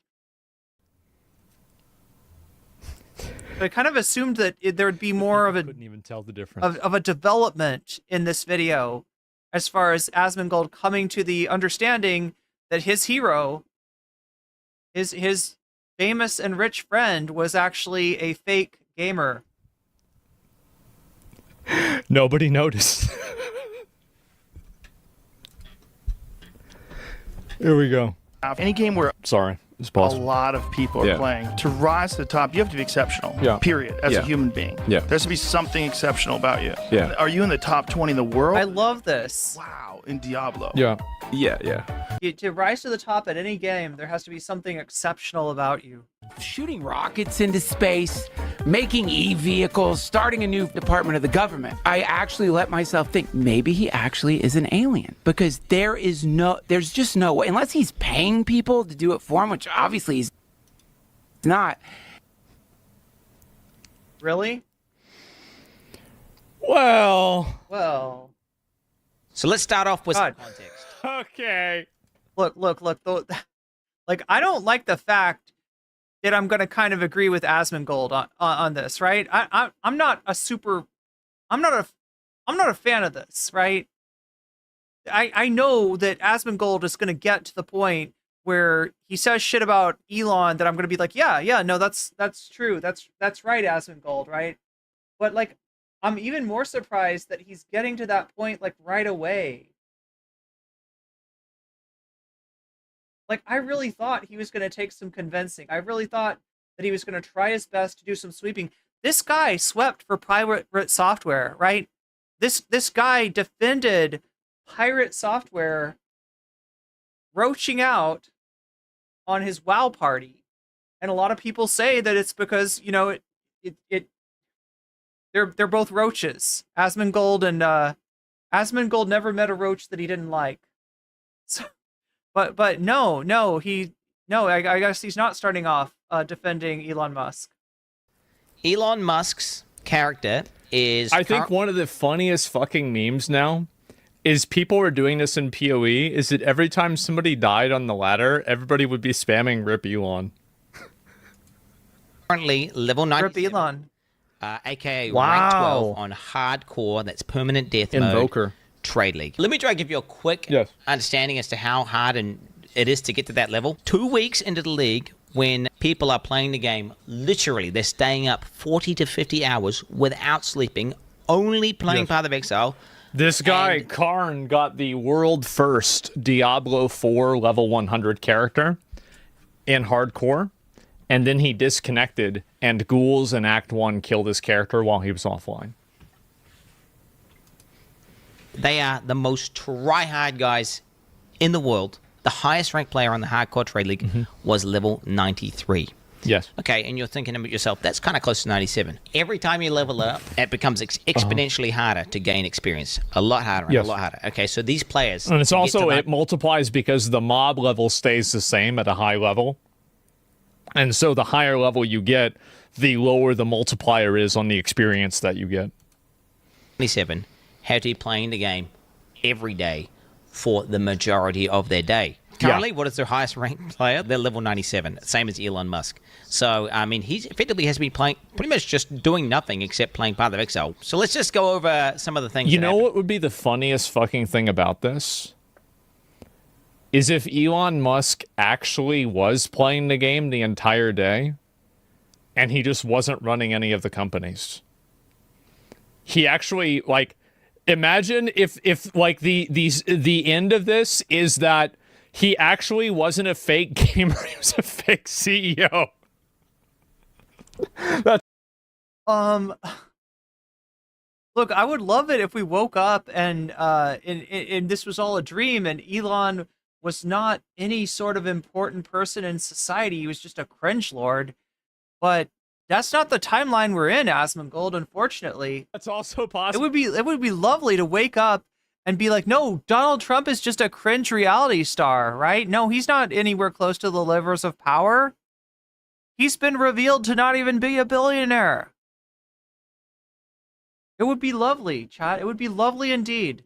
Well, yes. But he actually was level 97. So right away, we see Elon zone into his hideout, which is your area you do in-game content from. I see that we've had somebody crash out in chat. I don't understand, what they're on about, but thank you for dealing with that, mods. Yeah, God damn, why does this always happen to me? Like, I've had a few people in chat crash out on me and then seen them show up in other people's chat, talking shit. I'm just like, why does this happen to me? And he opens up his... Look, either way, I hope they're okay, and yeah, I can't say I understand what the problem is with me, but look, as long as people are there in other chats to like explain what's going on, and this doesn't get taken as like people saying real shit about me. I don't know. I couldn't tell what was going on. His bank, and he goes to a tab called Elon's Maps, which immediately is a little bit of a red flag, because I don't know why you would refer to yourself in third person, but okay, he does that. Elon Musk didn't play Path of Exile 1. In Path of Exile 2, maps are actually called waystones. And he never actually refers to them as maps. He calls them... Play another round here. This is a hard level. Waystone. So it's just kind of weird that he's, again, called his tab Elon's Map. So almost like... Well, look, I'm just thankful to have a large supportive community that can keep the facts straight about me if they see any kind of nonsense being talked in other chats, right? I don't have as much time as I'd like to be able to talk to other content creators, and I always worry that, I don't know, I'm going to be seen through the lights of, seen through the perspective of people who, for whatever reason, have a weird problem with me, but... I'm going to be honest. Quinn has a very good point here. How would he know the preliminary nomenclature of the first game and then use it in the second game? It's like calling runes in Elden Ring Souls if you've never played Dark Souls.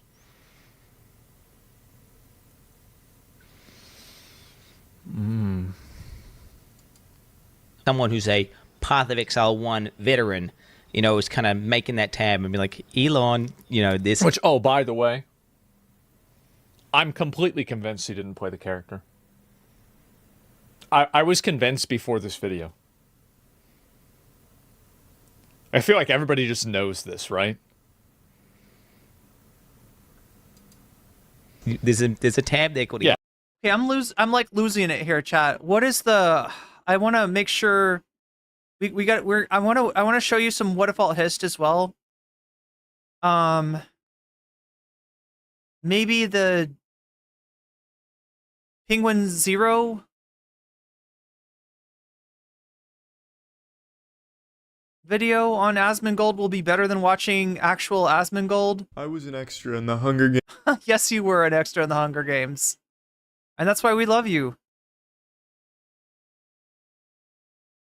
7 days ago, Elon Musk gamer fraud. Does he have one on the... Oh, here we go. Elon Musk is a worm I like to shoot spitballs and throw tomatoes at from time to time because he is a jaw-droppingly embarrassing specimen of pure Chad, I thought I could watch AsmonGold, but it turns out I don't have the tolerance for the Roach King. That it is impossible to fight the urge to clown on him, yet... Whenever I do, and whenever anyone mentions Elon in a less than flattering way, you will have the most unlovable Cro-Magnon swarm you, dogpiling like it's World War Z zombies, to try and defend Elon from whatever the slight criticism or jokes were about him. These gonad gobblers will always blow my mind because I don't understand this brain-off worship of Elon Musk. Everything they hype him up to be, he is the opposite. He is not cool. He generates AI images of himself where he's not like this meatball-shaped man. He is not for free. It is very much like the way that Trump is depicted by his fans. It is very much like those pictures of buff Trump, of Trump as the fucking Arnold Schwarzenegger, at his prime physique version of Trump. Free speech, like they like to hype him up as. He's not a champion of free speech by any means. In fact, I personally think he is someone that is firmly against it. Yeah, what is up with the crane arm? I've always wondered that.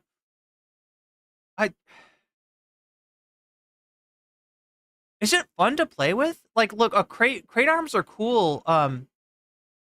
Like when you see them. Civic Folly, thank you for the resubscribe. He's streamed D4 as a top player. He should understand this game. Well, I mean, would he understand it to this level, right? Yeah, you're right. You're right, though. He doesn't understand this game at all, and that's weird. In almost every single instance, like he personally banned. Oh, YouTube's not letting you watch videos and scroll through your phone. Wait a minute, SM. You know when that happens? That happens when you're watching music. You ever notice that? If you ever watch music, it's because YouTube wants to sell their music app. So they won't let you go out of a music, or like it's somehow, if it's marked mute. Am I somehow classified? Is this stream classified as music? Did you see Jink stealing IP thing last night? Oh yeah, we did. Yeah, absolutely, Mark Gold. That's in my latest VOD. If you want to catch up on that. Again, chat, apologies for not having, I realize that other streamers have videos out, of like their best segments. I try to do as much as I can, but every time I edit a video, it takes me days. And it's like, and afterwards I'm like tired. It's like this, when I get a little bit more financially stable, I do want to hire an editor. I do think that's probably going to be necessary. The word cis.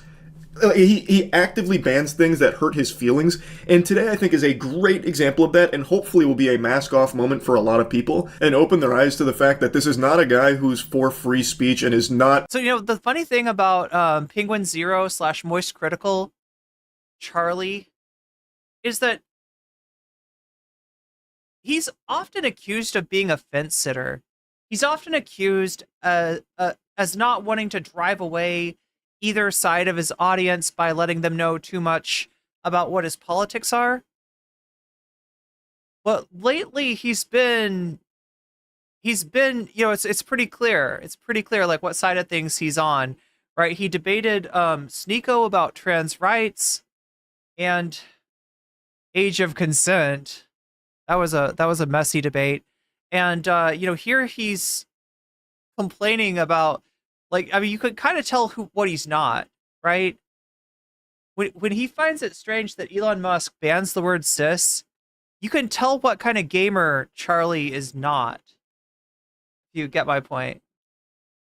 For you, like, I'm not going to get into it, but do we even need to talk about the H-1B take? Like, come on. He's not looking to hire you. He doesn't want to know you. He doesn't want to... Well, look, I'm glad that people are willing to watch my VODs. I appreciate that, Mark Gold. And again, someday, it'll be easier for you to find the segments that you want. Employ you. He wants the cheapest labor, and he wants everyone to be constantly fondling his sack and being really, really nice to him because he's our special boy.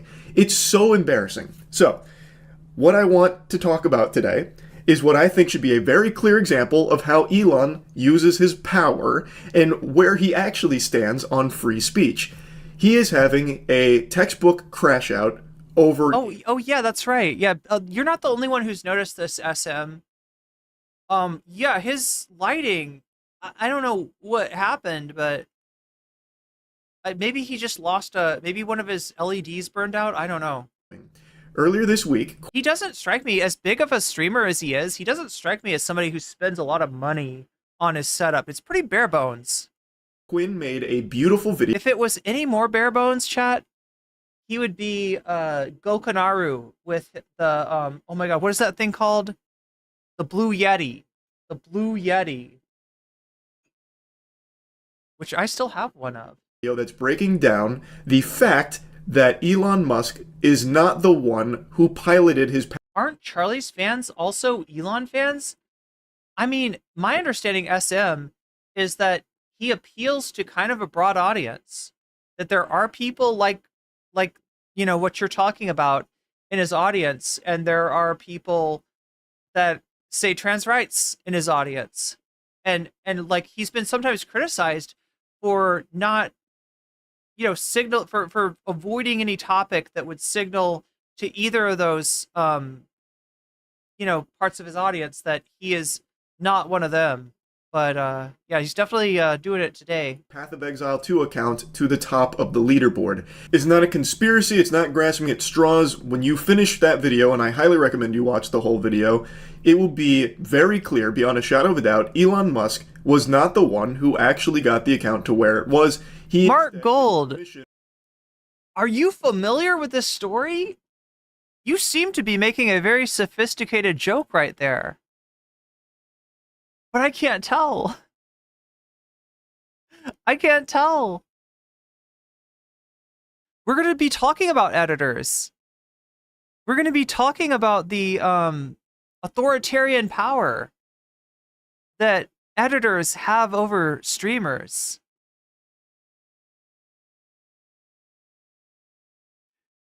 According to Elon Musk. From the boosters to play on it and flex it for his Twitter streams. He didn't know the very basic fundamentals of the game. However, I will say that his catastrophe of a stream while trying to show how great he is at gaming was enough to make me get back into grinding Path of Exile 2, because I've been slow rolling it for a while. I was still on cruel difficulty, but then watching Elon the bump... Yeah, Mark Gold, that shit had levels. I appreciate that joke. I can figure out which button to press. Exile was like actual rage bait to get me to go back in and grind hard, so now I'm up to tier 3 waystones in the end game. It's so fucking fun. But anyway, I'm getting sidetracked. The point is, Elon Musk knew nothing about the game. It was very clear. And the big thing about it wasn't even that he had someone boosting his account for him. It's that he was just in this complete denial and trying to convince people that he is the best gamer alive. Like, this game's a little too easy. I'm on max difficulty, you know, swagged out mode, and I'm just kind of breezing through it because I'm just that good at games, that kind of thing. It's his reluctance to just be honest about, like, hey guys, I like this game. I don't have time to grind it, so I paid these people to grind it for me so that way I can get to the end game and, you know, play the content I want. It wouldn't have blown up. Yeah, would people really look down at him for doing that? Like, I don't think he'd get that much shit. To this degree, I still think that would have been a little silly, and people would... Did you see TikTok is down? It says, we hope Trump can help us. Oh, God. That's... God damn it. I am so mad. I am so mad at Biden for leaving so much shit on the table for Trump to exploit and for Trump to play hero with. This is becoming a little bit of a pattern. And it would have been such an easy thing to, like, this was Trump's idea. This was the Republicans' idea. This was a Republican-generated idea to get rid of TikTok or to force them to sell. And then Democrats got into it too, as if to prove, oh no, we're like, you know, McCarthyites as well. Oh, what's up, Vadim? Getting, Lonerbox getting money from Progressive Victory. Wu was not part of it as long as people... That is true. Brianna Wu is toxic and left the organization at one point. Lonerbox would not have been involved as Progressive Victory overwhelmingly supports... Really? Okay.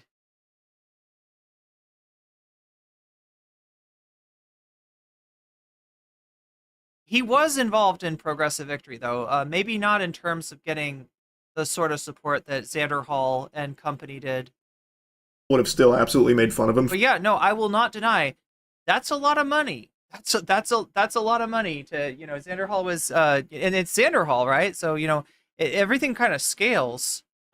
depending on the size of the content creator, to my understanding. So, you know, if somebody like Xanderhall size was getting $4,000 a month, that is a lot of money for somebody to be waving in your face. For it, but to a lesser degree. It just, what's the point? Why are you paying someone to boost your account? Not that I would have. Anyway, why not just play it on your doesn't matter, even if it's not that fast and even if you're not top of the charts. But for Elon, the reason is because he wants everyone to view him as God's gift to humanity. So like, I'm one of the best gamers, check the stats. And he didn't achieve it. It wasn't him. And when Quinn made this video, it very much hurt Elon because the gamers that he's trying to appeal to were privy to the fact that he's not the gaming god he claims to be. And that damaged him. So I knew he was going to have a comical response. Well, the question that we had was like, given that, you know, some of these people are not, I don't know, would people have to be an American citizen? Like, we were kind of thinking that because he's Scottish, that maybe he was just coming down to help with the canvassing and not involved in the way that some of the other PV people were. I didn't expect it would be this absurd. To set the stage for what happens next. I mean, like, for instance, Matt Bender went to one of their events. I think the Jamal Bowman canvassing, right? Matt Bender, friend of the VOD, attended that event, but I, to my knowledge, never took any money from PV. Asmon and many... Oh, yeah, he mentioned... Yeah, I think he said that he paid for his own hotel room even, so... Others covered Quinn's video, as well as other people's content talking about how it was impossible that Elon was the one that actually played on that account because he is just dog shit and knows nothing about the game. Asmon covered this, he talked about it, reacted to the video, and today, Elon went on Twitter and had this to say. Asmon behaves like a maverick independent, but in reality has to ask his boss for permission before he can do anything. He is not his own man. He then leaked his DMs with Asmon, where he said, this is Asmon, I'm going to see if my editors might want to make a second account for it. This is so good. Elon replies, sure. Who are these So one in chat, if you're aware of this whole narrative, I feel like I'm one of the latest to the table covering this. I bet a lot of you know where this goes from here. In fact, somebody has already made a joke about it. So check this out again. All right, let me show it to you again. About the game.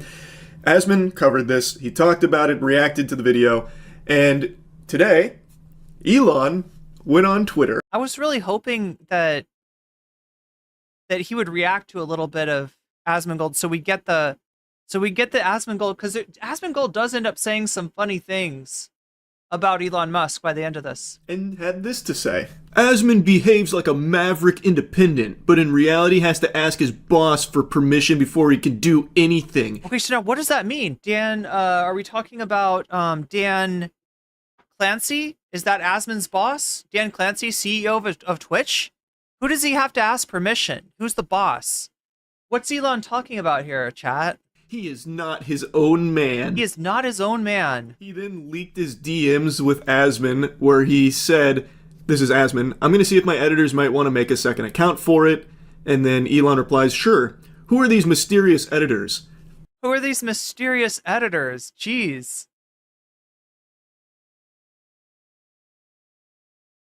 He actually sounds like that news anchor. Who is this 4chan? Like, how can someone be this fucking out of touch? And that one would be easier to understand, right? If you literally didn't know what the fuck 4chan was and thought it was a person. That would be easier to understand than this.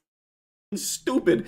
I will never cease to be shocked by the absolute idiot potion this guy seems to be boofing on the daily. Like, how? What do you mean, who are these mysterious editors? Do you not know what editors are? Holy shit. So then Asmon explains, two guys, links them, and then they basically run the entire YouTube account, lol. So basically any content I post is edited or uploaded by them, and they can just get a cut of the ad rev. It's a super good system, to be honest. Almost every...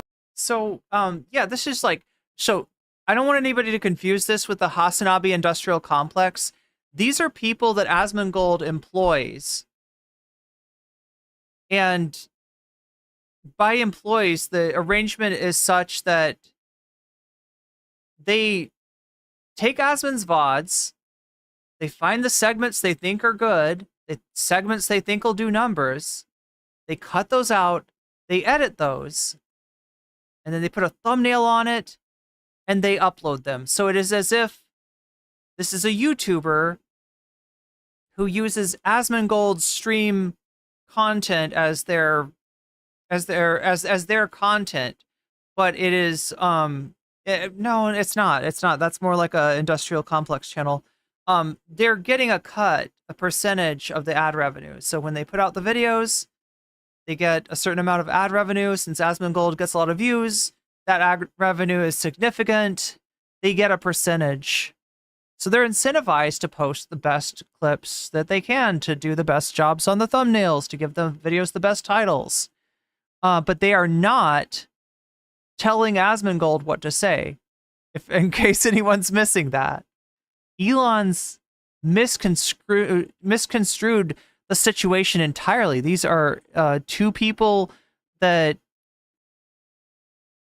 AsmonGold has a relationship with, where they do his YouTube, they manage his YouTube channel, and he gives them part of the ad revenue, part of the income. Everyone on YouTube does it. And then there's a community note there, which says what should be obvious to anyone with a functioning frontal lobe. Elon Musk seems to think AsmonGold is an employee with editors overseeing him. That's incorrect. AsmonGold's editors are actually his employees. So look, I mean, are there editors that tell you what to say? I mean, yeah, I guess for if you're a writer for a magazine or a newspaper, right? You would have an editor that that calls you in and says, "Hey, I got a problem with what you're saying here. This is going to give us trouble with this person or this company. Can you think of a different way to word that?" Or can you, right? So you would have an editor as a boss, as a journalist.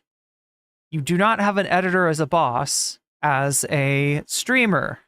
You have an editor as an employee, or I don't even want to call it an employee, because they're just they're literally doing a function. And I mean, I guess it's an employee. Employees, they edit, upload his content for a revenue share. They don't control what he. The difference between this and the Hasan industrial complex is that those are people who on their own get given VOD segments from Hasan and then turn them into videos, which they entirely monetize.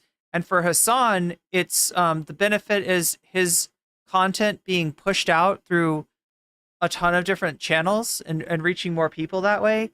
And for them, the benefit is to make the money from the he does. And then ad revenue. Elon Musk get all the money. Needs to take away AsmonGold's check mark on Twitter.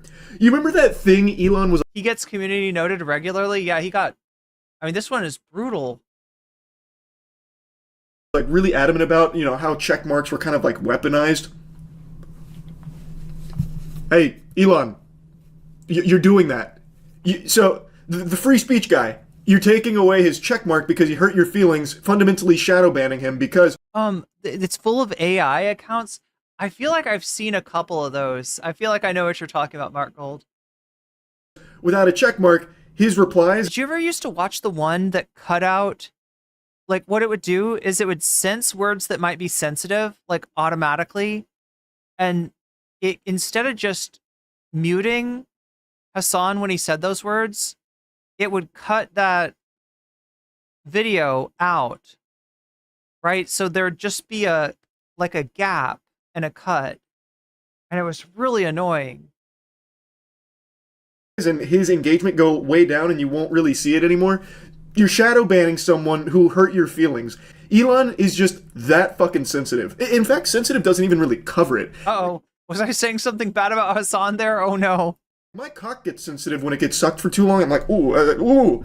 But that's sensitive. Elon has reached a new level of sensitivity I did not think was even achievable by a human being. It is is just fucking flabbergasted by how soft he is. He has all the money in the world, but is beyond insecure to the point that I can't believe he's a real person. This has to be some kind of like Android protocol that's been sent from space, from like space Redditors, in order to see like the limits of cringe that can be pushed. Space Redditors.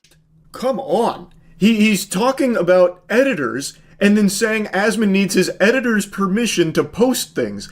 He lacks the fundamental understanding not only of Path of Exile 2, but of life. Like, of living as a sentient being. How can you even reach that conclusion? I mean, I know how he reached that conclusion because he is a turbo moron who can't, like, activate neurons and think. Talk of the town, you say? So he saw the word editor and made the assumption that it's like the editors that will oversee someone's work in the journalism sector. And he gets these dots, these breadcrumbs that he starts connecting from out of fucking nowhere. About he has a way of, he has a way with words, and half of those words are either butthole or balls somehow. Asmon is actually just a pawn of his... It's just like the butthole becomes the ultimate metaphor for anything. Everything is related back to the butthole or to the balls or to the butthole and ball. I don't know. It's just like he finds a way to work it in. Editors. That's not just wrong. That is just blatant misinformation. He is actively engaging in misinformation. Yes. Making it seem like Asmon has a puppet. That's exactly it, Commander Ken. That's what when AsmonGold says, I have editors, Elon somehow thinks that he is not his own man. He's being told what to say, or he's being limited, he's being constrained, he's having his free speech, that he wants to pop off and talk about wokeness. How horrible wokeness is. And that the editors are like, gotta be politically correct, AsmonGold. Yeah. Master above. Where were those editors when he got fucking banned from Twitch? These editors that he has to answer to. And then he abuses his power to take away his checkmark. He is actively doing all of the things he says he is super against, and all of the people say that he hates and will never do. He does it. I don't see how a single Elon Musk nipple-suckling leech could see this and conjure up some kind of excuse for it. I would have said nipple sucking eel, right? Because that's the image that I don't like. I mean, I guess a leech makes sense, but I could see an eel. I could see an eel doing that. No mental gymnastics that could possibly exist to justify this behavior. It's the epitome of everything people hate. It's cringe. It's sensitive. It's an abuse of power. His feelings got hurt, so he used his power as the fucking chief general of Twitter to take away his checkmark because he hurt his feelings. And then he goes on. Wait, what is the from? Wait, you mean like that? On to leak DMs. How could you possibly look at that and be like, no, that makes sense. Elon was in the right here. Like, let's say you just love Elon. It's like a meme sound. You know what? I'm not your dad. You can like whoever you want, like whatever you want. Doesn't matter to me. But why do you have to like something and then love everything they ever do? Why can't you be more receptive to, like, I really like Elon, but this was a bad look. I didn't like what he did here. I think this was pretty embarrassing. That's called being normal. For some reason, people just can't be normal anymore. If you like something, you have to be obsessed with it. You have to Not the Tim Allen one? Love it. You have to be, like, snorting that drug constantly. And the guy from Toy Story? Shut out and hate everyone who pokes holes in it. It's so weird. I don't know why people want to live their life this way. They just want, like, the black and white. Elon good. Anyone who said Elon not good, they're bad. Wait, the sound you made when you were pretending to be the editor? Elon good. I don't know why people want... Did I make an sound? No one likes to think anymore, and with the way the internet's gone, you don't have to think anymore. You can just wait for tweets to tell you what to think, or even ChatGPT to tell you what to think. I guess it's just easier to live your life on, like, drooling autopilot mode. But I would argue that you are doing yourself a huge disservice in life if you just live this way, where... Wait, it's from Jurassic Park? Even if you really like Elon, whatever, why not just be receptive to the idea that he's not infallible? Maybe he does make mistakes. Maybe he is cringe sometimes. And you can acknowledge that, recognize that, and then at the end of the day, still like him if you want. It just doesn't compute with me. And of course, it's not exclusive to Elon. It's a very normal thing now all of a sudden where if you like something or like someone, anything that is brought up. I mean, don't let it be normal. I don't want to let it be normal. I feel like you're almost obligated to make fun of people like this in situations like this, because otherwise you're just going to have people doing naked emperor shit. And I hate it when you got some jackass standing there in his bathrobe and nobody's pointing out what a jackass he is.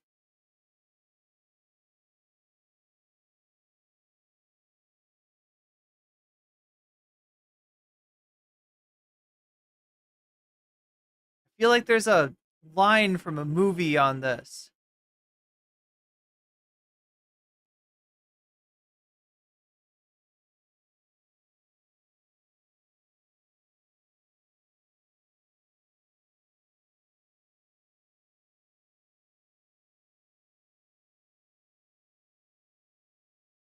So let me get this straight. You think...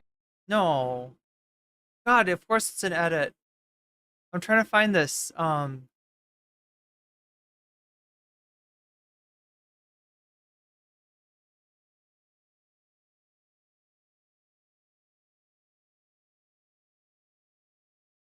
don't know. I'm gonna stop pretending it's not ridiculous. That's what I was trying to say. I was trying to find the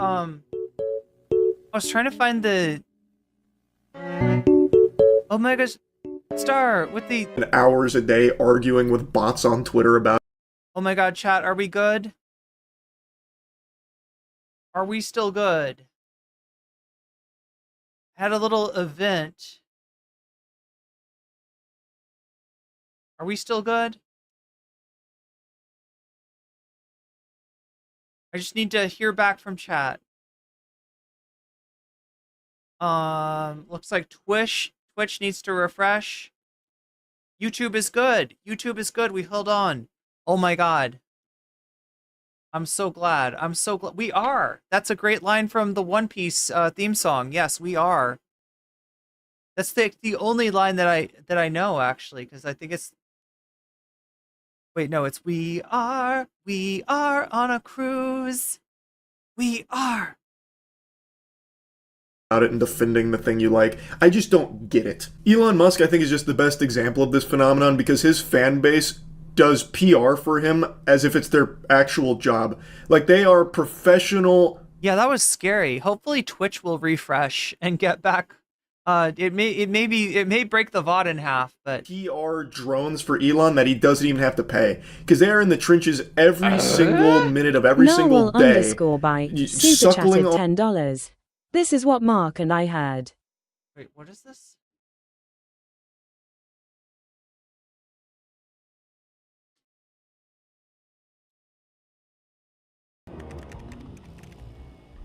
Oh, Jurassic Park?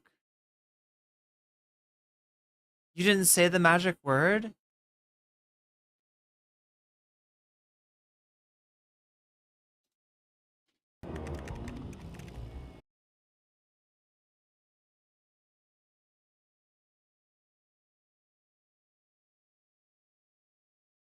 Wait, is it this one right here?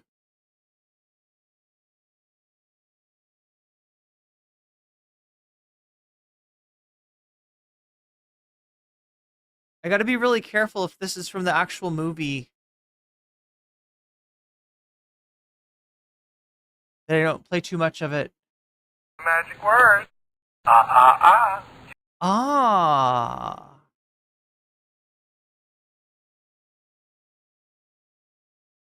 Thank you.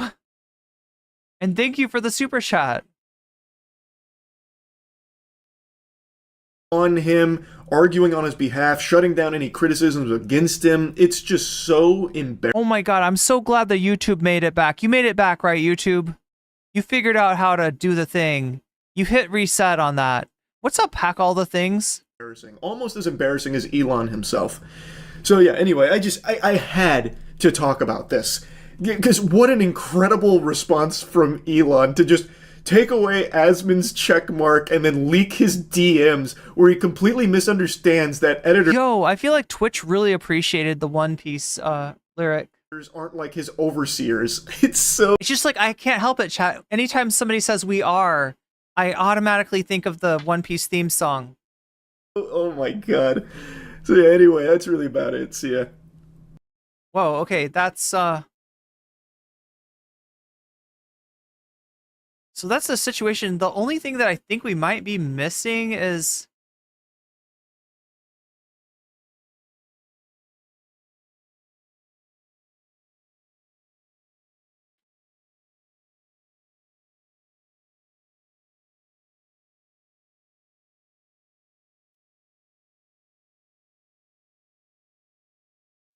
I don't even understand it. Elon unfollowed Asmon. Was he not happy about the probably not happy about the PoE video? And now the end is near. What is this music? And so I face the final. Oh, it's my way. Oh god, we gotta be careful about the like. Somehow, I'm gonna get fucked for this music. I'm not careful. He has like a Maverick Independent, but in reality, he has to ask his boss for permission before he can do anything. He is not his own man. And so, anyway, what he's referring to is he's referring to a conversation we had. OP5. I said I'm going to see if my editors want to make a second account for it. Even this was in the only cover of My Way that it's ever made me cry is Vosh's. Like when Vosh sang it, and it was like at the end of the whole short stack controversy. After Vosh was over, or at least we thought, he sang My Way. And it made me cry. I cried, chat. I cried for all of the canceled people. I cried for Illuminati. I cried for Colleen Ballinger and that sad, toxic Gossip Train song. You know, it was just like a little trip inside her mind, and you're just like, that's not a fun place. That's not a fun place to be these people. In response to uploading content onto Twitter. Sid Vicious had a good version of it, Frank Sinatra. And he says, sure, who are these mysterious editors? And then these, leaked. Wait, who are these mysterious editors, right? And then we got the Redditors from space. What if the editors are the Redditors, and the Redditors are aliens, and two space aliens control AsmonGold? What if Elon's are right? What if he's revealing the truth? He says, of course, interesting. Crip got in trouble. I got in trouble. Quinn didn't get in trouble. Quinn made the fucking video. That's not fucking fair. Now, what happens after this? I'm not really sure. Am I a security threat to the United States? Maybe. Why do you unfollow you? I would assume that since I am not following him either right now, I would assume that he... Yeah, Dark Lord Ken, maybe so. Team 4 song? Star had a pretty... Wait, who sang My Way in Team 4 Star? He soft blocked me, which means that he probably blocked me and then unblocked me, which made it to where I don't follow him, and he also doesn't follow me. I will have to tell you that the last time that happened to me was with an angry ex-girlfriend. Elon thinks that my editors tell me what to do, and he was using it as a way to make it seem like that's not what I really think, because I'm being told by my editors to do stuff. Yeah, they're aliens and they tell you what to do, just like the rat tells you when to wake up, AsmonGold. Your whole life is controlled. Your whole life is controlled. Like that was his, like they're my boss, or... They're probably parasocial, fans or something. And they figured out a way to work into your life and control you. I think that Elon might have a point. It was Cell. They're like my overlord. It should have been Majin Buu, because that arc lasted way too long. Or something, right? And that's really what it is.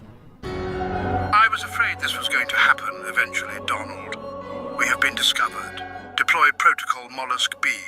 She sucked Mollusk's crooked dick, and he gave her some shitty lawyers. Let's see if Mollusk has a pair. What are we looking at? What is this? I don't understand this meme. Wait. Wait, he says at some point, if I can find it, he says at some point that Elon feels like the one person that he's had flip out on him like this was like a ex-girlfriend or something. Where's that clip? Him things he's never seen before, like the other side of his dick when I slice it off. No! What the fuck are we watching? What are we actually what is this? What's wrong with AsmonGold?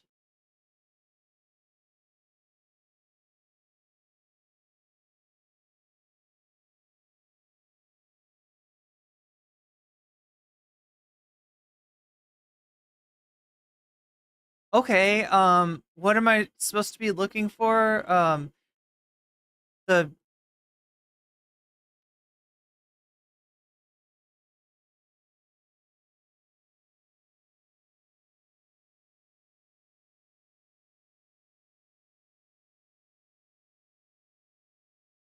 Elon Musk, AsmonGold girlfriend. Let's see if we can find this.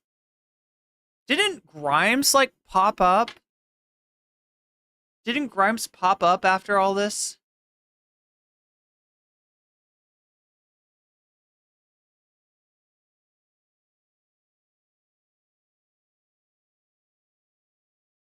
What I want to know is how long did Elon stick with this whole not his own man thing? Elon unfollowed Asmon. Was he not happy about the probably not happy about the PoE video? You'll get over it. Listen. It was so obvious. You cannot get mad at me for bringing this up. Everybody was talking about this. Come on, man. No, he literally would have, if he hadn't talked about this, he would have gotten all kinds of shit. Yeah, it's not actually something that AsmonGold could have saved him from. If Elon expected him to not watch the video that literally everybody was talking about, that's just like, I don't know. It would have been more noticeable by the fact that he didn't do it. I don't even know what the fuck we just watched, or why AsmonGold. Come on. Like, how is he watching? What the fuck is he watching on Twitch? Elon unfollowed Asmon. Was he not happy about the probably not happy about the PoE video? You'll get over it. Listen. It was so obvious. You cannot get mad at me for bringing this up. Everybody was talking about this. Come on, man. Come on. Elon unfollowed Asmon. Was he not happy about the probably not happy about the PoE video? Yeah, we need multiple AsmonGolds running at the same time. I do think he needs to do, like, he should do a playthrough of, I want to see him do a playthrough of Elden Ring, man. I do. Not a bad response, just make fun of it and move on. No, I know, I think that's the best response. I'm sure Elon is unhappy with me that I covered the video and everything, and I made the video about him not playing. Wait, Holly Market got banned in Singapore? But man, you can't expect people to not talk about something like that. It was such a big deal. People were talking about it constantly. It's funny. Yeah, he'll get over it. I find it to be odd, right? But the truth is, like, Elon and I, we agree on 9 out of 10. I'd say probably more than that things. So if he's going to get mad over the game, I think people will figure out a way to move on, you know? So that's the way I see it. I do think he needs to do, like, So yeah, he is kind of, still... The reality is that each person is a collection of good and bad things. I just want to see him, I just want to hear him say the thing about that, like, Elon reminds him of his ex-girlfriend. If somebody does something that I like, I'm going to say that's a good thing to do. I like the fact that you did that. And I will continue to do that. But if they do something that I don't like, or that is bad, I have to say that it's bad. Because if you don't... Wait, you have to de-AsmonGold your room? Do that. Oh, is that the new way of saying clean? I like that word. I like that as a substitute for clean. Anytime I have to clean something, I'm going to de-AsmonGold it. Yeah. That's not really telling the truth, is it? So yeah, and I'll say this too. I think Elon, He said it in the first clip I played? Like, again. How did I miss that? Okay, well, if we've seen it, we've seen it. I must be... hate him for the dumbest fucking reasons. It is the dumbest fucking reasons. Like, I think that Elon Musk, Joe Rogan, Jordan Peterson, and there's like 2 or 3 other people that everybody is so, like... they're so mad about. And I really think that, like, it's somewhere in the middle. Maybe somebody's not the Messiah, but they're not the devil. So, like, they're so mad. Jordan Peterson, and there's like 2 or 3 other people that everybody is so, like... So, you call this polarization, right? You call this polarization. Where people have a very strong opinion one way or the other about a person. But what's funny is that he's noticing he's noticing the negative side easier than the positive side. To me, the side that the side that stands out with all of these people that he just mentioned is the positive side, right? The fact that Peterson will just straight up lie. And you'll have people be like, no, he didn't lie. He was right. Bill C-16 does ban cis people in Canada. Cis people are banned. They're throwing them in jail. They're throwing the cis people in jail. Bill C-16. They're so mad about.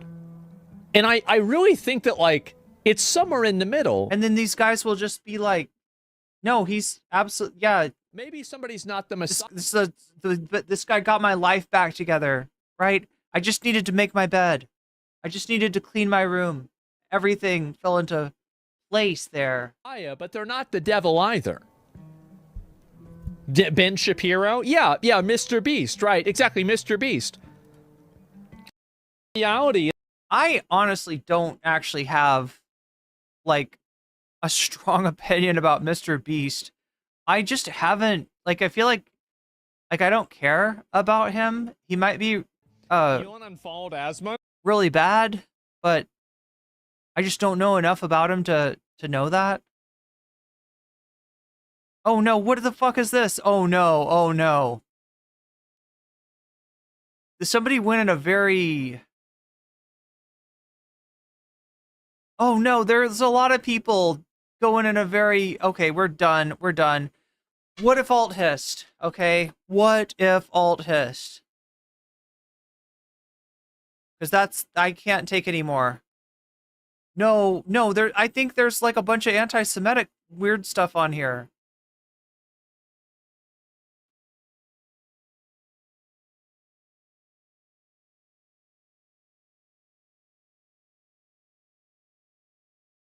What is this? Oh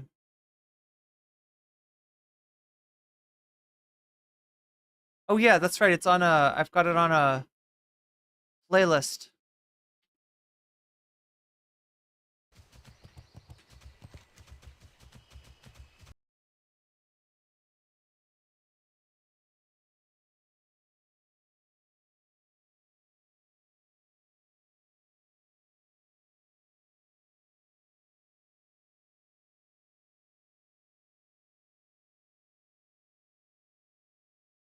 Like somewhere here.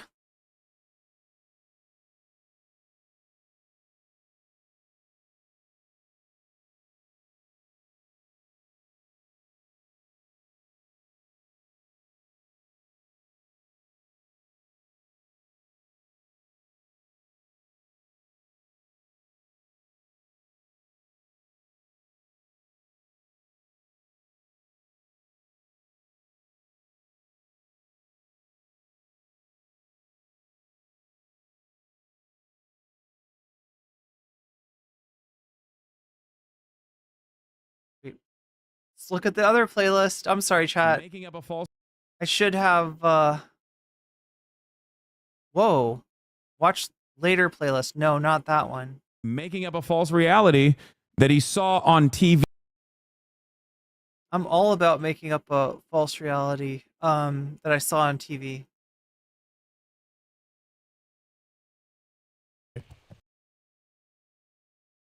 Let me see. I've got this saved somewhere on a playlist. There it is. Davy Cliff super chatted The period that came next for this for me $9.99. was the NCC is trying to escape anti-Semitism through what I fall fist. How ironic. How ironic. How unbelievably ironic that I would be like, okay, fuck this anti-Semitic shit. They were doing like weird with Elon Musk. With Elon Musk. With the like his own man, and then they like somehow or like he's not his own. I don't know. They were somehow trying to imply that Elon Musk was under the control of. I don't even want to say it. It was like Omega Star. Thank you for the 5 gifted memberships. Dingus Gambit. Yeah, I need to hit a Dingus Gambit. Dingus Gambit. A Dingus Gambit. Thank you for the super chat, Davy Cliff, and thank you for the 5 gifted memberships, Omega Star. Not anymore. You just got weaseled. Peepo Kiss. You just got weaseled. Focus on what you love. You just got weaseled. And Taco Cat, you just got weaseled. And Lillian, you just got weaseled, and that's a good thing. So yeah, here's part 2 of Rudyard. I'm gonna be looking for the Odin thing. See if we can find that in the transcript. There is the transcript. There is the transcript. There is the transcript. All right, we'll see what he's got. The most painful ever in my entire life. I realized I had suffered really, really bad PTSD. My entire existence felt like suffering. Whenever you sleep, the memories come back in a flood. You purposely keep your, which God processes as less than a second, made us miserable to the point of suicide. He said, I let you guys have autonomy to show you how silly you are. I could sense that I had just done something incredibly positive and beautiful that I had to share with the world. I felt what I had done was so profoundly good in a way I couldn't quantify it, in the same way that I couldn't quantify the suffering of my childhood or hell. Over the next few months, I started negotiating terms with the god Odin. Odin is a messenger god for Odin, the spirit world, in that he is capable and designed to represent the unified psyche of the spirit world, which operates independently from God. Okay, so you got God. Oh my god, chat. Should I have not thrown us into this? Did I throw us in the middle of like a monsoon? With no life vest? Do I need to start from earlier? Let's see if there's any timestamps.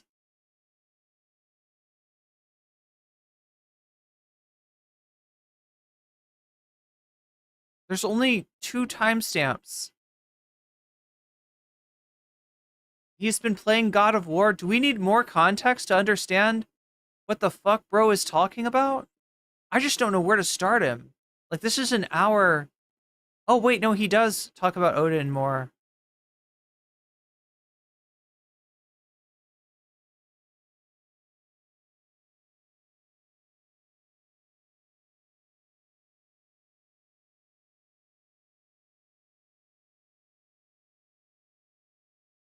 Oh no, now he's having trouble with Kratom. Chad, I didn't realize Kratom was problematic.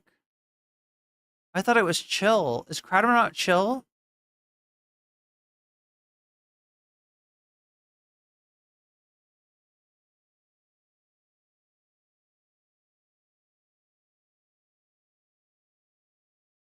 I don't know where to start him. Christianity is an incredibly powerful warren where people around the world and over history have developed techniques to siphon psychic energy from God to them. Wait, Christianity is a powerful warren? So that as they pray... Is Kratom not chill? So, yeah, he's got a 10-hour life story. Luckily for us, though, Osu cut it down to, like, 3 segments of 2 hours each. They become more like God. This is quite obvious when you look at history. This is exactly what the nature of Christianity is. And it suggests as well that people can have... Wait, is it called Kratom? Is it Kratom? I don't know anything about it. I thought it was chill for some reason. They sell it in, like, gas stations, right? This experience is that there are these psychic warrens, which could be ideas, which could be... Psychic warrens? Jesus Christ. Religions that people share ideas with, and they're operating out of this shared idea space, which ultimately must exist in the spirit world because an idea must exist somewhere. Stick with the reefer, kids? I will. Christ's great gift to us is that when people hear about my childhood, they say, I'm glad I'm not that kid. I'm sorry. Wait. Christ's great gift to us is that when people hear about my childhood, they're like, I'm glad I'm not that guy. That's Christ's big gift to... Kratom is basically a hyper-addictive drug, and for some reason, like 10 years ago, Joe Rogan always had a guest on that said it wasn't addictive. Oh no, so it is addictive. It is addictive. I had no idea. I thought it was chill. I assumed it was, like, innocuous. They sold salvia in gas stations in 2009. It didn't make... Yeah, salvia is definitely not... Well, I mean... Huh. It's not addictive, right? But yeah, it's definitely not chill. It can, yeah, make you have like a one of the... It's like one of those things where you think you're dying, right? That's like the kind of shit that salvia does. Kid for my whole fucking life. And between childhood trauma... Did he ever do salvia? This seems like the kind of stuff that he'd be into, given what we've heard about is he calling himself? Oh, is that what's going on? He's like, yeah, associating himself with Jesus, I guess. So his childhood was like being crucified. Is that what he's telling us? And the baby boomers leaving society as a dumpster fire, as well as getting friggin' messages from the spirit world. My whole life has been people pitying me. Oh yeah, and not doing shit. That's right. You're reminding me, Chastity, that they do sell some very not chill stuff at gas stations. About it. Thank you, Christ. You will always have my eternal loyalty. Wait, yeah, this is 1 hour in. We're trying to find the Odin stuff. I've been told to look for the Odin stuff, and I've been told... Was there something, like, weirdly sexual that he mentions here in the second part? Smoking and vaping are bad for your lungs. True.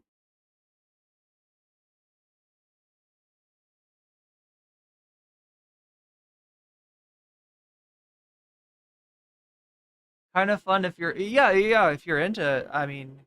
Well, you know, I've never had fun, per se, with salvia.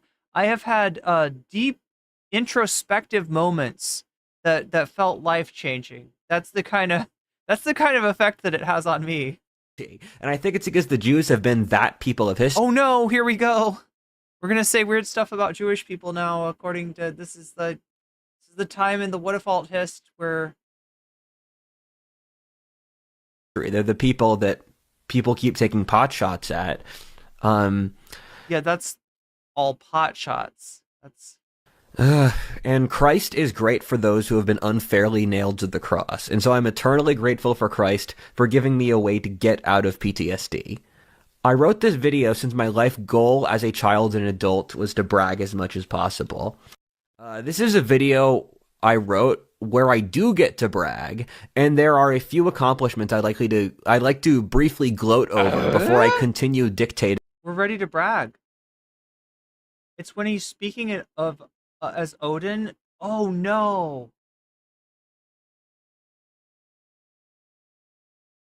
Things God said to me.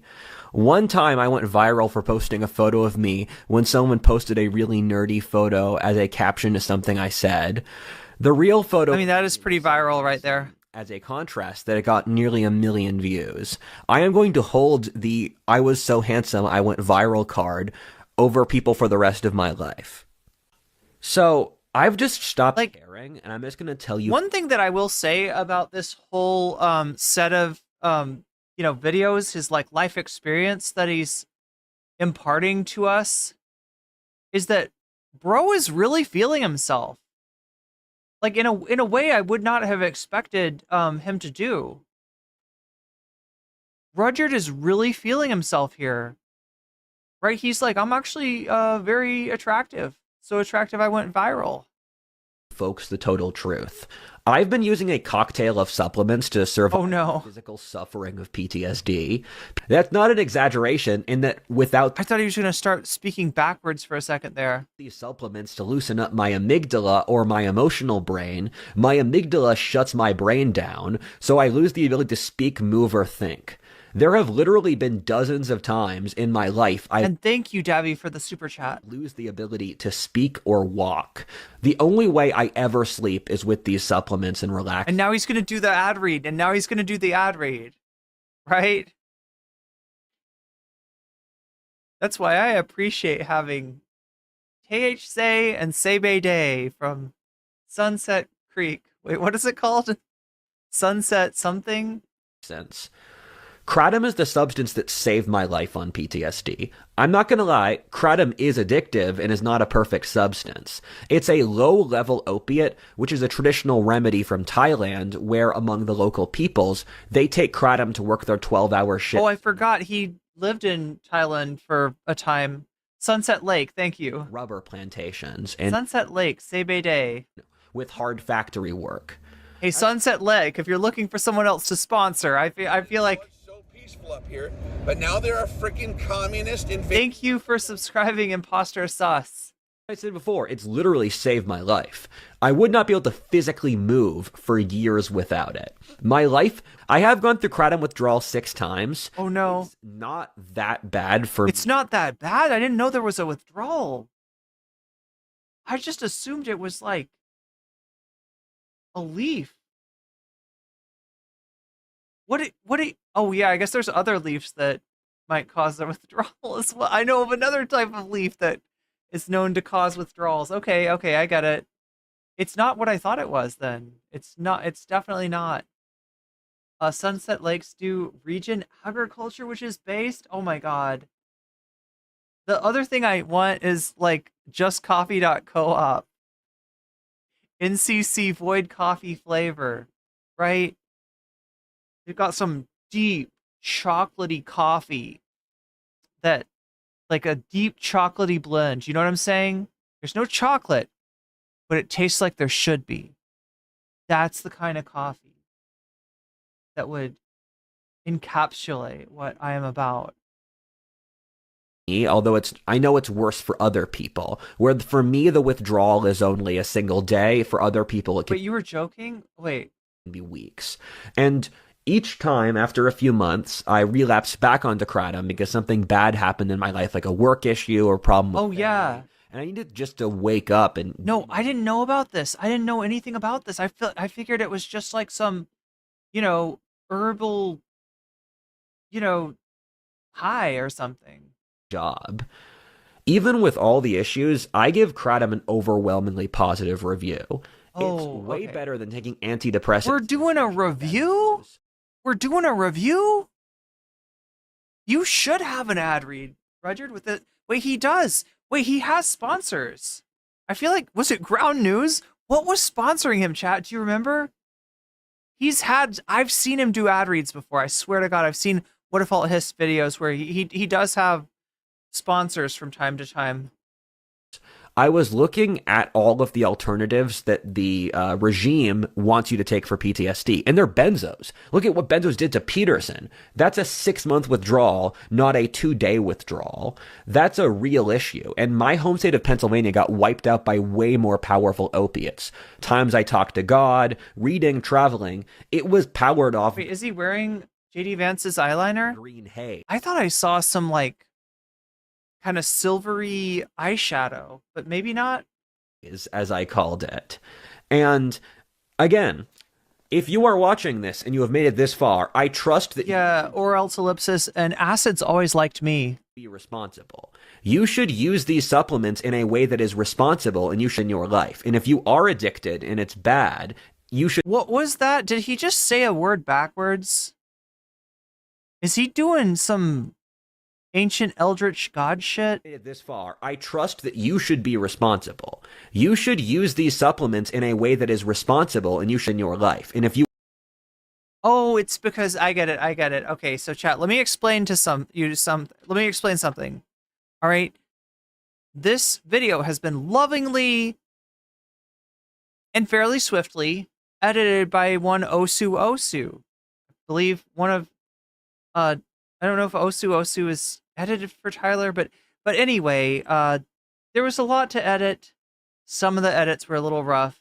That's what I'm hearing. It's not Rudyard speaking backwards. It's not him being possessed by demons. Nothing to worry about. You are addicted and it's bad. You should stop being addicted. I speak to you as an adult. And yeah, you should stop it. Stop it. Just stop it. And CBD is also it's so easy. You just stop. It's very and he's gonna sell the Sunset Lake CBD. It's me our society's drug culture. Doesn't he understand you're supposed to say CBD though? Majority report says CBD. You should say CBD. Where people in my life, especially boomers, have freaked out me taking this stuff, and I'm thinking, those goddamn boomers. I think opiate withdrawal is actually a useful parallel for our current society because I think we are so, even with all this, I still think kratom's a good product. Bye. What the fuck? Hi, everybody. It's hilarious that I'm holding you guys in. You know, like Ethan keeps on using the, like, hi everyone, it's Mika or whatever. Ethan keeps on using that sound drop. I feel like we need the what if all hiss sound drop. I think kratom's a good product. Bye. Hi, everybody. Hi, everybody. That's beautiful. That is awesome. It's hilarious that I'm holding you guys in some kind of hostage before I tell you the word of God. Isn't no, wait, whoa. What did I miss? It's hilarious that I'm holding you guys in some kind of hostage before I tell you the word of God. Is in a previous society, we had gender roles, so each sex did the things they liked. I know most women would be mortified to get on this call and talk about talking to God and leading and opening up like this, but I fucking love this stuff. And, if we had gender roles, I'm just saying as a brief psyop, we could split ourselves up into doing tasks we actually like as each sex. And I was thinking about, the last... Yeah, it's too bad we don't think with some sort of group mind or something like that. That would make what you just said actually make sense. Story for the last year of my life is that in some ways it's been pretty boring because my life is a lot of crazy adventures. I've mostly stayed in Texas working on my projects. But in other ways, this last year is by far the most interesting period of my life in a way that cannot be overstated. And I walk around my neighborhood every day and the way I process the world is I pick a location and I mentally attach emotional significance to it. So when I pass there... yeah, NSC, this would take like 20 hours to react to altogether. You watch the whole thing. I register the emotional state I normally have. My life is really strange and I spend several hours a day trying to emotionally process it. It's hard for me to watch a lot of media because... it's just not interesting enough. And my life is so nuts. I spend a lot of time trying to deconstruct what it feels like. And all the time, On a regular basis, I walk around often past midnight just to clear my head because I find just the energy during the day overwhelming. I like it when everything's quiet. I like it when everything is really low vibes because that's when I can think. I need to have a lot of space to be able to think. And so I love walking around past midnight. And this is what made, and my family has a genetic ability to see in. And that's why I love using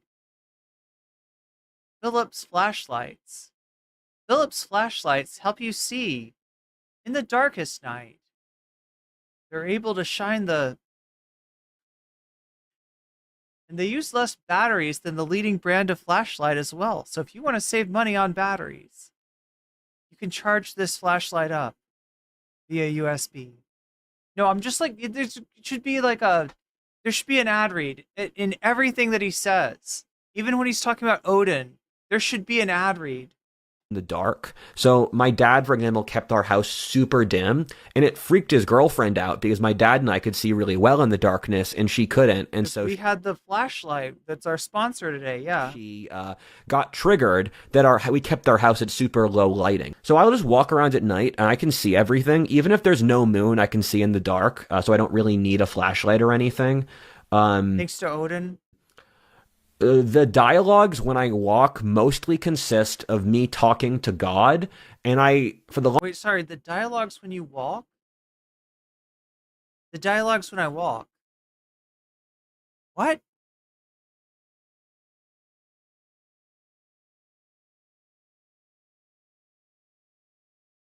I don't understand. The dialogues when I walk mostly consist of me talking to God.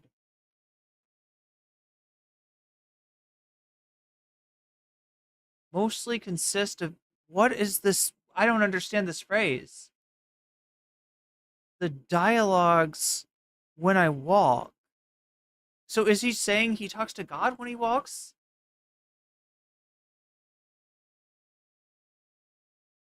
Is that what we're getting here? Wait, he's an atheist? Like, really?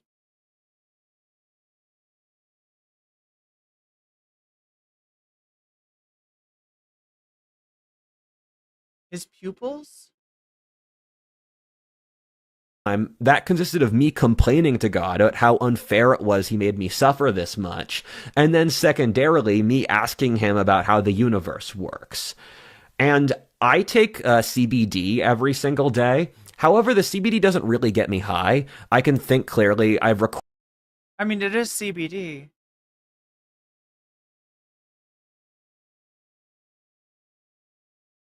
Yeah, I think so, GNN. Chat's reacting like it did. They saw something. Welcome. Recorded parts of this. Welcome to the weirdest part of my stream. It was a weird stream already, and yet somehow it's gotten weirder, because we're about to enter the Twilight Zone. Or the Kratom Zone, or I don't know. It's not called Kratom, is it? It's called Kratom. Whatever it's called. This guy is on every single substance that Joe Rogan's ever mentioned at the same time.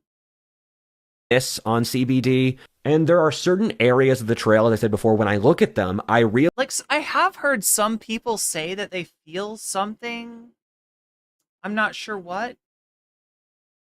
From the Sebe days, but in general, the THCs would be the ones to alter your state of consciousness, where the Sebe days maybe just are, you know, that's what the pain killing effect comes from. I didn't know that it felt like a certain way. Realize it makes me think of certain things. Well, yeah, embrace the weird in general. That's a good rule of thumb in my life. So I have certain postmarks on the trail that influence how I think about the world.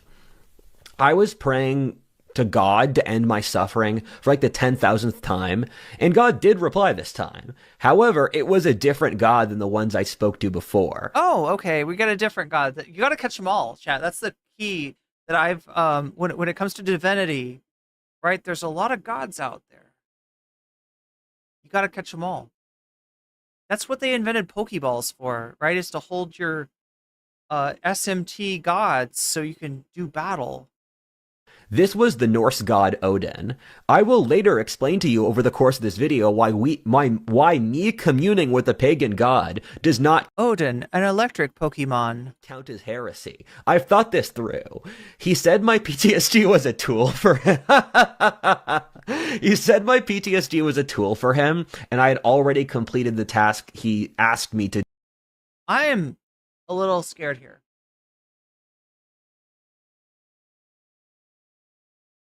That laugh did not make me feel comfortable.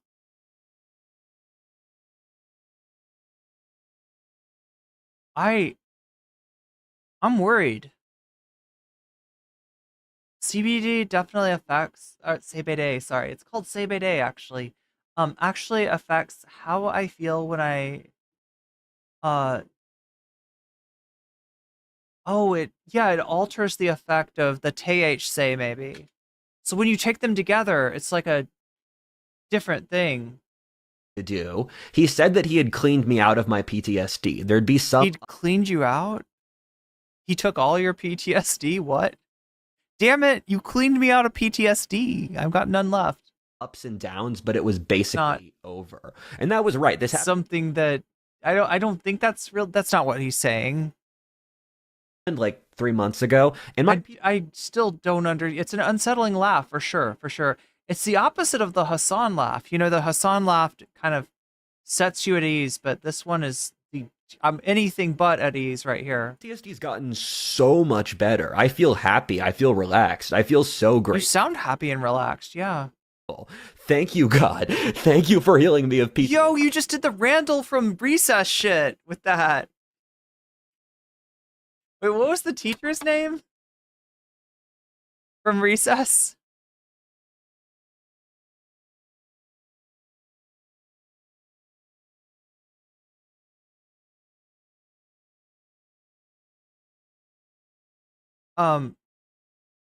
Wait, really?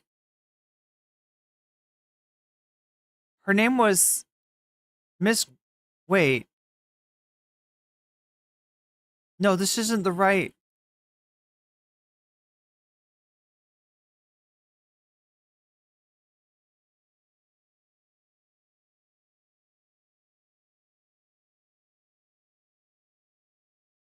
Miss Finster, yeah. Damn it, it took me way too long to find that. He's doing the thing. He's doing the Randall thing. He's like, thank you, Miss Finster. What? SD, I prayed for you. What is he doing this for? That's literally the Randall. That's literal. Like, I've never seen a person that's not a cartoon do that shit. Thousands of times to do this, and thank you so much. Oh, is he praying? Maybe it's a very diagonal prayer that he's offering. I'm just gonna keep thanking you in front of this audience to demonstrate how grateful I am. You don't understand. Oh no. He said that he had been... What did we get ourselves into, chat? We already did that. Oh yeah, he said that he had been using me and that I'd already done most of the work he wanted me to do. Okay, that's good. He said that I didn't have to worry anymore and the rest of my life would be a lot easier. He said that although my future life might be difficult, it would never have the psychic... I mean, and here's the weird thing is maybe it will. Like how much... Like his channel actually does surprisingly well. And I never know how much of it is from cringe washers. I'm trying to say this differently. Cringe watchers, right? How many of it are people that are... I mean, I guess it doesn't matter, does it? It's ad revenue. Is his life going to be much easier now? Has this guy got his shit made? Does he have like a Patreon full of dedicated... you know, fans that are they're just gonna harp on every word and anything that he can, you know, any kind of advice that he's gonna give them, they're gonna be like there for it, just like maybe his not wrong. How weird would that be? if like whatever this Odin character had said to him on this experience actually comported with what he then experienced. Because he is, you know, surprised, considering how not right a lot of the shit that he says is, he is doing surprisingly well. That I experienced before, which was more painful than the physical pain I could experience in the future. And nothing would match the psychological hell I was living in. He told me that I wasn't going to get any new memories from my childhood, and that I could stop worrying about my childhood trauma. That if I just let go of PTSD, he would give me something way better to deal with. Because he wanted the PTSD. I guess that's what he was saying, that somehow Odin took his PTSD and used it as a tool. And he started showing... What is Odin's tool, though? Thor has a hammer. What does Odin have? Showing me visions as I walked around my neighborhood that morning. I saw the world as a unified, beautiful place in which everything is connected and every action affects every action, and meaning is wrought into the substructure of the universe. Wait, so when he's talking about the Odin stuff, is he going back into his ayahuasca experience? Can somebody explain what his childhood trauma is?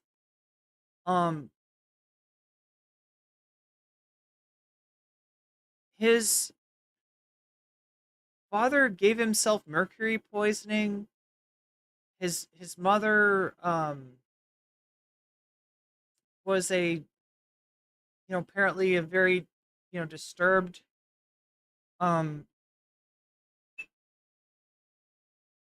and that, although it's hard to tell because there's always this they divorced or something, and they hated each other, and at times he says that his mom was like terrible and was like persecuting, and he kind of went back and forth between his mom and his dad, but neither of them were really doing great. The spear, Odin's spear is called Gungir. Gungir, is that it? He blames a lot of women in his life. I think, yeah, mostly he blames his mom, right? Although it doesn't sound like the experience was great, regardless of who he was with. Odin is both his drugs and his... Yeah, he's... And that all things are innately meaningful by their design. The world has so much meaning. But I can't tell in this point right here, is he talking about a ayahuasca experience? The Odin stuff is just, the nightly walks. That's where he, yeah, okay, wow. Has a nightly dialogue with Odin. That you will find meaning when you do things. It's Gungir. Because there is so much meaning to be found in the world. You just have to be open to God's love. You just have to be humble and realize that you are weak and powerless. And once you realize your own innate powerlessness, you can assess your situation correctly to find meaningness. But the first step is submission to God. And after you submit to God, you can make an accurate assessment of your environment based out of humility to attain as much excellence as possible. This is the way. And doesn't Gungir kind of sound like a overly sexualized version of Guilty Gear or something? I saw all of conscious life, including spirits, men, and animals, as the anima... Spirits, men, and animals. The anima mundi, where all of our conscious experiences feed together into the living consciousness of the anima mundi, which is Latin for the mind of the world, which is God's way of processing consciousness and life on earth. Or it's called in the Christian tradition the Holy Spirit. Yahweh uses the Holy Spirit to... What is it called in Final Fantasy VII? Is it Gaia? Manifest through the world. And I could see all the sorrows and horrors of my life and realized it was all part of a plan which balanced out at the end. I saw that the lack of magic and mystery I had experienced upon seeing modern life was itself a sub-aspect of the universe. The death of God was a the live stream scheme by God to show us how much we needed him for his brief absence, being only a few centuries, which God processes as less than a second, made us miserable to the point of suicide. He said, I let you guys have autonomy to show you how silly you are. I must be thinking of a different Final Fantasy. I could sense that I had just done something incredibly positive and beautiful that I had to share with the world. I felt what I had done was so... I mean, I appreciate the, feeling of lack of magic and... profoundly good in a way I couldn't quantify it, in the same way that I couldn't quantify the suffering of my childhood or hell. Over the next few months, I started negotiating terms with the god Odin. Odin is a messenger god for the spirit world, in that he is capable and designed to represent the unified psyche of the spirit world, which operates independently from God. You got God, you got the unified psyche. Oh, so he represents the Anima Mundi? The spirit world, again, is the Anima Mundi, or the Holy Spirit, and Odin is here to protect it and represent its will. I repeat, fellow Christians, please give me a second for the rest of the video to explain to you how this works. The spirit world will make enormous sense. What is I've never actually seen any of his... That's a good question, Galactic News Network. I've never seen any of his videos where he really does the alt history thing. Right? I mean, I would assume, if I was to guess, the kind of alt history he'd be into would be like, what if Germany won World War II? That kind of thing. What if the South had won the Civil War? I don't know. That's what a lot of right-wingers get into when it comes to alt history, but I've never actually seen one of his alt history videos. I've only ever seen him going off about kind of like half-cocked theories where he convinces himself that he understands a subject that he really is just not even close to. It was also used in the first Final Fantasy movie that came out in the 2000s. If you give me a second... Wait, are there multiple Final Fantasy movies? Talk about it. And Yahweh creates certain angels which serve roles he doesn't want to do. Yahweh's the boss, and so if he doesn't want to do it, he has someone else do it. Yahweh delegates in the same way any leader will delegate, and since there are billions of people in the world, in the same way... Wait, is Odin an angel? Like in his conception of things? I can't tell.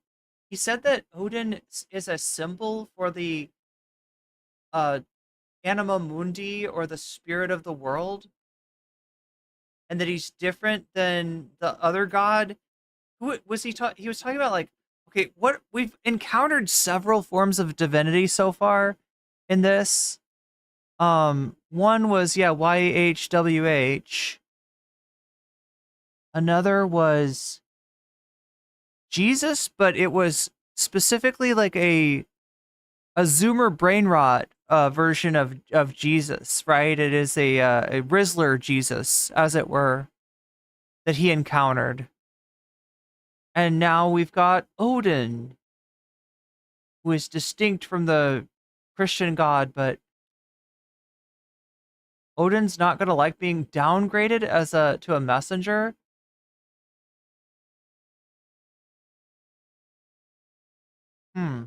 That the material world mirrors the physical. There are billions of spirits in the spirit world of differing levels of morality, motivations, backstory, and origin. The spirit world is just as, if not vastly more complicated than our material world. And the spirit world is a highly complex jungle or forest with many angels, demons, spirits, and psychic regions or continents that are different. The two government agencies... Psychic continents. We're getting into Bjork lyrics here. Did you know, chat, by the way, that her name is not pronounced Bjork? I have to say Bjork when I'm talking about her, because that's how everyone pronounces it. But she says that it rhymes with jerk, right? So it's supposed to be pronounced Bjork. That's actually how you say... Anyway, it sounds like Bjork lyrics. I'm Bjorken, chat. I'm Bjorken. of the government agencies of the two most powerful countries in the world in the 20th century have scientifically proven the existence of the spirit world. I love brain rot, Jesus. I feel like that's just wonderful that he's added that to my mental. And what they found is that the spirit world operates pretty closely to what traditional world religions operate as. And this is in a lot of ways informed by the CIA's research, where they found that there are concentric rings which lead out towards higher and higher levels of abstraction until you hit infinity or God. In that God exists out of time, where God's infinity is a counterbalance to the finiteness of the universe. Infinity and finite must be balanced for the universe to reach a sort of coherent whole. And I feel like, yeah, he might be like a sweatier Jordan Peterson even. What both of those government agencies found as well is that the spirit world has a lot of geographic world. Oh, yeah. It's infinitely large. And what definitely. You psychically project to a certain region of the spirit world where you desire something, you search for it. And the spirit world can only... That's what I'm thinking, or else ellipsis. No, it would blow his mind. It would blow his fucking mind. He might actually have a bad reaction to even just playing Persona. Like he would get hung up on the part of the beginning of the game where you're like, you have to accept that this is a game and that none of the events in this game are references to people living or dead, like that whole thing. Like he would get obsessed with that and somehow think that the game was talking to him. I don't know. Give you something if you use like a searchlight. And so the world's religions and the world's philosophies and ideologies are all searchlights in the infinite void of the spirit world. I feel like he'd get his ass kicked out of the Velvet Room, though. He would not, like, I don't think Igor would put up with his shit. And when you find a spirit, you're nice to it and communicate with it. And when you treat spirits with respect, which we haven't been doing, they help you, which is how every world religion works, where people are trying to be nice to the spirits to give them what they like. So the spirits help you where they let you have access to their warren. And their warren, and that's how you're able to activate your persona. I don't know. In the material worlds demands the other to psychologically balance each other. Spirits are looking for material bodies looking for spirits, because much like men and women, they are in a constant duality where the spirit is masculine and the material is feminine. Men create with their minds, women create with their bodies. And the male must imprint on the feminine. What? Oh, okay. This male is the spirit and the woman is the... In a nisexual way, where... Rudyard incepts himself to believe nonsense? A spirit, a better spirit than you, has to imprint upon your material condition, and if that doesn't happen, you will be incredibly depressed in the same way as a person will be depressed if they can't find a mate. And your duty is to find the... Oh no, he would develop a crush on Marie-chan. That's what would happen. Best spirit, and marry it, and serve it, and be nice to it. He would think that all of her poems were about him. And treat it with respect and compassion. So...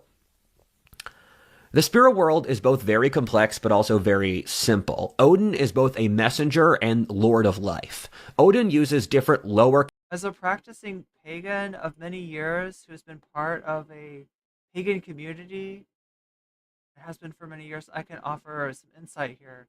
Everything that he says is complete gibberish. Thank you for coming to my TED Talk. Indeed, indeed. Yeah, he's not saying Warren. He's just talking about how much he likes the 80s rock band Warrant. For a moment, I thought he was talking Xavier, the Renegade Angel. I mean, maybe he is.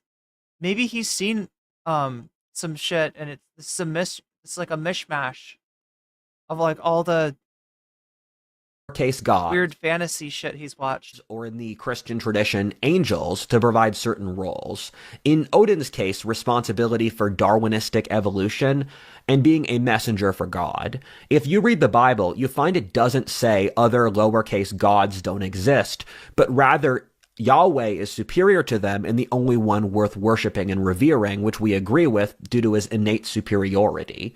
Yahweh is so superior that you should not fuck with him. I cannot repeat this. Do not. Well, technically, by saying his name out loud, you're kind of fucking with him. I don't know if you know this, but traditionally, you leave the vowels out of that word. Hence, G-D. With Yahweh. You should see Odin as a sort of angel, since in the Christian tradition, Odin is the same thing as Hermes Trismegistus, which is recognized across this academic field as completely obvious. And Hermes Trismegistus is integral to the Christian mystic tradition, since I'm pulling a lot of this stuff from authors like Thomas Aquinas in that time period. Again, the spirit world will make complete sense if you give me the time to explain it, but our society has the fucking attention span of 10 seconds. And wait, Thomas Aquinas was about this shit? This is all consistent with Christianity, since I'm taking this stuff from medieval and early modern Christian mysticism, which all openly says this, which I have read dozens of books on, and I know almost none of you have, and I respect those who have, but let me explain this. That I made a deal with a god in a blue room. The term— No! Oh my god, motherfucker literally signed a Persona contract. In terms of the deal, it would be my responsibility over the course of— You had to say wari wa nanji, nanji wa wari. I know the deal. I know I am thou, thou art I. My life to figure out. And the rest of the video is me— Can you imagine if you were in a Persona and, like, you had to deal with him as a party member? Like, that would be a fucking nightmare. Like, to play an RPG with this guy as, like, one of the characters. Revealing to you the deal I cut in the blue room. It's called the Velvet Room, yeah. I don't know all of it now, but I'll tell you what I do. Odin colloquially refers to me as kid all the time. He says that although he has massive respect for me as a mortal, he is so vastly superior to me that he cannot help but treat me with a certain degree of condescension, like an adult speaking to a child but vastly greater. He said, "Look, kid, you're the one who's gonna have to do the work." Yeah, Bivon. I mean, it's the same idea. Yeah. Not me. Let me know what terms you need in order to carry this out. I don't really care as long as you get the job done in an efficient way. Look, Odin, I just need some blank tarot cards, okay? I think I can get these, I met this artist, this demon artist that can paint the, tarot cards for me. I think I'll be all right, yeah. I'm going to reward you tremendously, given what you are going to do and what you have already done is so difficult. I told him I refuse to be worshipped as a god. I just don't want to do that. He said, yes, very good. You just passed one of my tests. Trismegistus. This literally sounds like a Persona. This literally sounds like one of the evolutions of, like, the main character's... Like, does bro realize he's playing Persona in real life? That's... the game exists. Is for the next stage of human evolution that you mortals have to pass through is to take some fucking responsibility for your own lives. The world religions, although they do carry tremendous value, have an innate issue in that they displace responsibility for life onto the prophet. This works for peasant farming societies, but once you level up to having godlike technology— We're leveled up to having godlike technology, thanks to Elon Musk. You need to have another hit. We have godlike loot filters that we can use to pick up the best loot in another independent system. You see that in order to get this message across, people are not allowed to worship you. They have to empathize and understand your actions and what it took you to reach this point in order to replicate you and use their development both as individuals and spiritually. Is Junpei's ultimate person? And societies. If people worship you, both of— Wait, Stupe? Wait. I'm trying to remember. I get the character from Persona 3 mixed up with the character from Persona 4 for some reason. You lose, since you lose your humanity, which is your defining trait, Rudyard, and they lose their ability to actually learn practically. I also, in the spirit world, also loses, because if they default their responsibility— I buffered, I guess the internet's been a little bit iffy even still. Luckily, We hung on. Although Twitch, you're gonna have 2 VODs to watch, so lucky you. You get to switch VODs halfway through. They've failed the next test of human evolution. You see, I'm not like other girls. Mortals do that.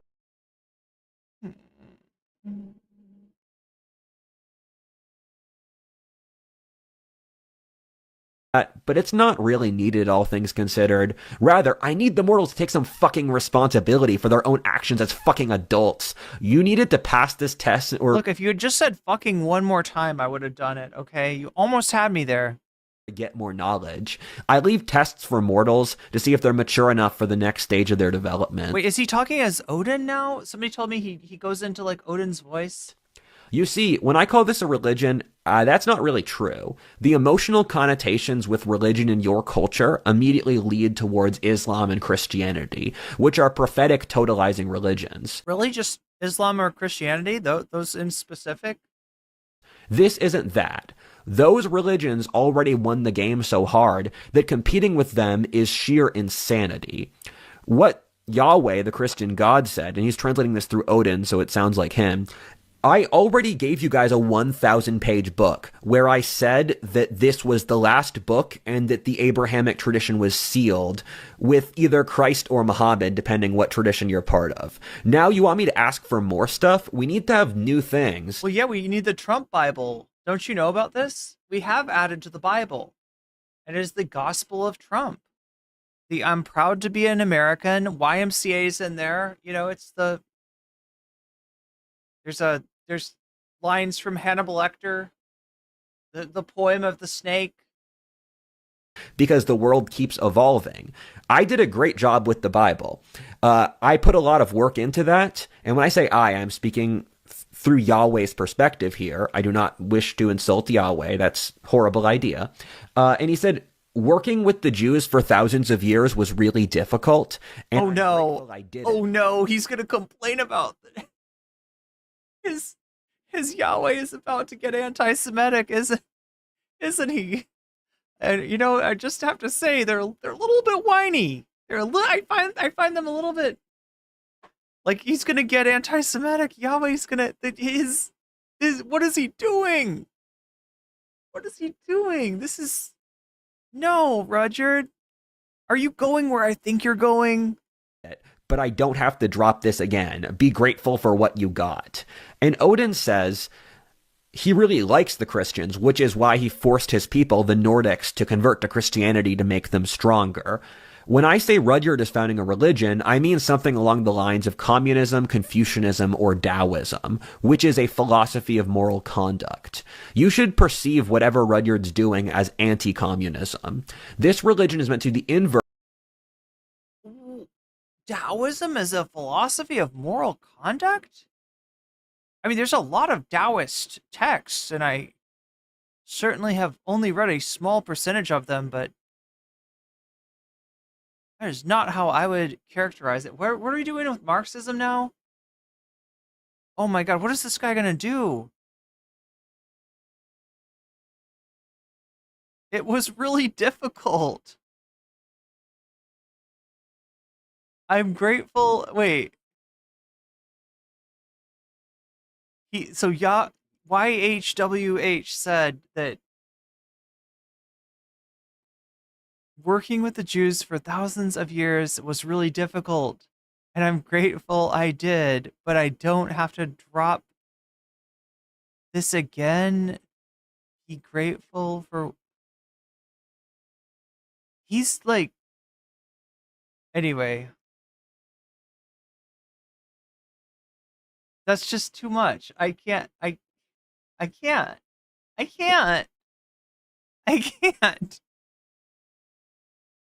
Now we're going to talk about Marxism. Okay, let's see what he's got. Taoism, which is a philosophy of moral conduct. You should perceive whatever Rudyard's doing as anti-communism. So wait, now he's speaking of himself in third person. Does that mean he is speaking as one of the... And also...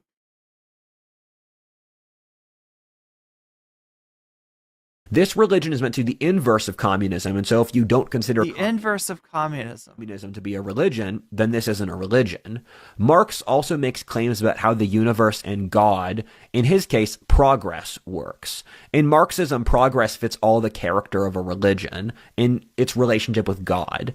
From that, he makes predictions about the future and rules on how to live life and manage society. Rudyard is the anti-Marx. Marx was working for Satan, something Marx himself publicly wrote multiple times, which you can look up online, while Rudyard works for God. The universe naturally works by polarity in that the global success of Marxism demanded the rise of its antithesis. Marx created Rudyard without even realizing it. One of Rudyard's friends, Dan McKinley, makes psychological assessments using AI and various science. So again, we're watching an edit of this, thankfully, because otherwise it's 10 hours long.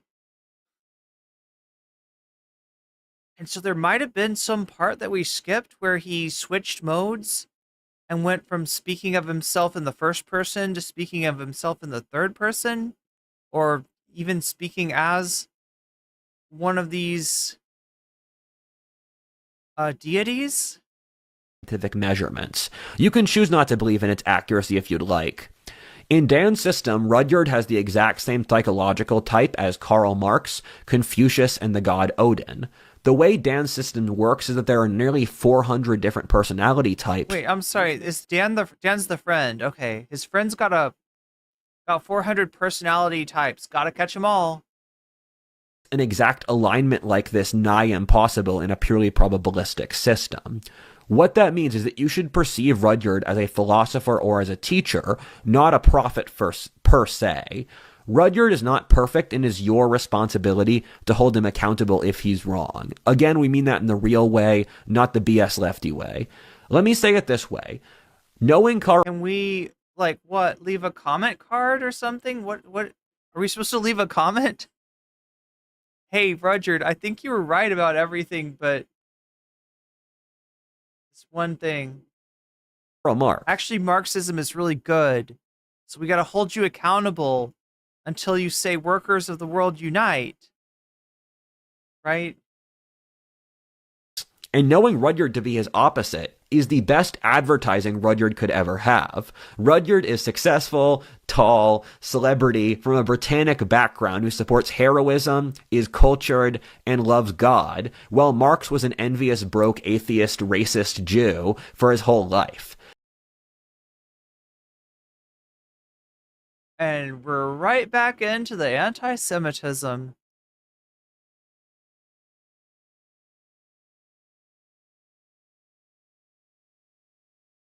Oh my God. Okay. And of course, I like the Jews. They made the Abrahamic tradition. The secular Jews of the last few centuries created a lot of nihilistic ideology. Oh no! Oh no! We got this thing going on. This is a thing, chat. This is a thing. This specific type of anti-Semitism that concentrates on quote-unquote secular Jews. This is a thing. This is a subspecies of anti-Semitism. Communism was there to kill all religion, and we are here to enable all religions. Our goal is to save as many lives and help as many people as communism has hurt. Please help us in achieving our goal. We want China, Latin America, Russia, Coastal America, and Europe, rather than experiencing collapse under the envy of materialist communism, to flourish to the highest levels possible through ideal heroism. We are gardeners. We are not here to tell you about God. God, I mean, I probably don't have to explain this to anybody in this chat, but in case anybody ever hears this that needs to hear this, Marx's materialism is not Madonna's materialism. It's not we're living in a material world and I'm a material girl. It is a recognition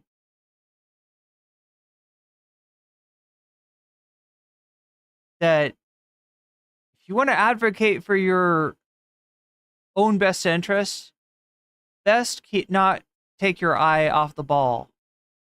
And that ball is your material conditions. That ball is the resources that you have to do things with. And a lot of times, people will try to snow you.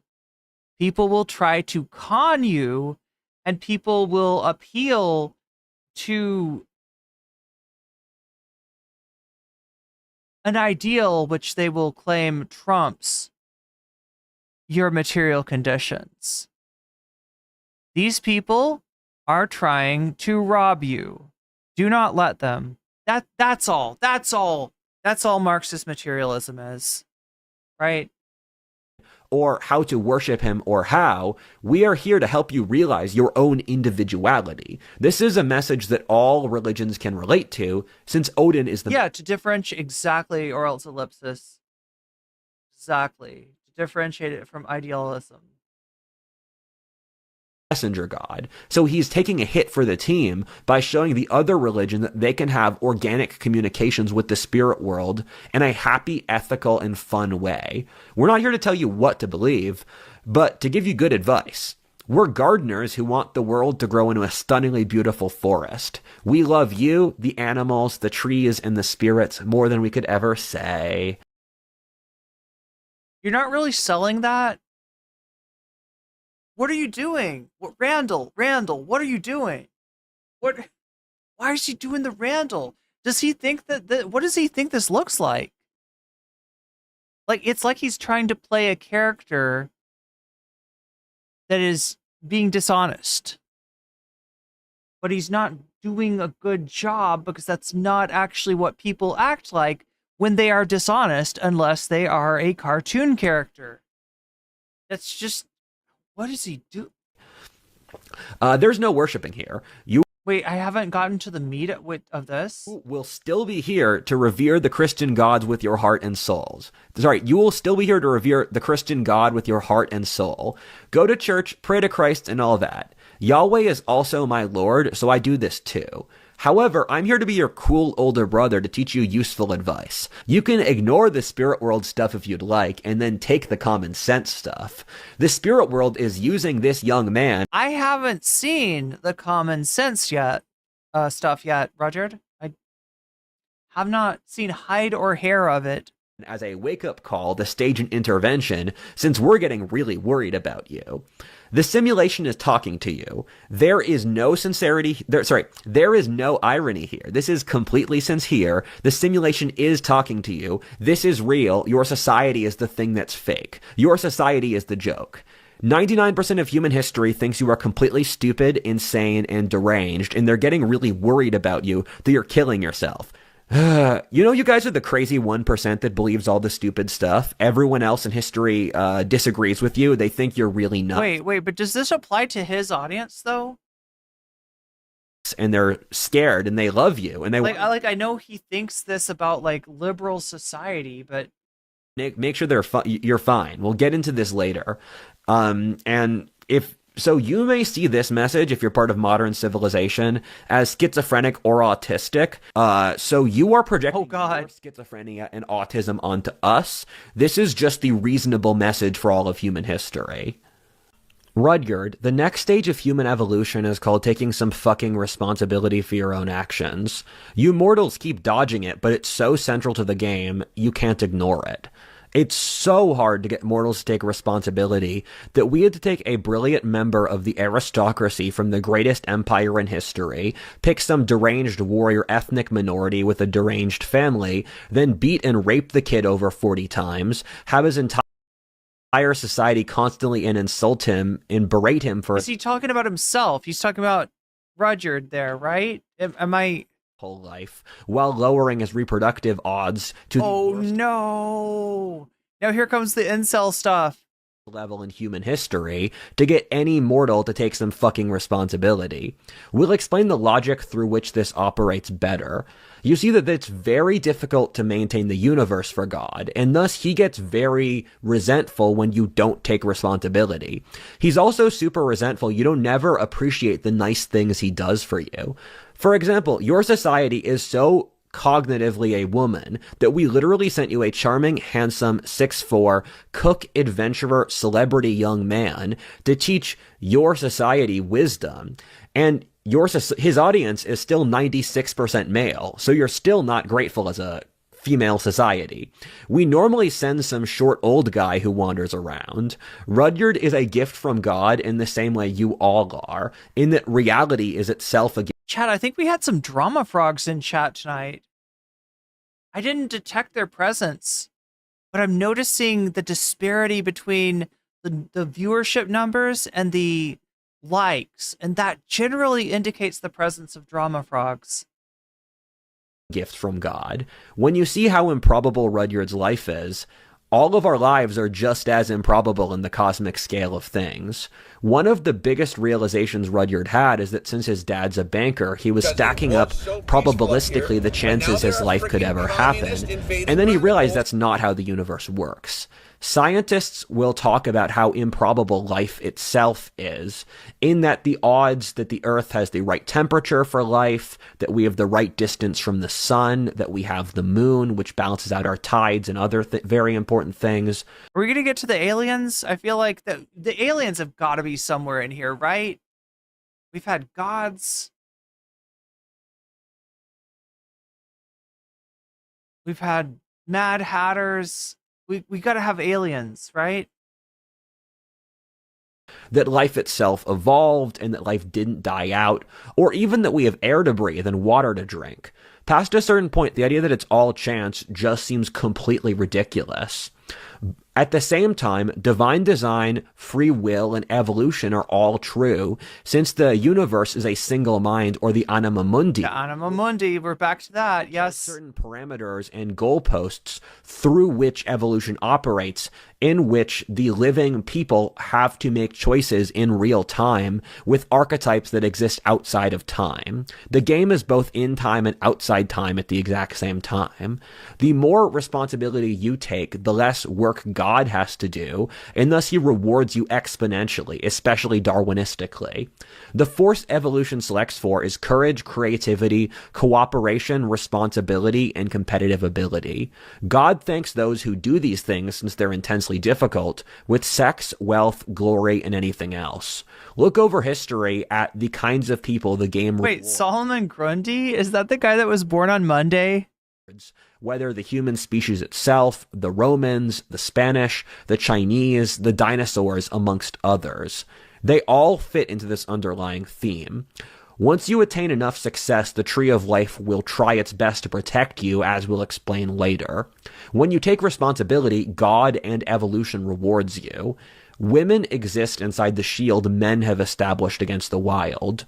Women have evolved to live in what's practically an artificial environment away from the jungle of Darwinistic competition, while never realizing it due to how expensive human offspring are to birth and raise. Your women bear an enormous cost for your species through its intelligence and culture, which is its greatest advantage. Your woman took the cost of how difficult your human condition is.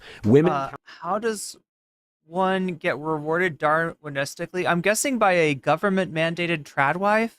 Counterbalance the male ability to achieve incredible things with having to bear the cost itself for Eldritch gods, and yeah. The spirit world processes the human psyche and human consciousness as equivalent to the moon landing in your society's terminology. So please respect it. As your society became more safe, you didn't need men whose role was to fight against chaos, and thus women gained enormous social power. Dragon of Chaos. Your entire world became a domestic space. Dragon of Chaos. And thus you lost the distinction between friend and foe, which drove you crazy. You also lost the jungle, where you need the jungle to not drive yourself crazy, because men need... Jink is always telling us we need the jungle, yeah? Difficult things to fight against. What Yahweh did was so unbearably kind through giving you Semitic prophets like Jesus. It was a way of short-circuiting your evolutionary logic, allowing people to be happy, to separate yourself from your biological urges. This was especially important in that particular era of history, as mankind was forming into large empires for the very first time. Yeah, how long of a midnight walk is he taking with Odin? It feels like quite some... Oh my god, chat. How did I manage to stay up this late? I didn't even realize what time it was. I don't know how I thought time was working, but not in a normal way. Not to be confused with Salman Rushdie.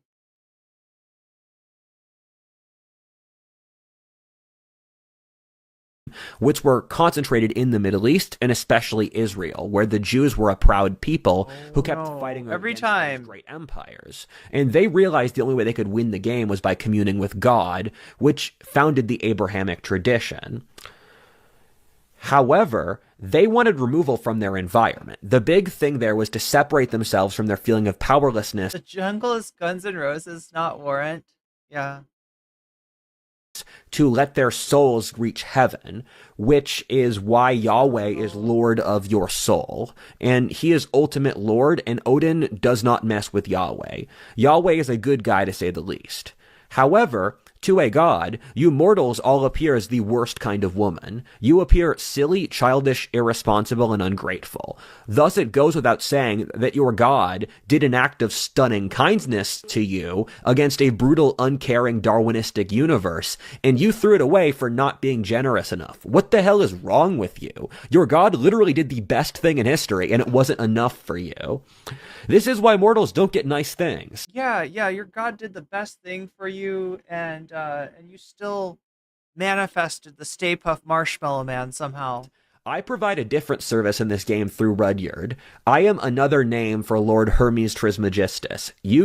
I swear to God, that's a persona. That's a persona. He serves me, and I'm gonna look up some persona, and that's gonna be the main character's persona. It's gonna be Hermes Trismegistus. Will be operating under my protection. Yahweh also owns him, but Yahweh also owns lots of people, and I spoke with Yahweh, and he's fine with letting me play for Rodard right now. Play with Rodard. Wait, sorry. Okay, that's Odin. So he's Odin right now. He's not Rodard, and Yahweh was like, you can play with him. Are you to use his PTSD as a tool again? That's like what he said about Odin. Hi, this is Rodard. I'm gonna take the. Oh, you're back. You're back. Thank you, God. It's okay. That's Rodard's back. Everybody, Rodard. Yes, once again. Here we go. Back now. Thank you for your service, Odin. Odin likes these words. Thank you for your service. Is he a military veteran? What is? For when someone offers you a service you respect, where he says a simple thank you or thank you for your service, and you should respond with, it's an honor to serve. The secret to life is innately empathy and listening to others. When you listen and treat others with respect and show consideration for the nice things they do, they will do more nice things for you. You should always thank others when they're kind to you. So thank you for your service, Odin, and it's an honor to serve.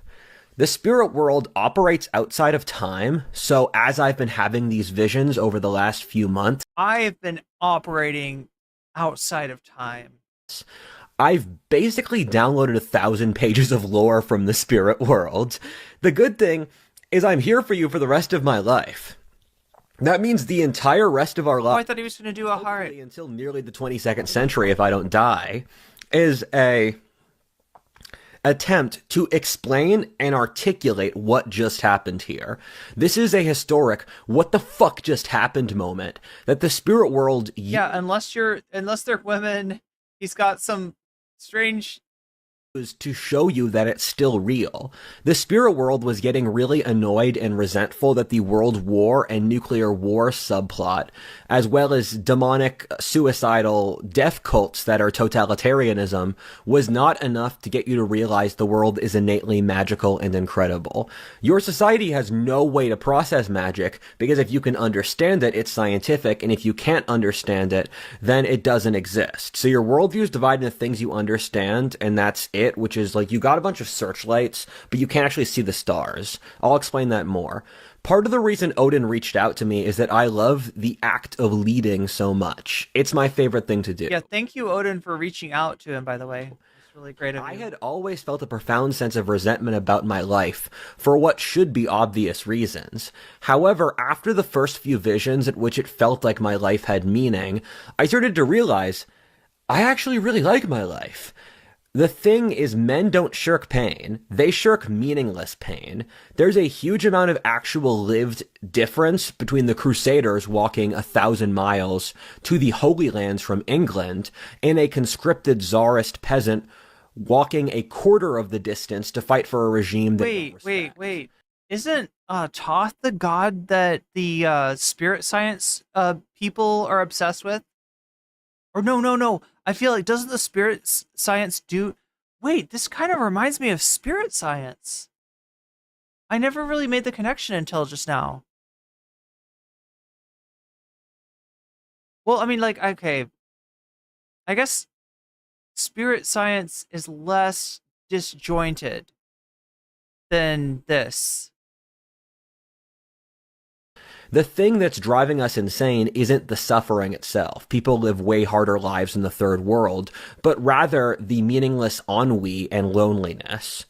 With the new meaning, I realized I had finally found the epic scale of my life I had earlier found horrifying to be incredible and awesome. I found the events I used to see with terror now found admiration in how I faced them. The situation was exactly the same, but my perspective had changed radically.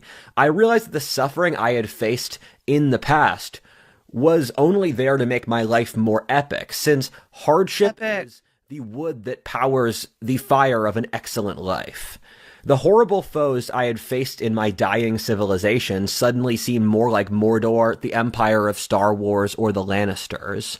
I saw our world as a fantasy world, which is what I had always wanted out of life. Well, yeah, in some other alternate universe, our world is a fantasy world, and the fantasy worlds maybe are the real world. So, like every other universe out there, every other alternate timeline out there, it's like there's one where Steins Gate is real. There's one where One Piece is real. Like, we're all characters that Luffy and the crew are reading about in their manga. They're like reading our they're like, whoa, that's a pretty wild manga. This, person sitting here doing a live stream, right? That's amazing. And then they go and they do some pirate stuff because they're One Piece, but they're real in this other universe, and we're the manga. That they're you get it. It's like a displaced kind of thing. That's life. As a kid, I had wanted to live in an epic fantasy world, whether Lord of the Rings, a Norse saga, Greek mythology, or Dune. I realized then that my life was the most epic fantasy story ever. This is better than all of those. Wait, this is what it would be like to be chatting with Caleb Maupin? We have a demonic plague that's taken over our ruling class, the most powerful genies in history, or AI, advanced sorcery with technology, enormous land ships called tanks, and the most incredible factions, cultures, and cities. I had realized that I had finally achieved the life I could only fantasize Odin watches Star Wars. I think he's back in Rudyard, isn't he? Is he back as Rudyard yet? Kid. As a kid, I wanted to live through all of that. I was once praying to Yahweh, and I asked him for a reason to live. I got home from walking. I started to write my autobiography. Normal, well-adjusted people will create for themselves some reason for living that was outside of themselves. This man just wants to be L. Ron Hubbard without the discipline to write a shitload. Yeah, he did write a shitload. I've been writing my very questionable sci-fi. I've been writing my autobiography for the last few years, and I'm currently over 300 pages into it. I use it as a form of therapy, frankly. You saw my life. You'd know why I'd have to do this. One of the ways I channel God is that I write, like I'm currently doing. God told me that Listomania. When he saw my suffering as a child, and he saw the nobility with which I fought my mother, he saw how I was mistreated by this. He was like, fuck them, bitch. God was like, and how I prayed to him every single night. God said it broke his heart so much he made the deal with me. The deal was that in exchange for fighting back like this, he would give me an adult life I could only ever fantasize about. Being a leader in a fantasy, This is what annoys me, is his life is kind of like, at least for a certain... Like, it is what people fantasize. Like, everybody's like, oh my god, being a content creator.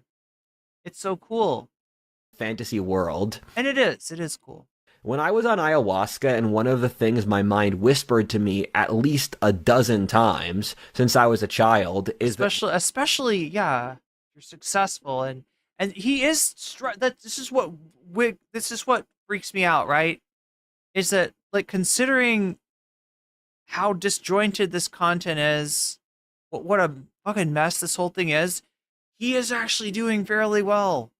What is he at? 200,000 subs? Rudyard, you will get everything you could ever want. He's not some marginal dude putting up YouTube videos, right? He's got an audience for this shit. But not how you think. I mean, I guess this isn't very, this isn't typical of his videos, and he did take these down almost like a couple of days after he put them up, so it's not like he's getting paid to do this exactly, but his regular video essays aren't that much more coherent. Or want. I now know what that means. I did get everything I could ever want as a kid, but the way it's conveyed to me is by giving me this incredibly heavy responsibility at such a young age. My life is both cosmically oh my God, unfair and fair at the exact same time. Same time. Thank you for your service, Odin. I know, right? We got to thank Odin for his service. Oh my God. Odin comes to you to thank you for being a badass in giving you advice. You don't worship him, he's an advisor and a messenger. The only thing I needed to live my best life was courage, or a reason to motivate myself, since I love my men so much, and I know that if I could lead both my men and my YouTube audience, I would be capable of unlocking whatever I wanted out of life. Odin intervened in the game, and he... See, this is what I wonder. This is what I wonder, right? If you're a super fan of this guy, you saw these videos when they came out. You were like, ooh, let me hear about the life story of this guy Rudyard that I love his content so much. And you're watching his video essays, you think he's really smart, he's teaching you all these things about mouse utopia and reaffirming your right-wing beliefs more or less. And then you see this shit. Do you not get a little bit worried? Do you not? Does this not maybe snap you out of like thinking this is a cool guy who's got, or are there going to be people there that are like, oh yeah, fuck yeah, he is a magical, mystical, mystery thirst trap? Like, I mean, he literally did say, he's feeling himself in this, right? How do you take this if you're his viewer? He said, hey kid, if you write... How many people are going to be like, see this and they're going to be like, not okay. And then how many people are going to be like, yes, Odin, fuck yes. List of every girl you masturbate to. I will solve every issue in your life. Oh, there we go. Hey kid, if you write out every girl you goon to, I will solve every issue in your life. I feel like we've built up enough connection after 6 hours that I can share stuff like this with you. Oh my God. I thought it was kind of weird when Odin said it, but he had healed my PTSD, so I'll do what he says. You don't understand. I did it, and I was looking at the list of girls I had winked to.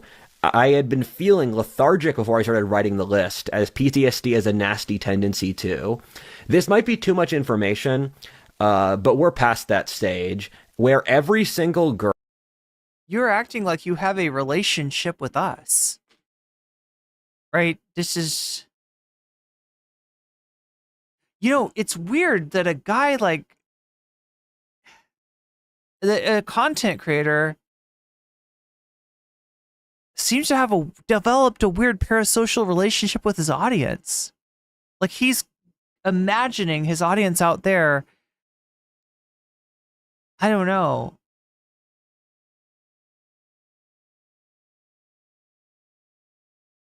Like, it's weird. Usually it's the other way around. Like, parasocial relationships generally doesn't work this way. Girl on the list was white.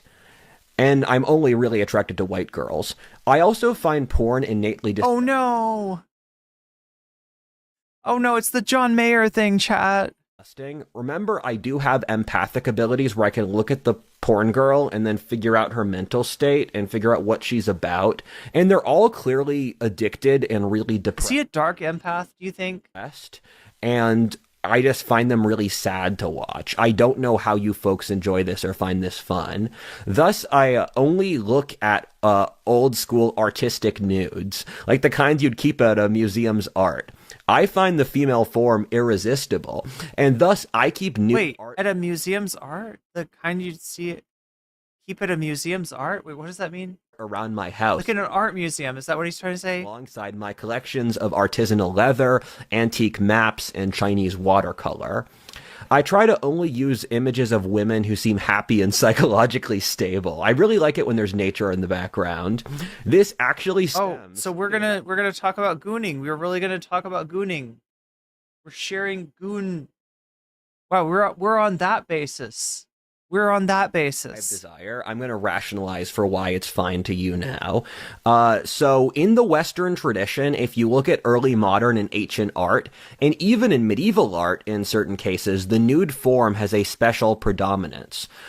Sex isn't really scary. The consequences can be scary if you're stupid about it, but women find it so pathetic that men find their bodies scary. Our society's prudishness out this stuff is so lame.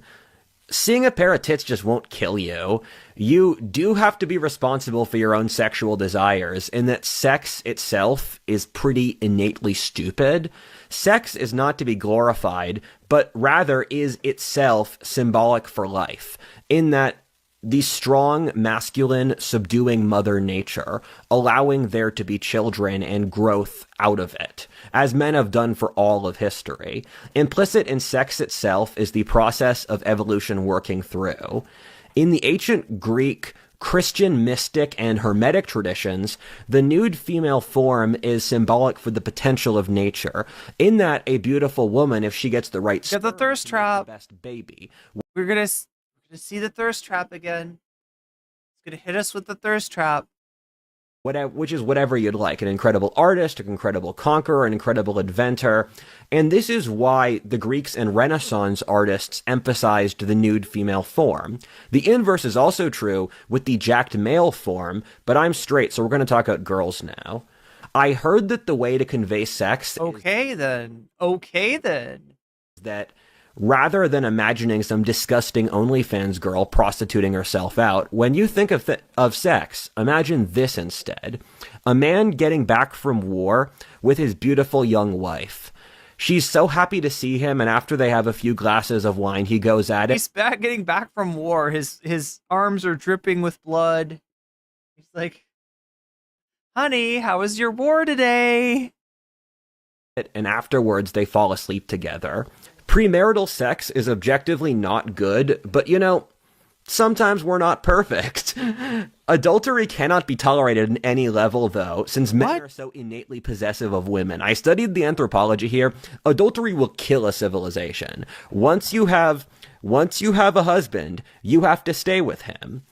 Odin said that sex is the force that powers life itself. When you look upon a forest of buzzing life, or the course of human history, imagine the forest you see, or the European Middle Ages, as being lots of people having happy, marital, orgasmic sex, and then taking care of their loving children who stem from it. The real reason masturbating is taboo in our society is women are trying to artificially inflate their sexual value, which is a far greater motivator of our society. Excuse me, wait, that's responsible for you would believe. If men are scared of sex, they won't realize how innately boring sex is. So, as a person who has both watched porn and had sex, porn is just he wants to make sure that we know. We need to know that he's both a person who's both watched porn and had sex. Disgusting. And sex is the most fun in the world, but when it's over, it's pretty boring. I mean, it's like the same thing. And oh yeah, he likes to talk about anthropology. You can't make sex your identity, but also don't be so squeamish. Unless you're Madonna. Literally nothing I said here is against the Bible. There is literally nothing against masturbating in the entire Bible. There is onanism, but was pulling out in a very specific Old Testament clan context where Onan had certain responsibilities to impregnate. So as long as you're not pulling out, it's okay. Someone. And we've thrown out so much stuff from the Old Testament, whether banning pork consumption or burning the Canaanites or stoning adulterers. Masturbating wasn't even really seen as bad until the early modern period, where it was really low on the medieval stack of sins, and its taboo status has more to do with the rise of reason making us scared of our animal instincts than anything itself in Christianity. Odin said that not letting young men masturbate is cruel due to how high their sex drive is. Odin said trying to block young men from masturbating is the equivalent of blocking young women from being deceitful. Okay. Wow, Odin is just not... He said that this is a win for the boys, and he says, quote, "I can see your hypocrisy. I know you all do." Is Odin like the host of a Red Pill podcast? And you lie that you don't. You are liars and fakers. I was recording that last segment, so when I looked at my wank sheet... Oh my god, no, the wank shit is... said, yes, human biology is biology. You don't have to be scared. Odin said, it's very clear you are very attracted to the women of your people, and you have zero plausible... Wait, who is that? ...deniability in denying that at this point. I've seen this sheet. And he said, okay, kid, you were asking me for any reason to live, any reason to have energy. You feel lethargic. This sheet shows you very clearly care about something, so why don't you do it? He said, Rudyard, I know you don't get laid enough. I like your genetics. I would really like you to get laid more. And he said, okay, Rudyard, you're the hero of the fucking story. Why didn't you think you were? Your parents gave you such a pointlessly heroic name of Rudyard William Lynch. I know your backstory. We watched this video. You're a fucking hero, kid. Be a fucking hero. Be a hero for your people and save them. I've been trying to get the plot to get here. You finally got here. Thank you, Rudyard. So be a fucking hero. Your women would show some gratitude if you were a hero, so be a fucking hero. And he said, look, kid, so this sheet is a contract, and it shows that... Here's the contract. Body is controlled by life. Your soul is controlled by Yahweh, and your body is controlled by the life force. This is why you can't stop yourself from sexually fantasizing and masturbating, because your life is trying to propagate, which is its natural endpoint. Oh, the horror. You're thinking about making sure your species... Who is this guy that he... At first he was showing pictures of himself, but I don't know what's going on now. Survives. You're thinking about making sure your people have children. I don't understand. You're such a terrible person for wanting to propagate your ancestral line and help all of your family and all of your ancestors. The spirits really like you having this much pleasure. We love watching you writhe in complete pleasure, and it makes us happy to know that you're happy. So, Rudyard, you already implicitly signed this contract with your own life force. And... so, this should go without saying, but you shouldn't masturbate or have sexual activity in front of others and those who don't want to see it. Okay. Also, it's very important you're not weird about sex. Every time your society tries to be sexual, they do it in a super cringe and lame way. Sex is the endpoint of a life of being a Chad, which is an end in itself. Odin is the god of masturbation in Norse mythology, with various theories that Shakespeare was an incarnation of Odin, and Shakespeare being a masturbation. You shake the spear being the phallus. I get it. Shakespeare was pretty crude and sexual in the context of his time. Hermes also taught humans how to masturbate in the Greek tradition. In the ancient Egyptian mythology... Unless you're watching Spirit Science, in which case it was probably Thoth. The Hermetic tradition attached to their version of Hermes, Thoth, involved the pharaoh masturbating in front of a crowd to show the force of life creating through semen. Odin said he gave us the ability to do this at any time for no cost, to show us that life still loves us. He said the fact we made it taboo as a society for no really good moral reason shows how silly mortals can be. So I'm going to unilaterally ban any sexual rituals and formism. I just refuse to have them. It looks really weird to outsiders, and I just don't want to do that. I don't want to share this side of myself with people besides those... I'm sorry, but I gotta say, who asked? Who asked?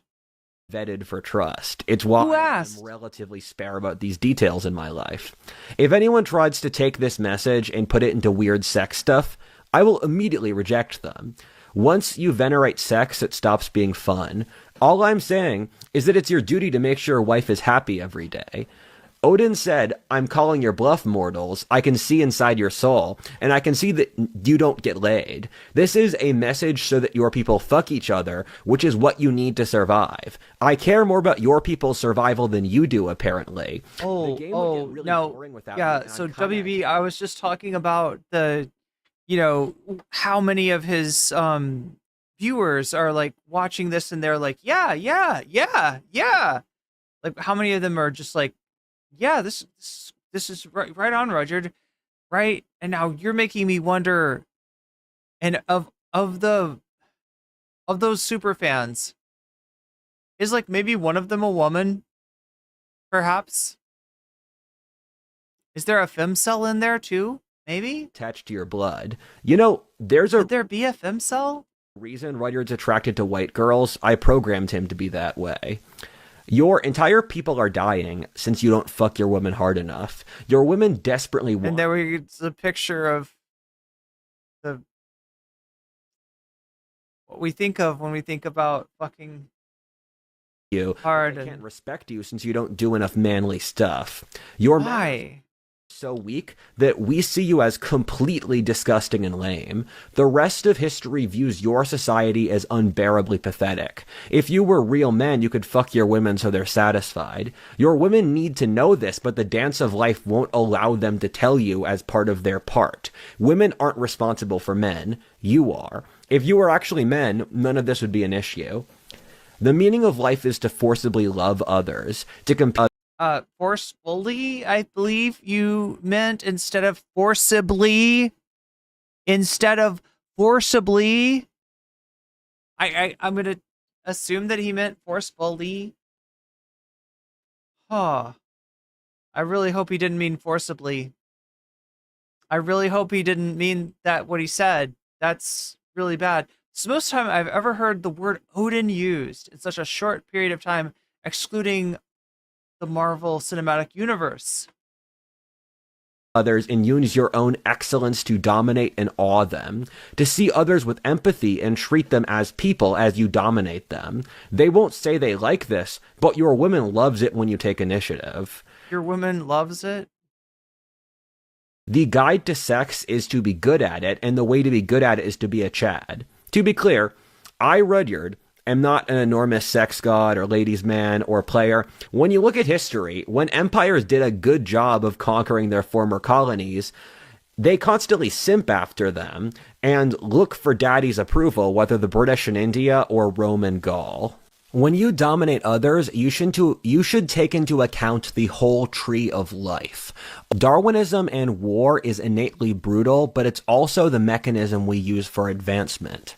Azar Gott and Ian Morris both have really good books about how almost every technological breakthrough in history came from war. Rudyard is an incredibly tough person. Oh no, wait, who are you now?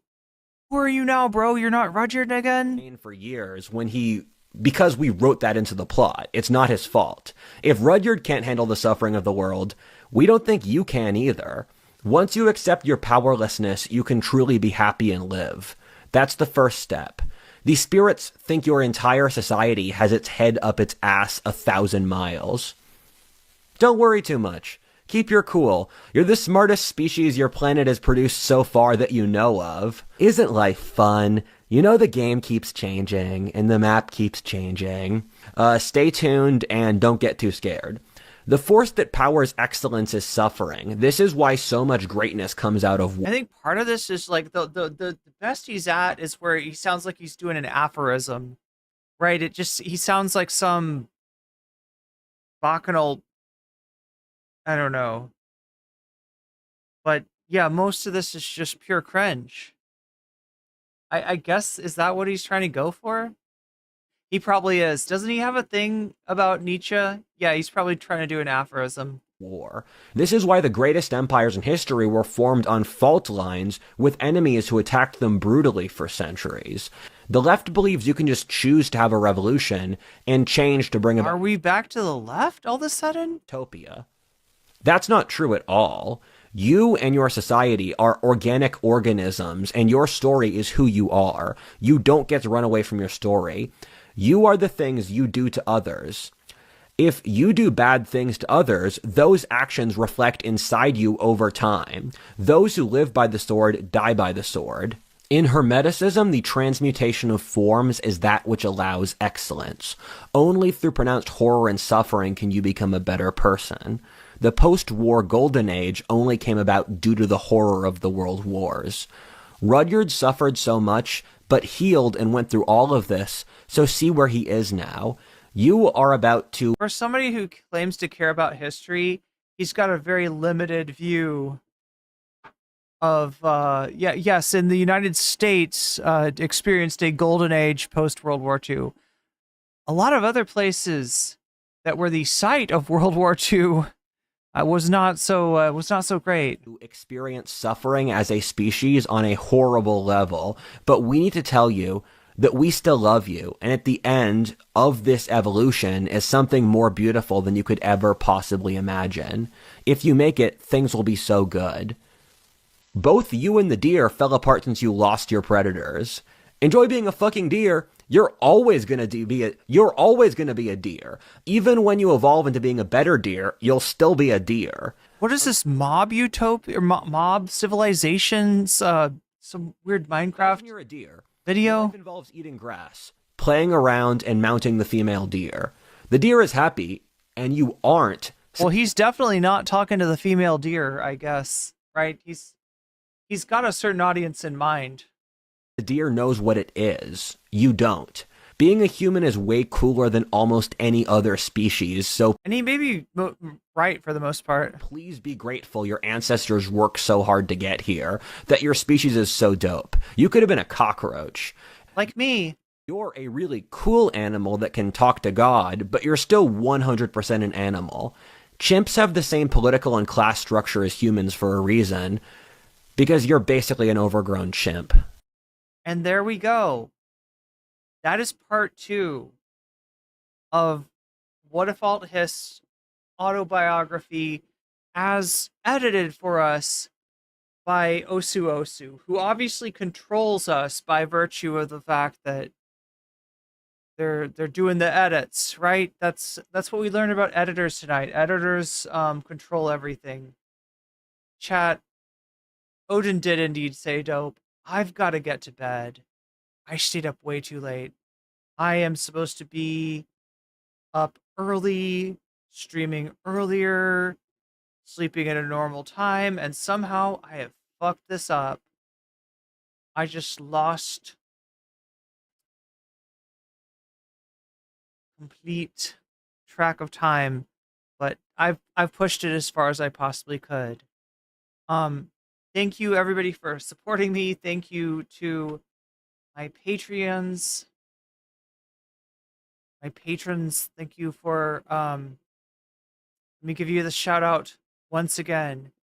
Shouts out to Oral Ellipsis, shouts out to Tracy Eva, shouts out to Temporal Insanity, shouts out to Funky Monkey, shouts out to Shax BA, shouts out to Nadia, shouts out to Moe Noape, shouts out to Just Julie, shouts out to Jules K, shouts out to Infallible Foul, shouts out to Hot Ham Radio, shouts out to Good for Gabby, shouts out to Buffy Geek, shouts out to Zera Xerex, to Rachel K, to Crystal Saphira, and to Omega Star.